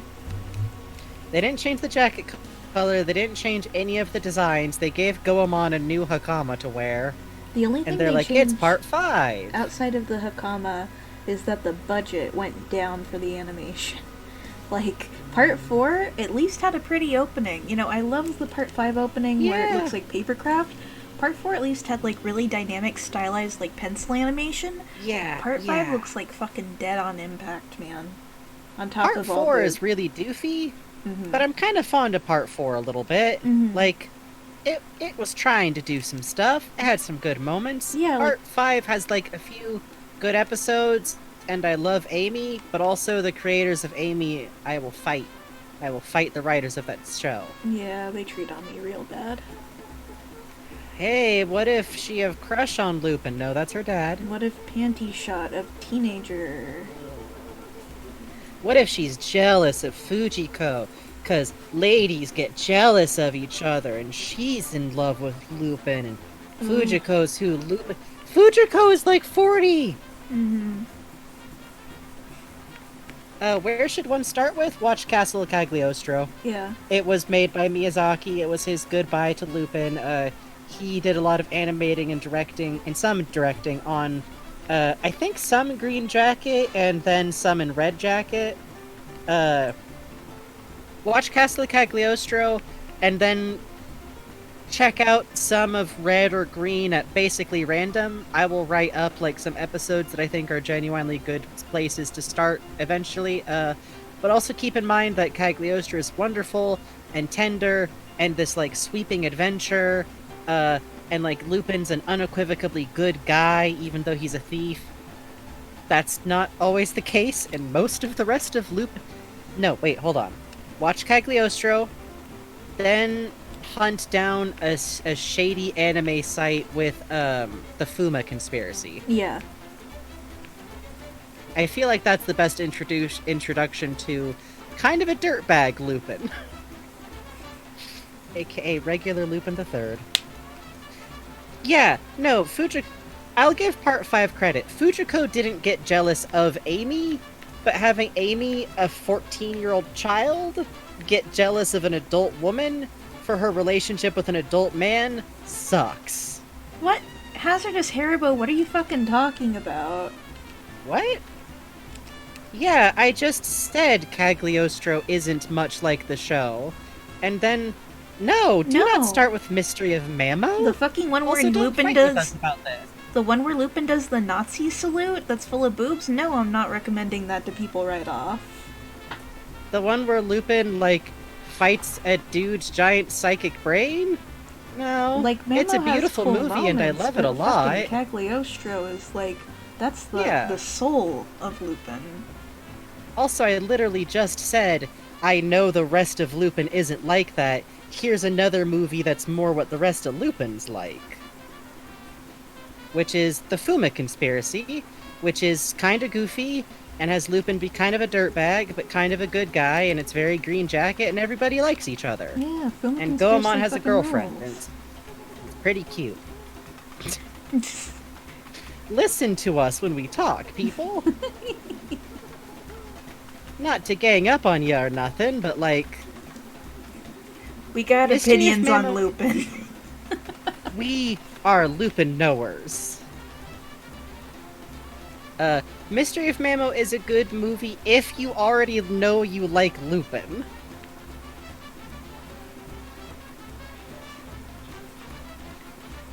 Oh, this music is from Cuphead. Yeah, Cuphead style. Wasps! Side note, Mystery of Mammo is a good movie because it explains that the only things on Lupin's mind at any given point are pop rocks and titties and Inspector Zenigata. Posed like he's being very sexy. Yeah, that sure happens. Lupin has vibes. Sometimes they're bad, Mm. but I like it. Mamo has really good moments, but it wouldn't be what I would recommend someone right away. It would be like something I would recommend someone who's like randomly watched enough episodes to understand that the show sometimes gets real fucked.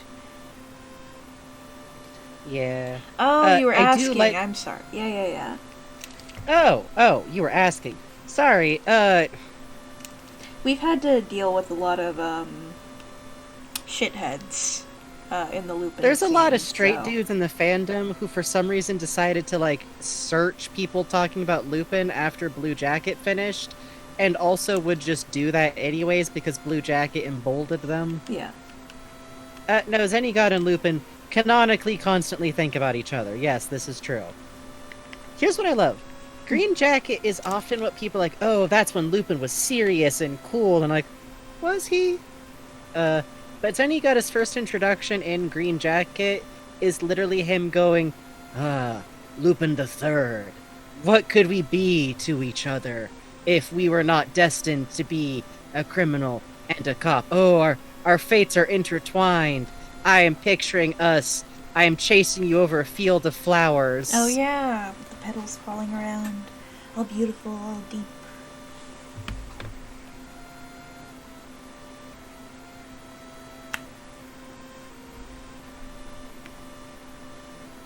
Handcuffs' symbolism goes pretty far. Bliss. People, here's the thing. If you like Cagliostro and then don't like Lupin much, you probably were never gonna like the rest of Lupin very much. And I'd rather people at least check out Castle of Cagliostro because it's a good movie on its own. Mm. I feel like I'd rather people watch Castle of Cagliostro because I love it a lot, Mm-hmm. if that makes sense. I don't know. I went from that to we picked a random Red Jacket episode at random, and I believe Madam X was one of the first episodes we ever saw, Sure and was. so was the episode with Jesus' twin sister, the vampire. And yeah, you're right, Nintendo Zombies, and it's a damn shame because it's one of the best Lupin materials out there. And you know, the same thing happened to Fuma Conspiracy. Yeah. Basically, from what I can tell with Cagliostro, is that a lot of the people who liked the Green Jacket Lupin, and as like the early Lupin, they liked cool, impassive Lupin who doesn't give a damn and is cool and gets girls. And Miyazaki has actually talked about like what he wanted to give Lupin when he decided he wasn't working on the series anymore was like sincerity. He wanted to leave Lupin with like as a person who cares about things. In some ways, like I do almost consider like Cagliostro to be like a good finisher from Red Jacket to Pink, but he's wearing the Green Jacket just to fuck with those of us who give a damn about that in any way. I would kind of consider it almost like Cagliostro is a movie to watch while considering that in some scenes Lupin is talking to a child, if that makes sense. Because there's a scene of his that I'm extremely fond of that I actually use as voice acting practice because I'm a giant dork. Where he's literally trying to like encourage the heroine of the movie, who's 15, and Lupin treats very much as a very brave child, which is something I love a lot about the movie, is that like it's not a romantic thing at all. She gets like a little hero crush on him, but like he literally is like, that's sweet, bye. Gotta go. Which, oddly enough, is actually a reoccurring thing in Red Jacket. There's an episode where a girl has a big crush on him, and he's like, oh, you're college-aged. No. It's, weirdly enough, a fairly consistent trait. Lupin dates age-appropriate ladies. God bless. Honestly. It's also very funny because at the end it's a little bit like he like writes her fucking like letter that's like, you're too wonderful for me to love. And it's like, aw. Oh. Kind of letting her down easy. But in Cagliostro it's like, it's a good movie because at the beginning he's being a doofy shithead thief and he reflects on when he was much worse as a person. It can be a little jarring to go from that to, like, normal. But that's why I recommend the Fuma Conspiracy. Because it takes place also in Green Jacket, and opens with us learning that Zenigata has deadass thought that Lupin was dead for a while. Oh, yeah. But is mostly a movie about Lupin trying to help Goemon out. It's very cute. Like, it opens with, like, oh, Goemon has quit the team because he's gonna marry this girl and settle down and fly straight. And then, you know, ninjas. As tend to happen. Literally, Lupin the Third is great because its base universe is one where, like, ninjas and cowboys and robots and Nessie kind of all exist at once. Which, not to get into Blue Jacket, but that's always one very disappointing thing about Blue Jacket, is that it's very mundane in a lot of ways. They're like, oh, what if drones fucked up, huh? Yeah. Part 4 actually has some of that goofiness. I'll say that. Part 4 is also a little edgy sometimes. But it does have a super secret CIA agent dude who's got magical bat hearing. Oh no, he's part rat, remember? He's part rat! I forgot! Oh! Am I wrong? Is part 4 good? Part 4 has good moments, like the Ghost Girl episode is good. No, part 4 is good because the dude who's part rat and is like the super secret special CIA agent has like a bad relationship with his daughter. And remember he fucking crucifies Jigen? Yeah, Jigen gets like crucified in a so he can be tortured. Yeah. Dr. McNinja is actually a good comparison point in many ways. Oh, God. Isn't the big villain in part 4 like the dream of Leonardo da Vinci? Yes. And like Lupin, his psychic imprint on the world. Lupin can't get in because he can't dream, which is from Ammo. But with the help of one hot lady Oh. who isn't Fujiko, he can. Yeah, also to be clear, we're not saying Mamo is bad because as a Nazi salute, we just know this series very well. It- And while I understand, like, you're well-intentioned and all, but, like, we know our shit. You know, that's all. You're cool, but Yeah. sometimes, chat, I love you all very much, but you get a little combative about weird things sometimes. But yeah, we feel it. Yeah. Yeah, it's there's weird stuff and It's from an era where I think Nazi references were funny, if that makes sense. yeah. Which still sucks. It's not like, oh, Lupin is a Nazi. It's like Lupin is being a weird goofus dingus. Mm-hmm. I do like that movie a lot, though, because it has a whole weird... Isn't that the movie where Lupin's caught in a cage and he just starts barking like a dog? Yes, that's the one. I also like the episode of Lupin the Third where, for some reason, Lupin can do a pitch-perfect impression of a tiger. And this is a known enough trait about him that Fujiko recognizes it by ear. Remember that one? With the rocket full of diamonds? Yeah. Yeah. It's a good series, but it's very goofy. Yeah, Lupin... I feel like... I will say this. Mamo is perfect Lupin character writing. Because he's a goofy dingus. That's true. They keep trying to make him act cool.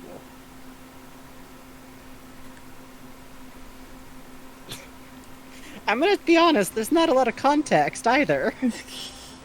That's You'd true. think there'd be context to explain these things we talk about. Is Trent trying to grab the staff? Chat just thinks it's a fun new toy, is the thing. They're going to gently wave it around. They are. Puzz, I will happily lay out a couple of my favorite episodes if you ever want to check it out. I will find one or two where Fujiko is rad. Hey, do you remember the one where Zenigata was suffocating inside of the tank because they were in Australia and the police had turned corrupt, so they had to use kangaroos to fight the police? No, they used Kangaroo to escape the police after Jiken convinced Lupin to not keep gambling Zenigata's life on being able to get the tank open. Oh yeah. But they did use kangaroos to escape, and they did use a flock of sheep to distract the cops to steal the tank. Yeah, and then Zenigata fucking T-boned the cop car for them. Yes, because Zenigata decides he owes them a life debt, and the way he repays it is by covering their escape from the Australia police. In no way, because he's just pissy about anybody else capturing Lupin Not even in a any little. way that comes off as... Definitely no weird romantic, like, oddness there.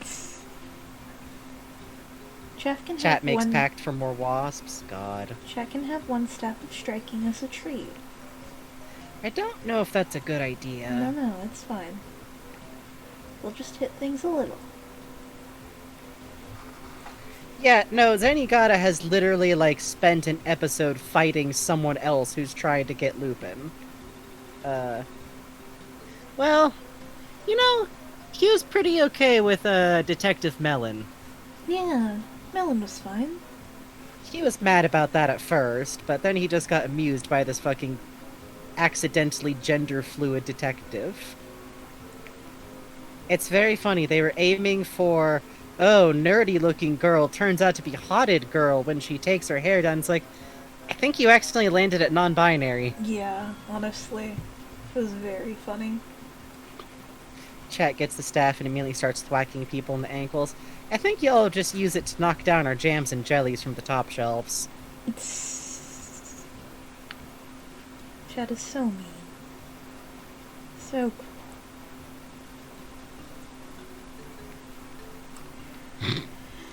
Y'all don't need a bag of infinite wasps. You got one. No, jams and jellies are not in-house. Shit. Fuck. God damn it. The chat monster as a D&D character would be very funny because it would have to be, like, wildly variable in size. So you'd need to make, like, the different size charts.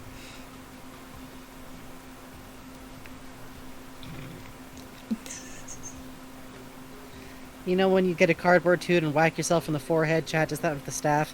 Yeah, yeah. God, That yeah. it makes a funny dunk noise. Dunk, dunk, dunk, dunk, dunk, Dunk, dunk, dunk, dunk, dunk. dunk. Hey, BRB, real quick, okay? Okay. Hi, chat. Hi, chat. Hello, chat. Hi, chat. Hello, chat. Hi, chat. Hi. Hello. Hello. Hi. Hi. Those jams and jellies? What? I don't understand. Hello?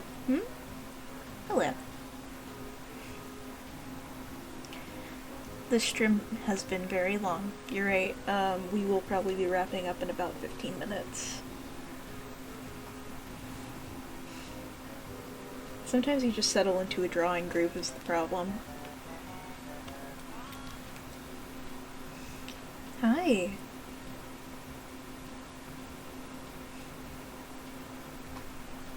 Anyway, sorry for getting a little heated earlier. Me and Frankie have kind of had to defend our positions from, like, jerks before, so... But yeah. This Gordon I drew doesn't look exactly like the Gordon I drew on the first page of this thing, but he's too handsome for me to change him. Hey, you know what? Fucking... Live Moss. Alright on.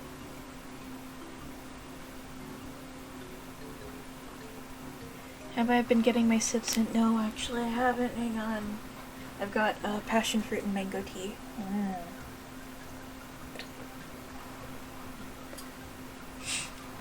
Adrian, is it me? Am I eating the popsicle?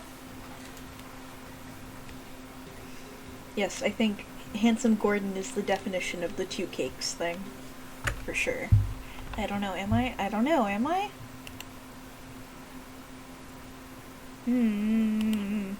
Hard to tell, hard to tell.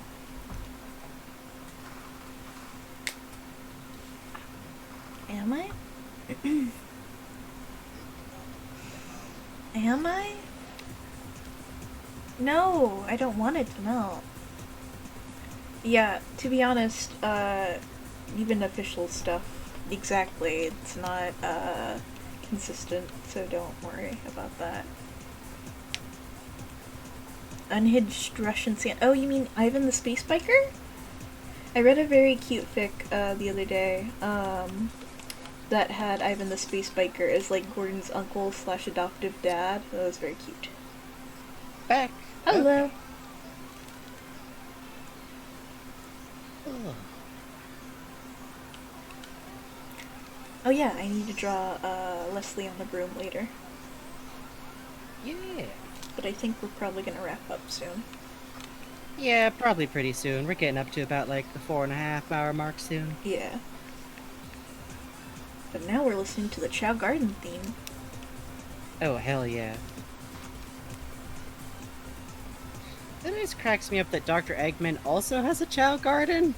Oh yeah, no, I love that I don't feel like that should be allowed. Listen. He loves his babies. I guess no one can legally stop him from keeping Chow. Like, okay, so obviously, like, how Robotnik knows to get, like, any of the artifacts, it doesn't matter. How does he know these things?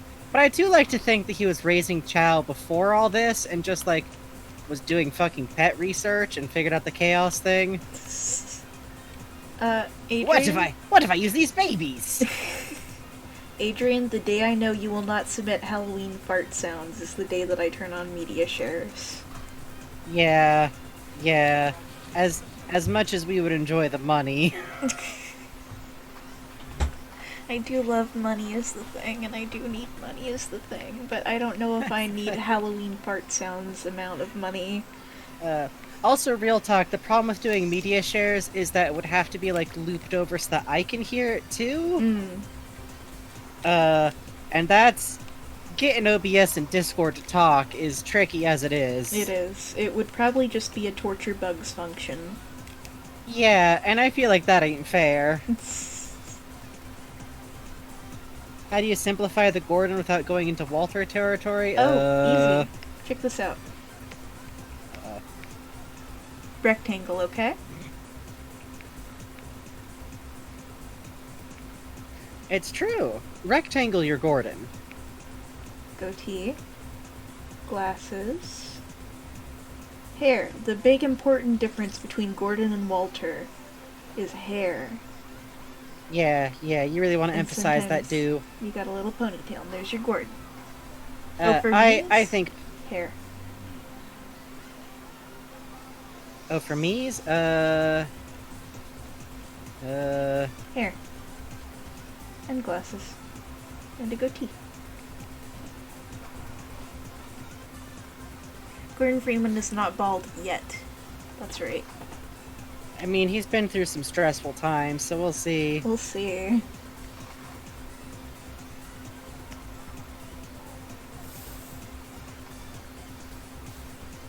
I think if nothing else, he definitely goes like stark gray overnight. Yeah, like he gets to White Forest, he collapses after he's been bleeding out, he gets into bed, Barney's there, he just sleeps cuddled up to Barney, they wake up and he has like Bride of Frankenstein streaks. Yeah, exactly. Just like fucking full bore, like across like the side of his head, like 5 straight fucking inches.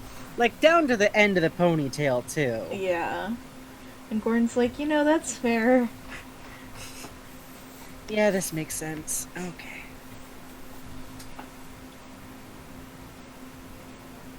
She-Man already stole the ponytail. Next time he gets his hands on Freeman, it's gonna be a cue ball. God, Mr. White, no. No, see, it's actually, it's a misunderstanding that G-Man took the ponytail. It fell off from stress, like a lizard tail. Fuck. Yeah, it's going to grow back, but the ponytail was left wiggling on the ground in the Neelix chamber.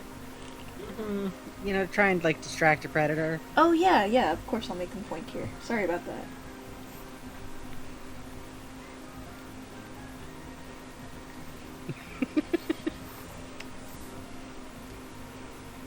I mean, it'll grow back. It's just gonna look kind of scuffy and goofy for a while. Mm-hmm.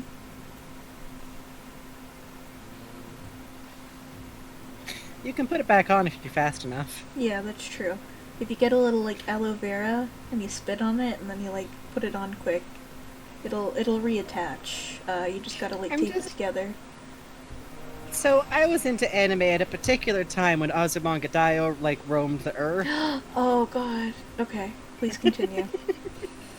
And the only way my brain can go for this is to, like, android fucking Gordon Freeman, which is an interesting thought in of itself. And the ponytail is just like a magnetic attacher. And it just...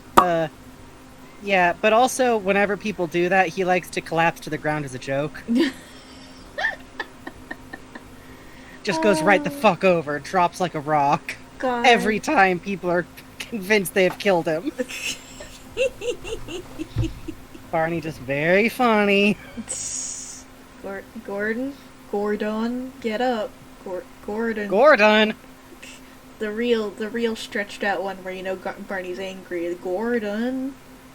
It's a... Gordon!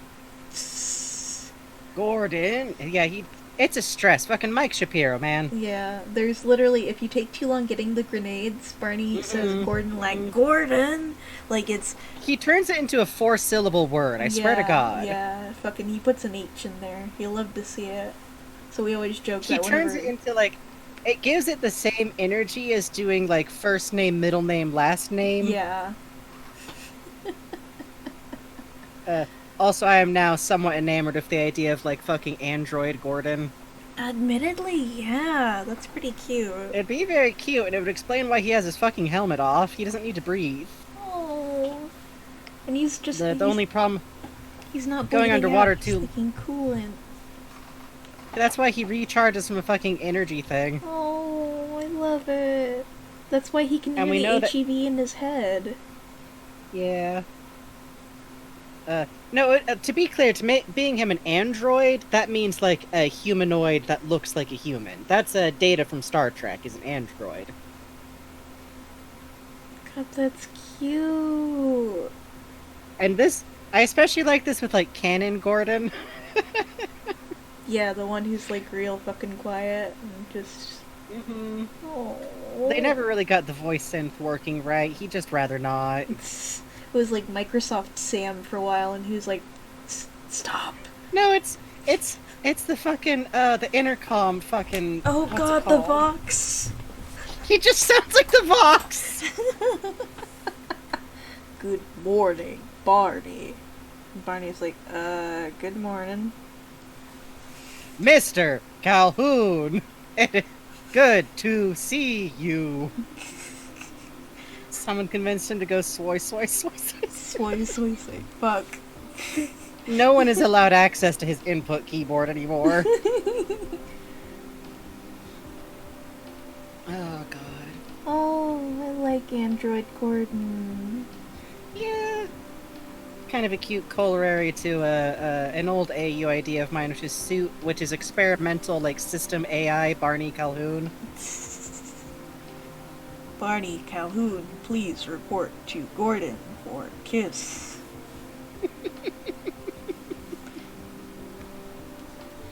God. That would also make Half-Life 2 very funny. Because just imagine fucking, like, Eli the whole time, like, I swear to God, he's just stuck under somewhere and he can't restart. Oh. They're, like, the whole group is kind of, like, having a talk about disc rot, and they're like, well, we could probably God. fix him if something went bad. Ross says, I'm not even sure we got the right cables around anymore. Oh. The fuck is going on with my shrimp tank? Alright, that's fine. It's a different voice from 15.ai. Fuck. Oh god. He really hates it when he gets set to British lady.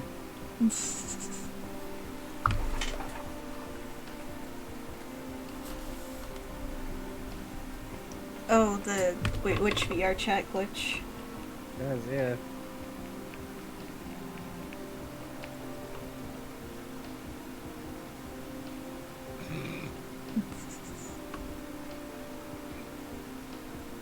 Also, Robot Gordon would be really cute because then Alex could, like, patch him up. Oh, that would be cute. Just, oh, no, this suit is wildly uncomfortable for humans to wear, I'm told. It's somehow both too hot and too cold. Oh, that's right. Okay, yeah, that glitch. Ooh.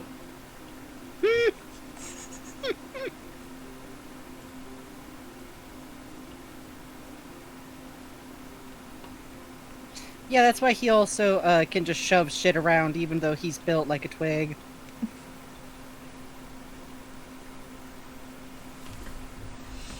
He can arm wrestle dog, actually. Oh, cute.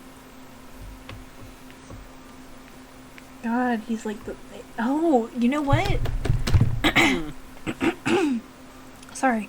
And Gordon's so young compared to all the other scientists, it makes sense. Have an android walking around the labs. God. Honestly, as an AU, it's a cute-ass idea. It is. Especially because, like, as AUs go, it slots in pretty neatly.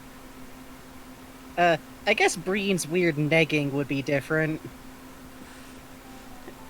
Gordon, you don't remember? They hacked you. You used to work for me. They are evil. They tricked you with their hacking. Alex is like, don't listen to him, Gordon. It's really stupid, but...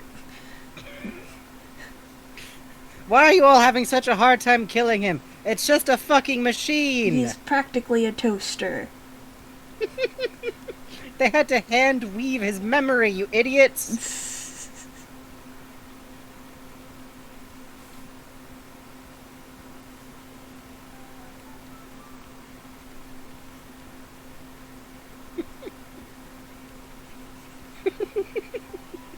Yeah, they gotta get out the big cartoon magnet. Oh. Gordon's just like, no, I'm shielded. I'm incredibly shielded.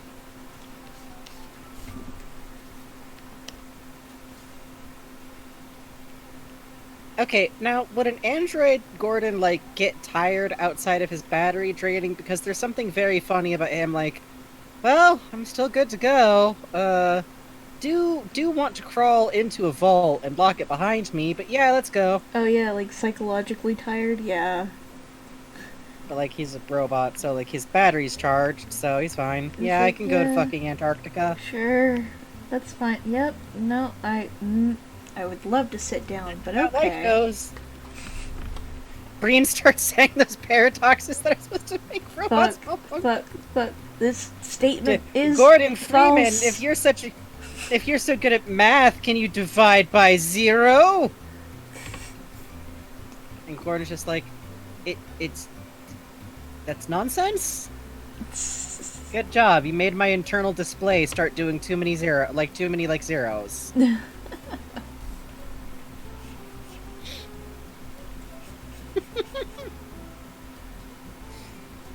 Problem is, all of the other scientists tried this immediately. God.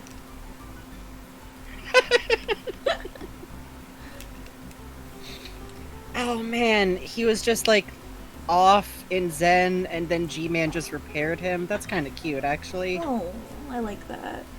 And thank you. I am Mr. Freeman. I am of the mind that a tool deserves another chance to be something different. Let's get you cleaned up. That's cute. Then just cut to the G-Man, like, furiously vacuuming his head. God. How did you get dirt in here? Is this sand? I found a skittle. Gordon, I was saving that for later, excuse you. I feel like G-Man in many ways is like, hey, this laboratory is full of free children. God.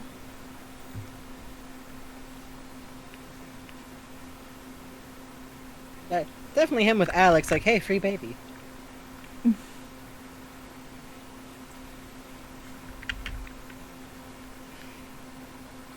Yeah, I feel like paradoxes would just, like, it's like getting an ice cream headache, and then he's like, or even worse, he's like, Dr. Freeman, can you explain love? And Freeman's like, bitch, can you? Sometime boy is hot. I don't know.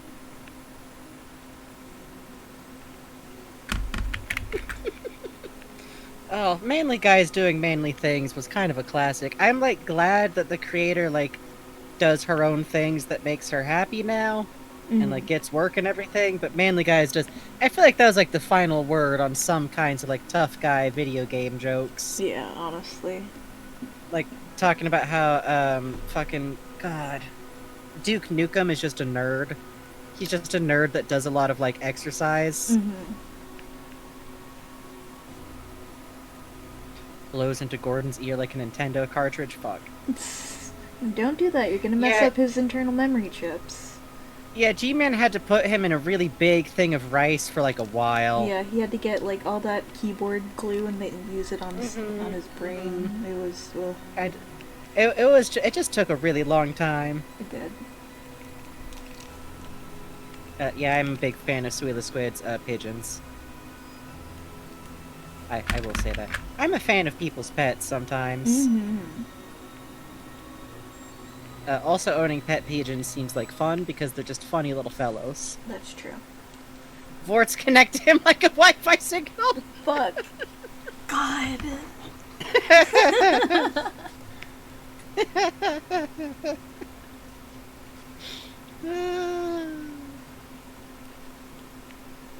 I mean, that would make sense. Like, we literally know that vortessence and electricity are interchangeable for some uses. God. You know, you could actually even keep the, you wear your brighter face behind your darker mask kind of thing would still work. I'm always a big fan of that, even if I feel like when it was written, they didn't have any ideas about what it meant. Yeah. Big agree. I'm convinced that they just thought it sounded cool, but I'm a big fan of it. Mostly because to me what it always sounds like is like Gordon Freeman is a good person who had to like do some kind of grim stuff. Yeah. And I like the idea of the Vorts, like, I think sometimes about like the Vort and Gordon connection, because I feel like it was kind of like a hand wave for why the Vorts are cool with this dude, but sometimes I think about the idea of like Gordon in stasis, like kind of being with the Vortal mind the whole time. Oh, that'd be cool. Right? Like, what if like some part of him was kind of like with the Vorts, and that's why like by the end they know him really well, and they know like the grief he felt over what he had to do and everything. And he's not, like, conscious exactly, but kind of just in there. Like, somewhere between being asleep and somewhere between being a ghost. Yeah, G-Man definitely does not... He has heard so much about Pokemon, but he's still unclear. Oh, I love that. Him fucking, like, fixing the back of his head. God, that would be very cool if the gravity gun getting overcharged, because you could just have Gordon getting overcharged. Oh, that would be cool. The whole time Alex is kind of like, you good? Your personal... Hey, dude, I smell ozone. Yeah, your personal fans are running kind of loud. God, he just hands Alex the fucking supercharged gravity gun. No, I got this.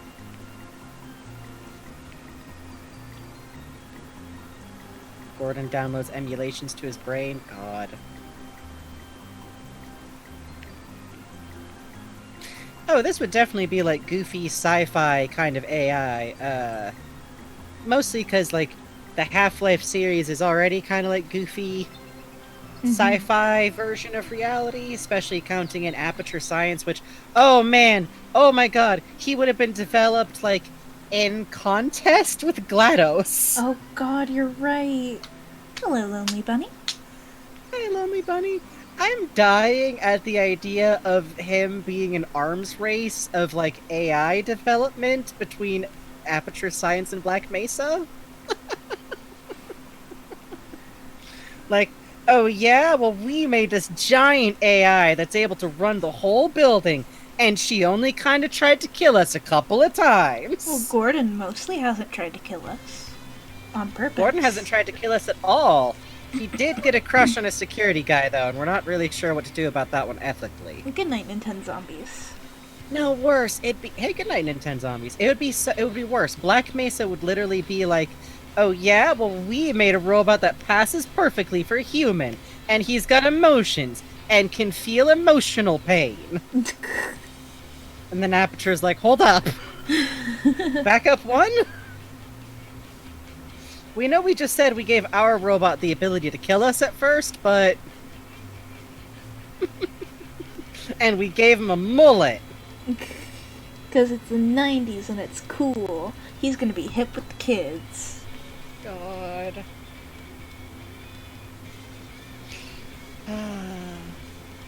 God, Barney was, like, sent to like, guard the room where he knew they kept the robot, but he thought he was talking to, like, the nice scientist who was there working too late on the robot, and he thought they'd just put the robot away for a while. Yeah, he's like, so where's the robot? To Gordon, and Gordon's like, you're funny. Points at himself.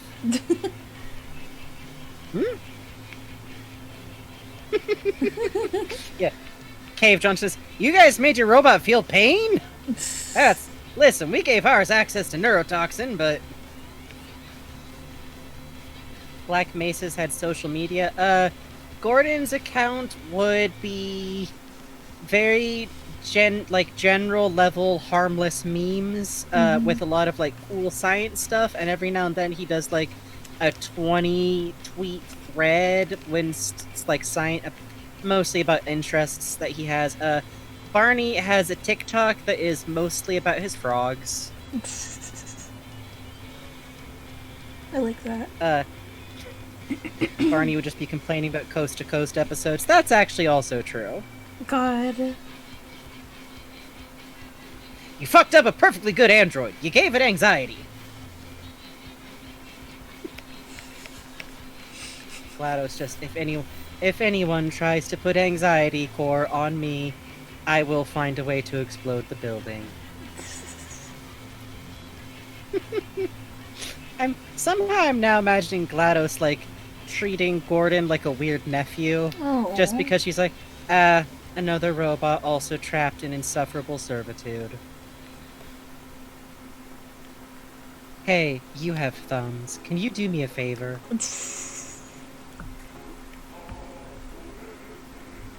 Oh, fuck yeah.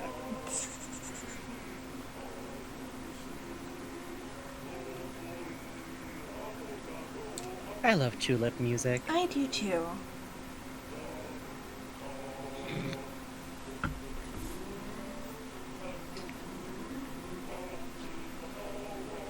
Okay, see, Sarah Murphy, that cracks me up because aliens being interdimensional is a pretty popular alien theory.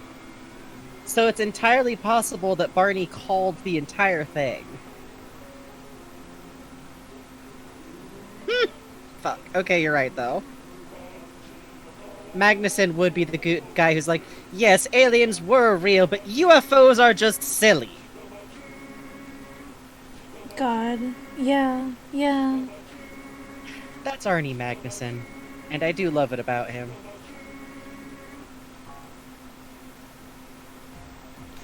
Also, Android Gordon's goatee was his idea. That's true. He drew it on the first time. And they're like, oh, the robot picked a gender. Alright. Kleiner was like, Oh god, that'd note be it cute! down. What if he started off kinda like really basic looking? Uh-huh. Like kind of a faceless dummy kind of situation? Mm-hmm. Just drew glasses and a goatee on himself. That'd be cute. You could even you could take that a little bit further and have it be that the G-Man like upgraded him to look how he was supposed to look, but I kind of like the idea that he was upgraded and then had to be fixed. Mm-hmm. He did choose mullet. Sometimes you're allowed to choose mullet. Listen, it was the 90s. It was very cool. Yeah. Stick body parts on Gordon like a Mr. Potato Head. God.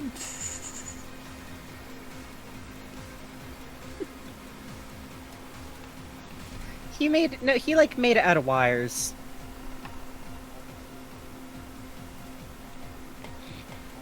God.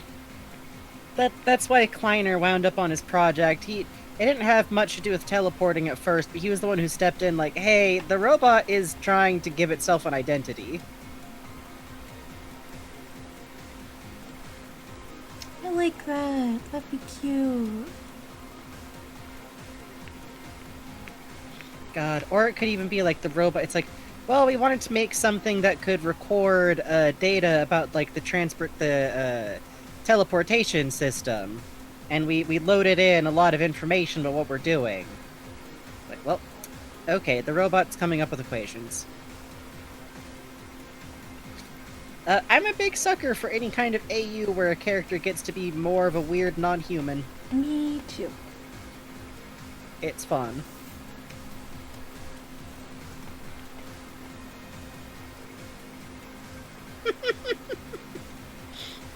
That's a very good B emote.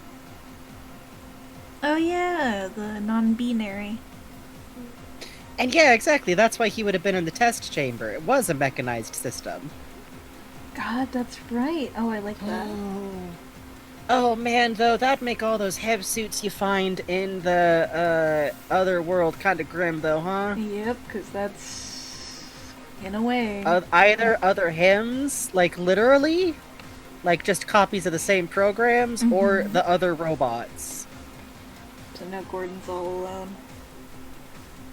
Oh, that'd be pretty good. Painful, but good.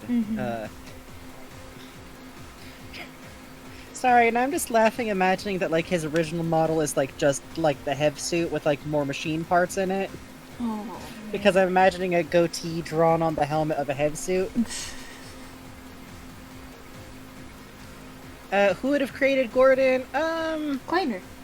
Oh, Eli. Yeah, Eli. Eli built God. the first draft of Dog. So he Oh my probably god, would've that would been be on- very cute, because then you could have the, like, I see you like a son thing and have it not be weird. Yeah.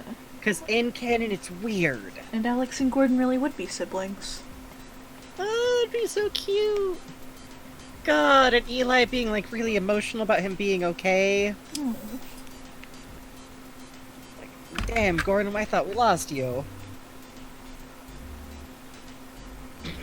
Sorry, I'm now imagining just pre-Half-Life 1 Eli just like, Calhoun, you're a good guy. Are you trying to fucking date my robot?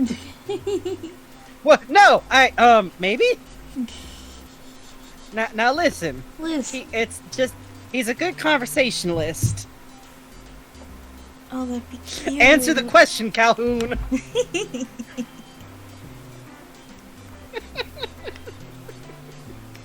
I mean, if anyone would be, it kind of is Barney. I also like the idea of Barney having known him when he was a much clunkier robot, too. I admit I find that cute. That is charming.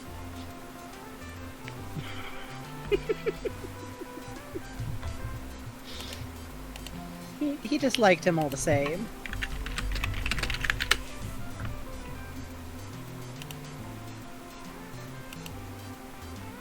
God. Gordon does sign language mostly, but he can also just, like, plug in a monitor. Oh, that'd be cute. Scrolls text across. Oh yeah, giant crush.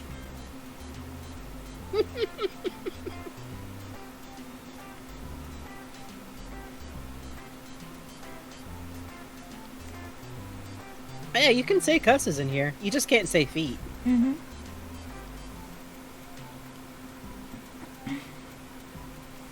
Yeah, Barney, like, big time crushed on Gordon, like, when he was still, like, they hadn't put all the like, plastic hadn't been filled in yet.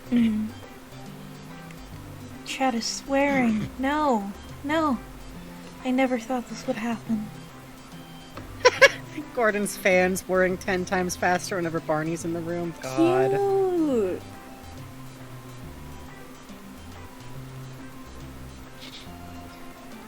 Temperature goes up.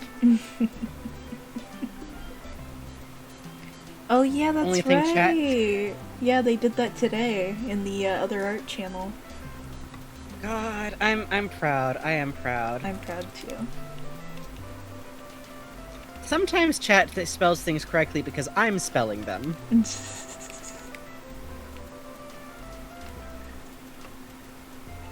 You are causing a ruckus. It's true. It's true. It's late. Y'all are allowed to cuss. God, I'm genuinely kind of enamored with, like, Eli creating Android Gordon. Yeah, honestly. God, I bet you know what? The gravity gun wouldn't exist. He'd just be like, I made you a new fucking hand. That would be cool. Kind of circle back to the Alex thing. Yeah, exactly. Kind of made more like the Russells, but like, because I like the idea of, like, in this case, Eli would have been making something that, like, really only Gordon can use. Like the same with the Hev suit, which also, okay, this would solve the problem of why the fuck were they just holding on to a Hev suit and not letting anyone use it. Because in this case, it wouldn't just be, like, armor that you put on a human, it would be, like, weird, like an exoskeleton built for a robot very specifically.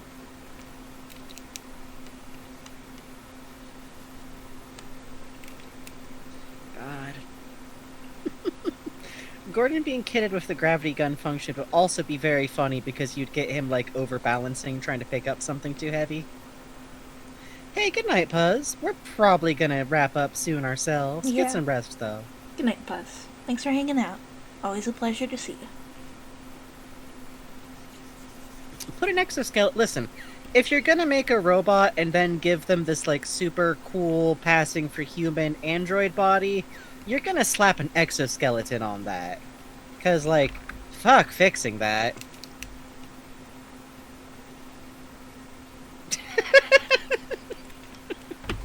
Yeah, I think... No, Cuppy Dog City, they plug him in to check what's wrong with him, and it's just that gif of the heart locket opening, but, like, rendered at 180p and, like, 70 frames. And it's just full of Barney. Oh, ooh. Hang on. I'm thinking of a word that starts with a V. Not vehicle, not vestibule.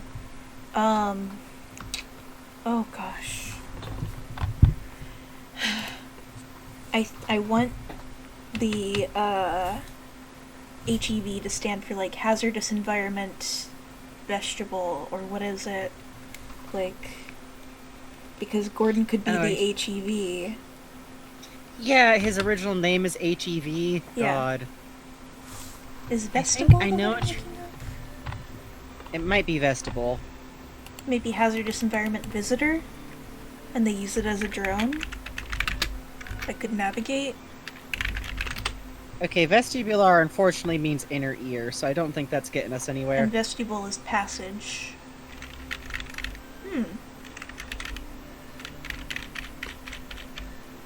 Yeah, it could be Well, visitor. we could just change the initials.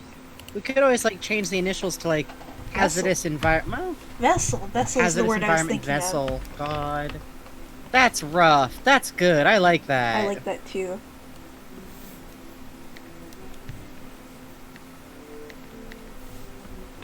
Gordon can run Doom, it's true.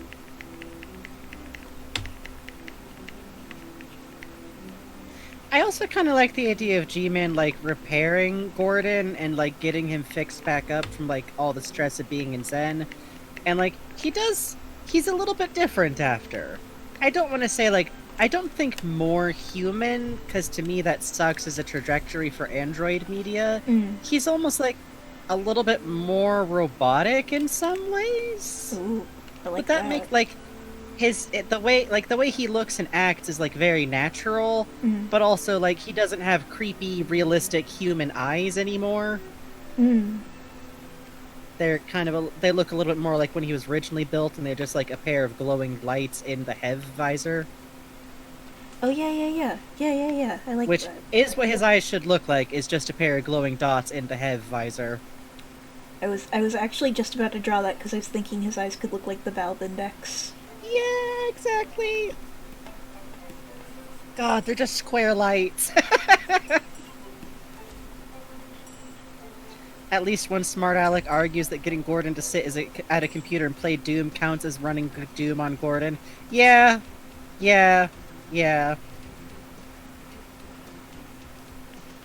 Oh man, I feel like G-Man wouldn't be behind him, like, being built, but he probably nudged a few things.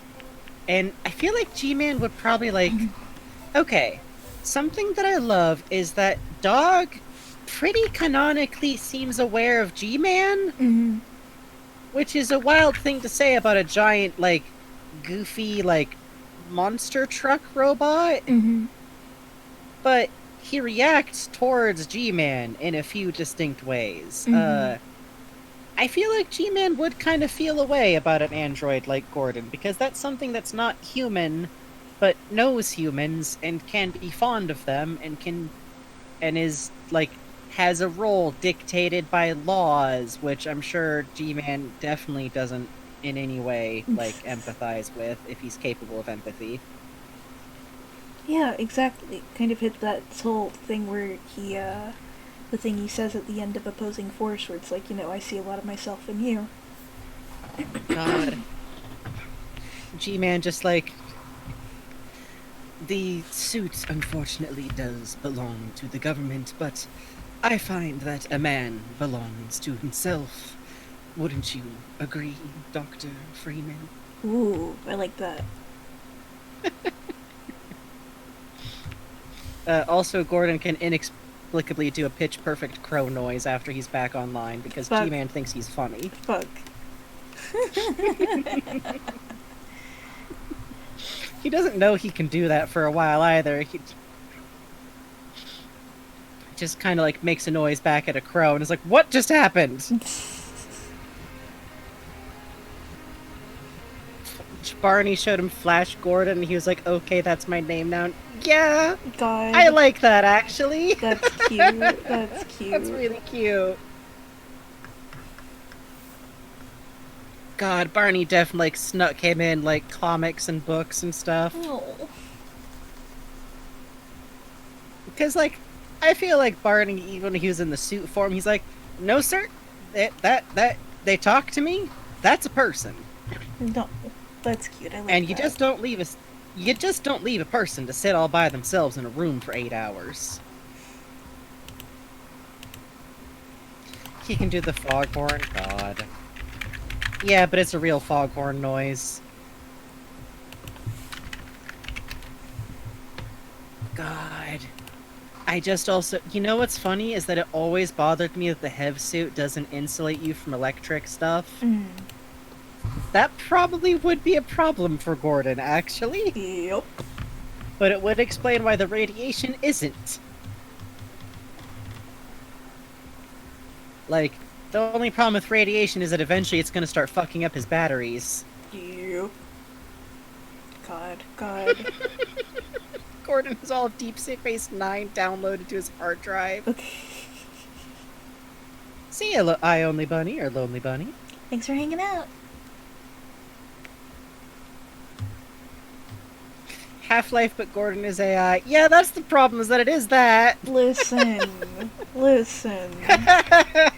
No one tell Cute, RTVS and I can't be sued, okay? Okay, thank you. Yeah.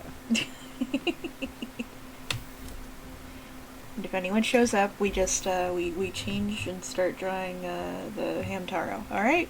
Okay. God, you can just hear DS9 play sometimes. You hear, or occasionally you can hear the Next Generation, but you know, he's only likes a couple of episodes. God. He gets mad if people bring up Data, but he does like Data. He does Come like on. Data, yeah. Of course he fucking likes Data. God, fucking Barney brought some in for him to watch, and like after a few episodes, Gordon's just like, so are him and Geordie dating, or...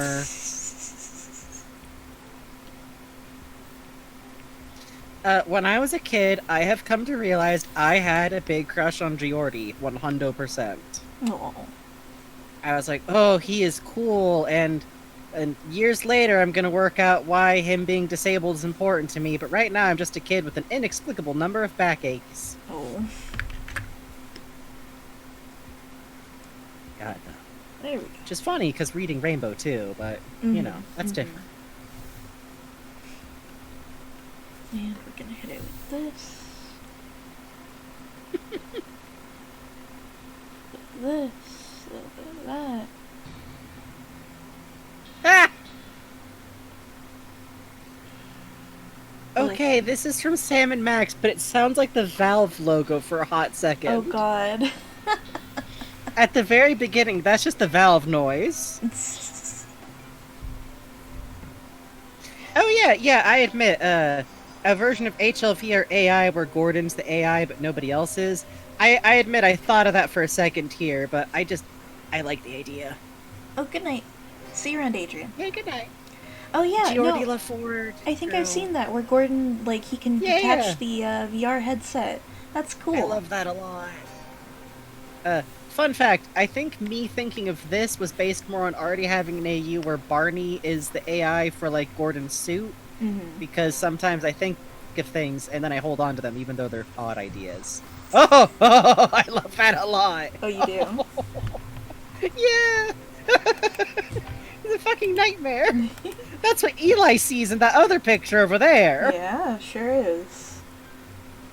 God.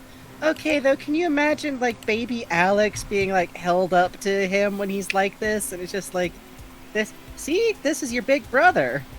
Alex just... No. Actually, Alex would probably dig it. Baby Alex, I think, would be, like... I could see her being... Okay, the problem is I could see her deciding that she does love him because it's Alex, and babies are goofy that way sometimes. Yeah. But I do also think it'd be funny if, like, she reacts a little bit uncertainly, and then they come in and Gordon's, like, drawn on, like, glasses and a goatee. No. And that's, like, part of why. I like that.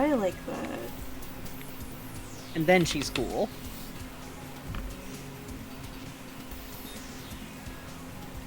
Okay. He looks like me at 3 a.m. going for fruit snacks. Fuck.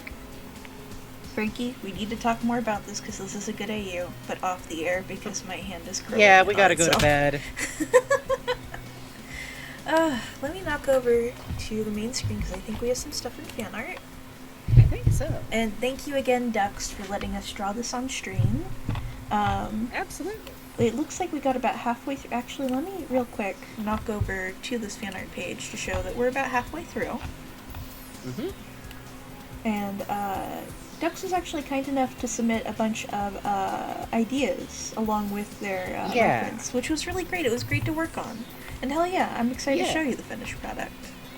And also, if you get sketch pages from people and you're doing OCs or D&D characters, giving them a bunch of suggestions is a really good idea. Yeah, honestly, it's a fucking... Like, This rules. Be indulgent, be specific, because they won't know your character as well as you do. Let's see, I'm going to save this as Leslie.clip. Okay. Yeah, Cos did the same thing. It's been really great to work off of those documents. Okay, let's get into fan art. Yeah. Beep, beep, beep. I think we're starting back with, Whoa! non-binary What the Vegeta fuck? submitted last time. Random 00 factor! What? Oh god!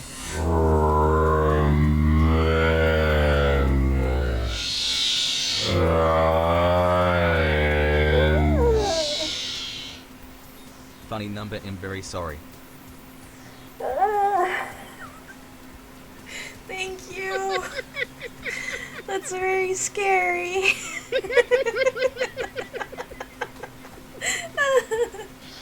Thank you, Thank Random you. 0 factor.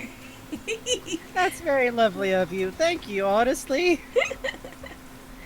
Oh, thank you. By the way, to be fair, when I noticed what happened, I did unmute the stream proper so that I would also be hit by it. Barney, Dear God. that's how Barney sounds to Gordon when Gordon's running out of power. That's what Gordon's playing back in his memory when he's like about to pass out and his batteries are out, rendering furiously. Oh, right. Vegeta's piece. Okay. Yeah. I want to show this one off because it cracks me up. This is from our last Stardew Valley stream. This is actually an accurate representation of what happened. Yeah. This is just kind of what was happening.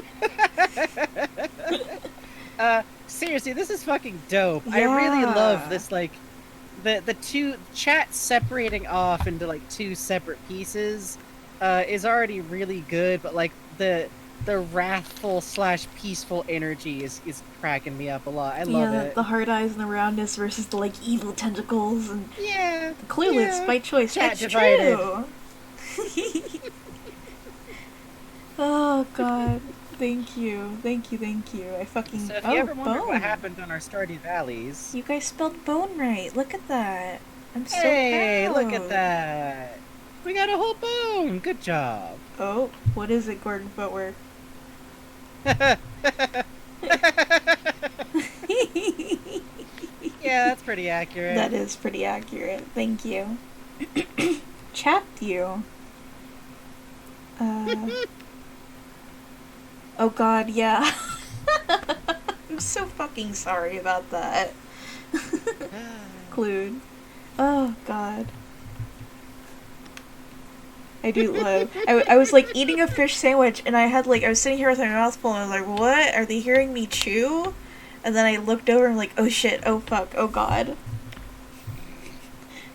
Cuppy Dog City. Darnold. Oh, we almost got Darnold, but the problem is he has 2 D's in his name. I accept Darnold. How did you guys get 2 different orange Darnold. hearts in here? Whoa. Hold up. Orange Hold up. heart? Go back Orange- to the Cuppy Dog City. Orange heart and Ah. orange heart. What did you do? I'm very proud of you. You seem to have broke something with the Discord. Very good. This is extremely fucking funny. Thank you, Cuppy Dog City. Yeah, I also really do love this comic. It's very cute. And good job crediting My Silly Comics directly. People yeah. don't always do that. Yes. Thank you. Darnold, good, great, good stuff. The big... Gordon Footwork. Is this Barney? The big magnet. It's the big magnet. Oh my god, the big magnet. The The combine. big magnet. Big magnet to get rid of fucking Gordon Freeman. God. Gordon Footwork, thank you. Oh god. Oh! Oh Gun god, witch. that's right. That's how I got started on this, because fucking Azumanga Daioh joke. Also, that's beautiful, Gun Witch. Also, that's very powerful. Oh my god. Thank you. That's very scary. Thank you very much. I like it. This is Barney's voice actor singing. Yeah, that's why Bugs misturned. Like, did you turn it up a little? Yeah. Listen. Listen. Uh-huh. Uh-huh. Chat, where do you want to go on a raid? Don't speak quieter! But it's a good song! Well, we can just listen it out.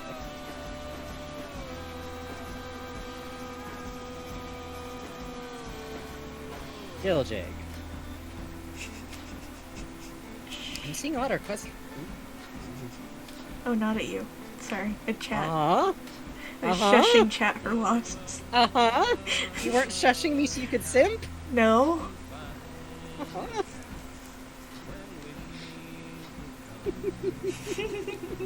No problem, dogs. Yeah. I wouldn't shush you on stream. No, but it's very funny timing. Hush, we're simping over here. With good reason. Look up the footage of this sometime, by the way, It's good. at chat. It's very good. Thank you all for coming to hang out. Yeah, genuinely. I actually almost never use that word either. It was just the most appropriate moment to drop it. Yes, that's true, to bully me. Sometimes I get to a little. Just a little. So where should we send y'all? Trains, ants, koi fish, ducks? We've done the ducks a few times now. Trains. Let's see if 4Cap is out.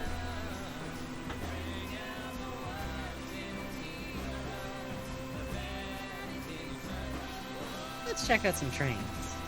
The ducks are good, but we keep sending y'all to the ducks. Gotta take a break. Oh no! It's down again! Shoot. I mean, it's still I've seen there. Some votes, But, I've seen some votes for ants. alright, I'm sending you to, Oh, let's go to Super Antastic. Yeah. It's the channel is up, but they're hosting That Bird's Life.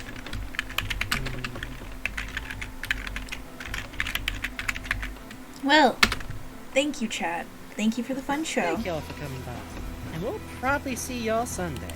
Yes. We are going to take a big rest and work on things. A big rest of about 3 to 4 days. Yes. Bye bye. Have fun. See y'all. See ya. Ooh. Ooh. Oh.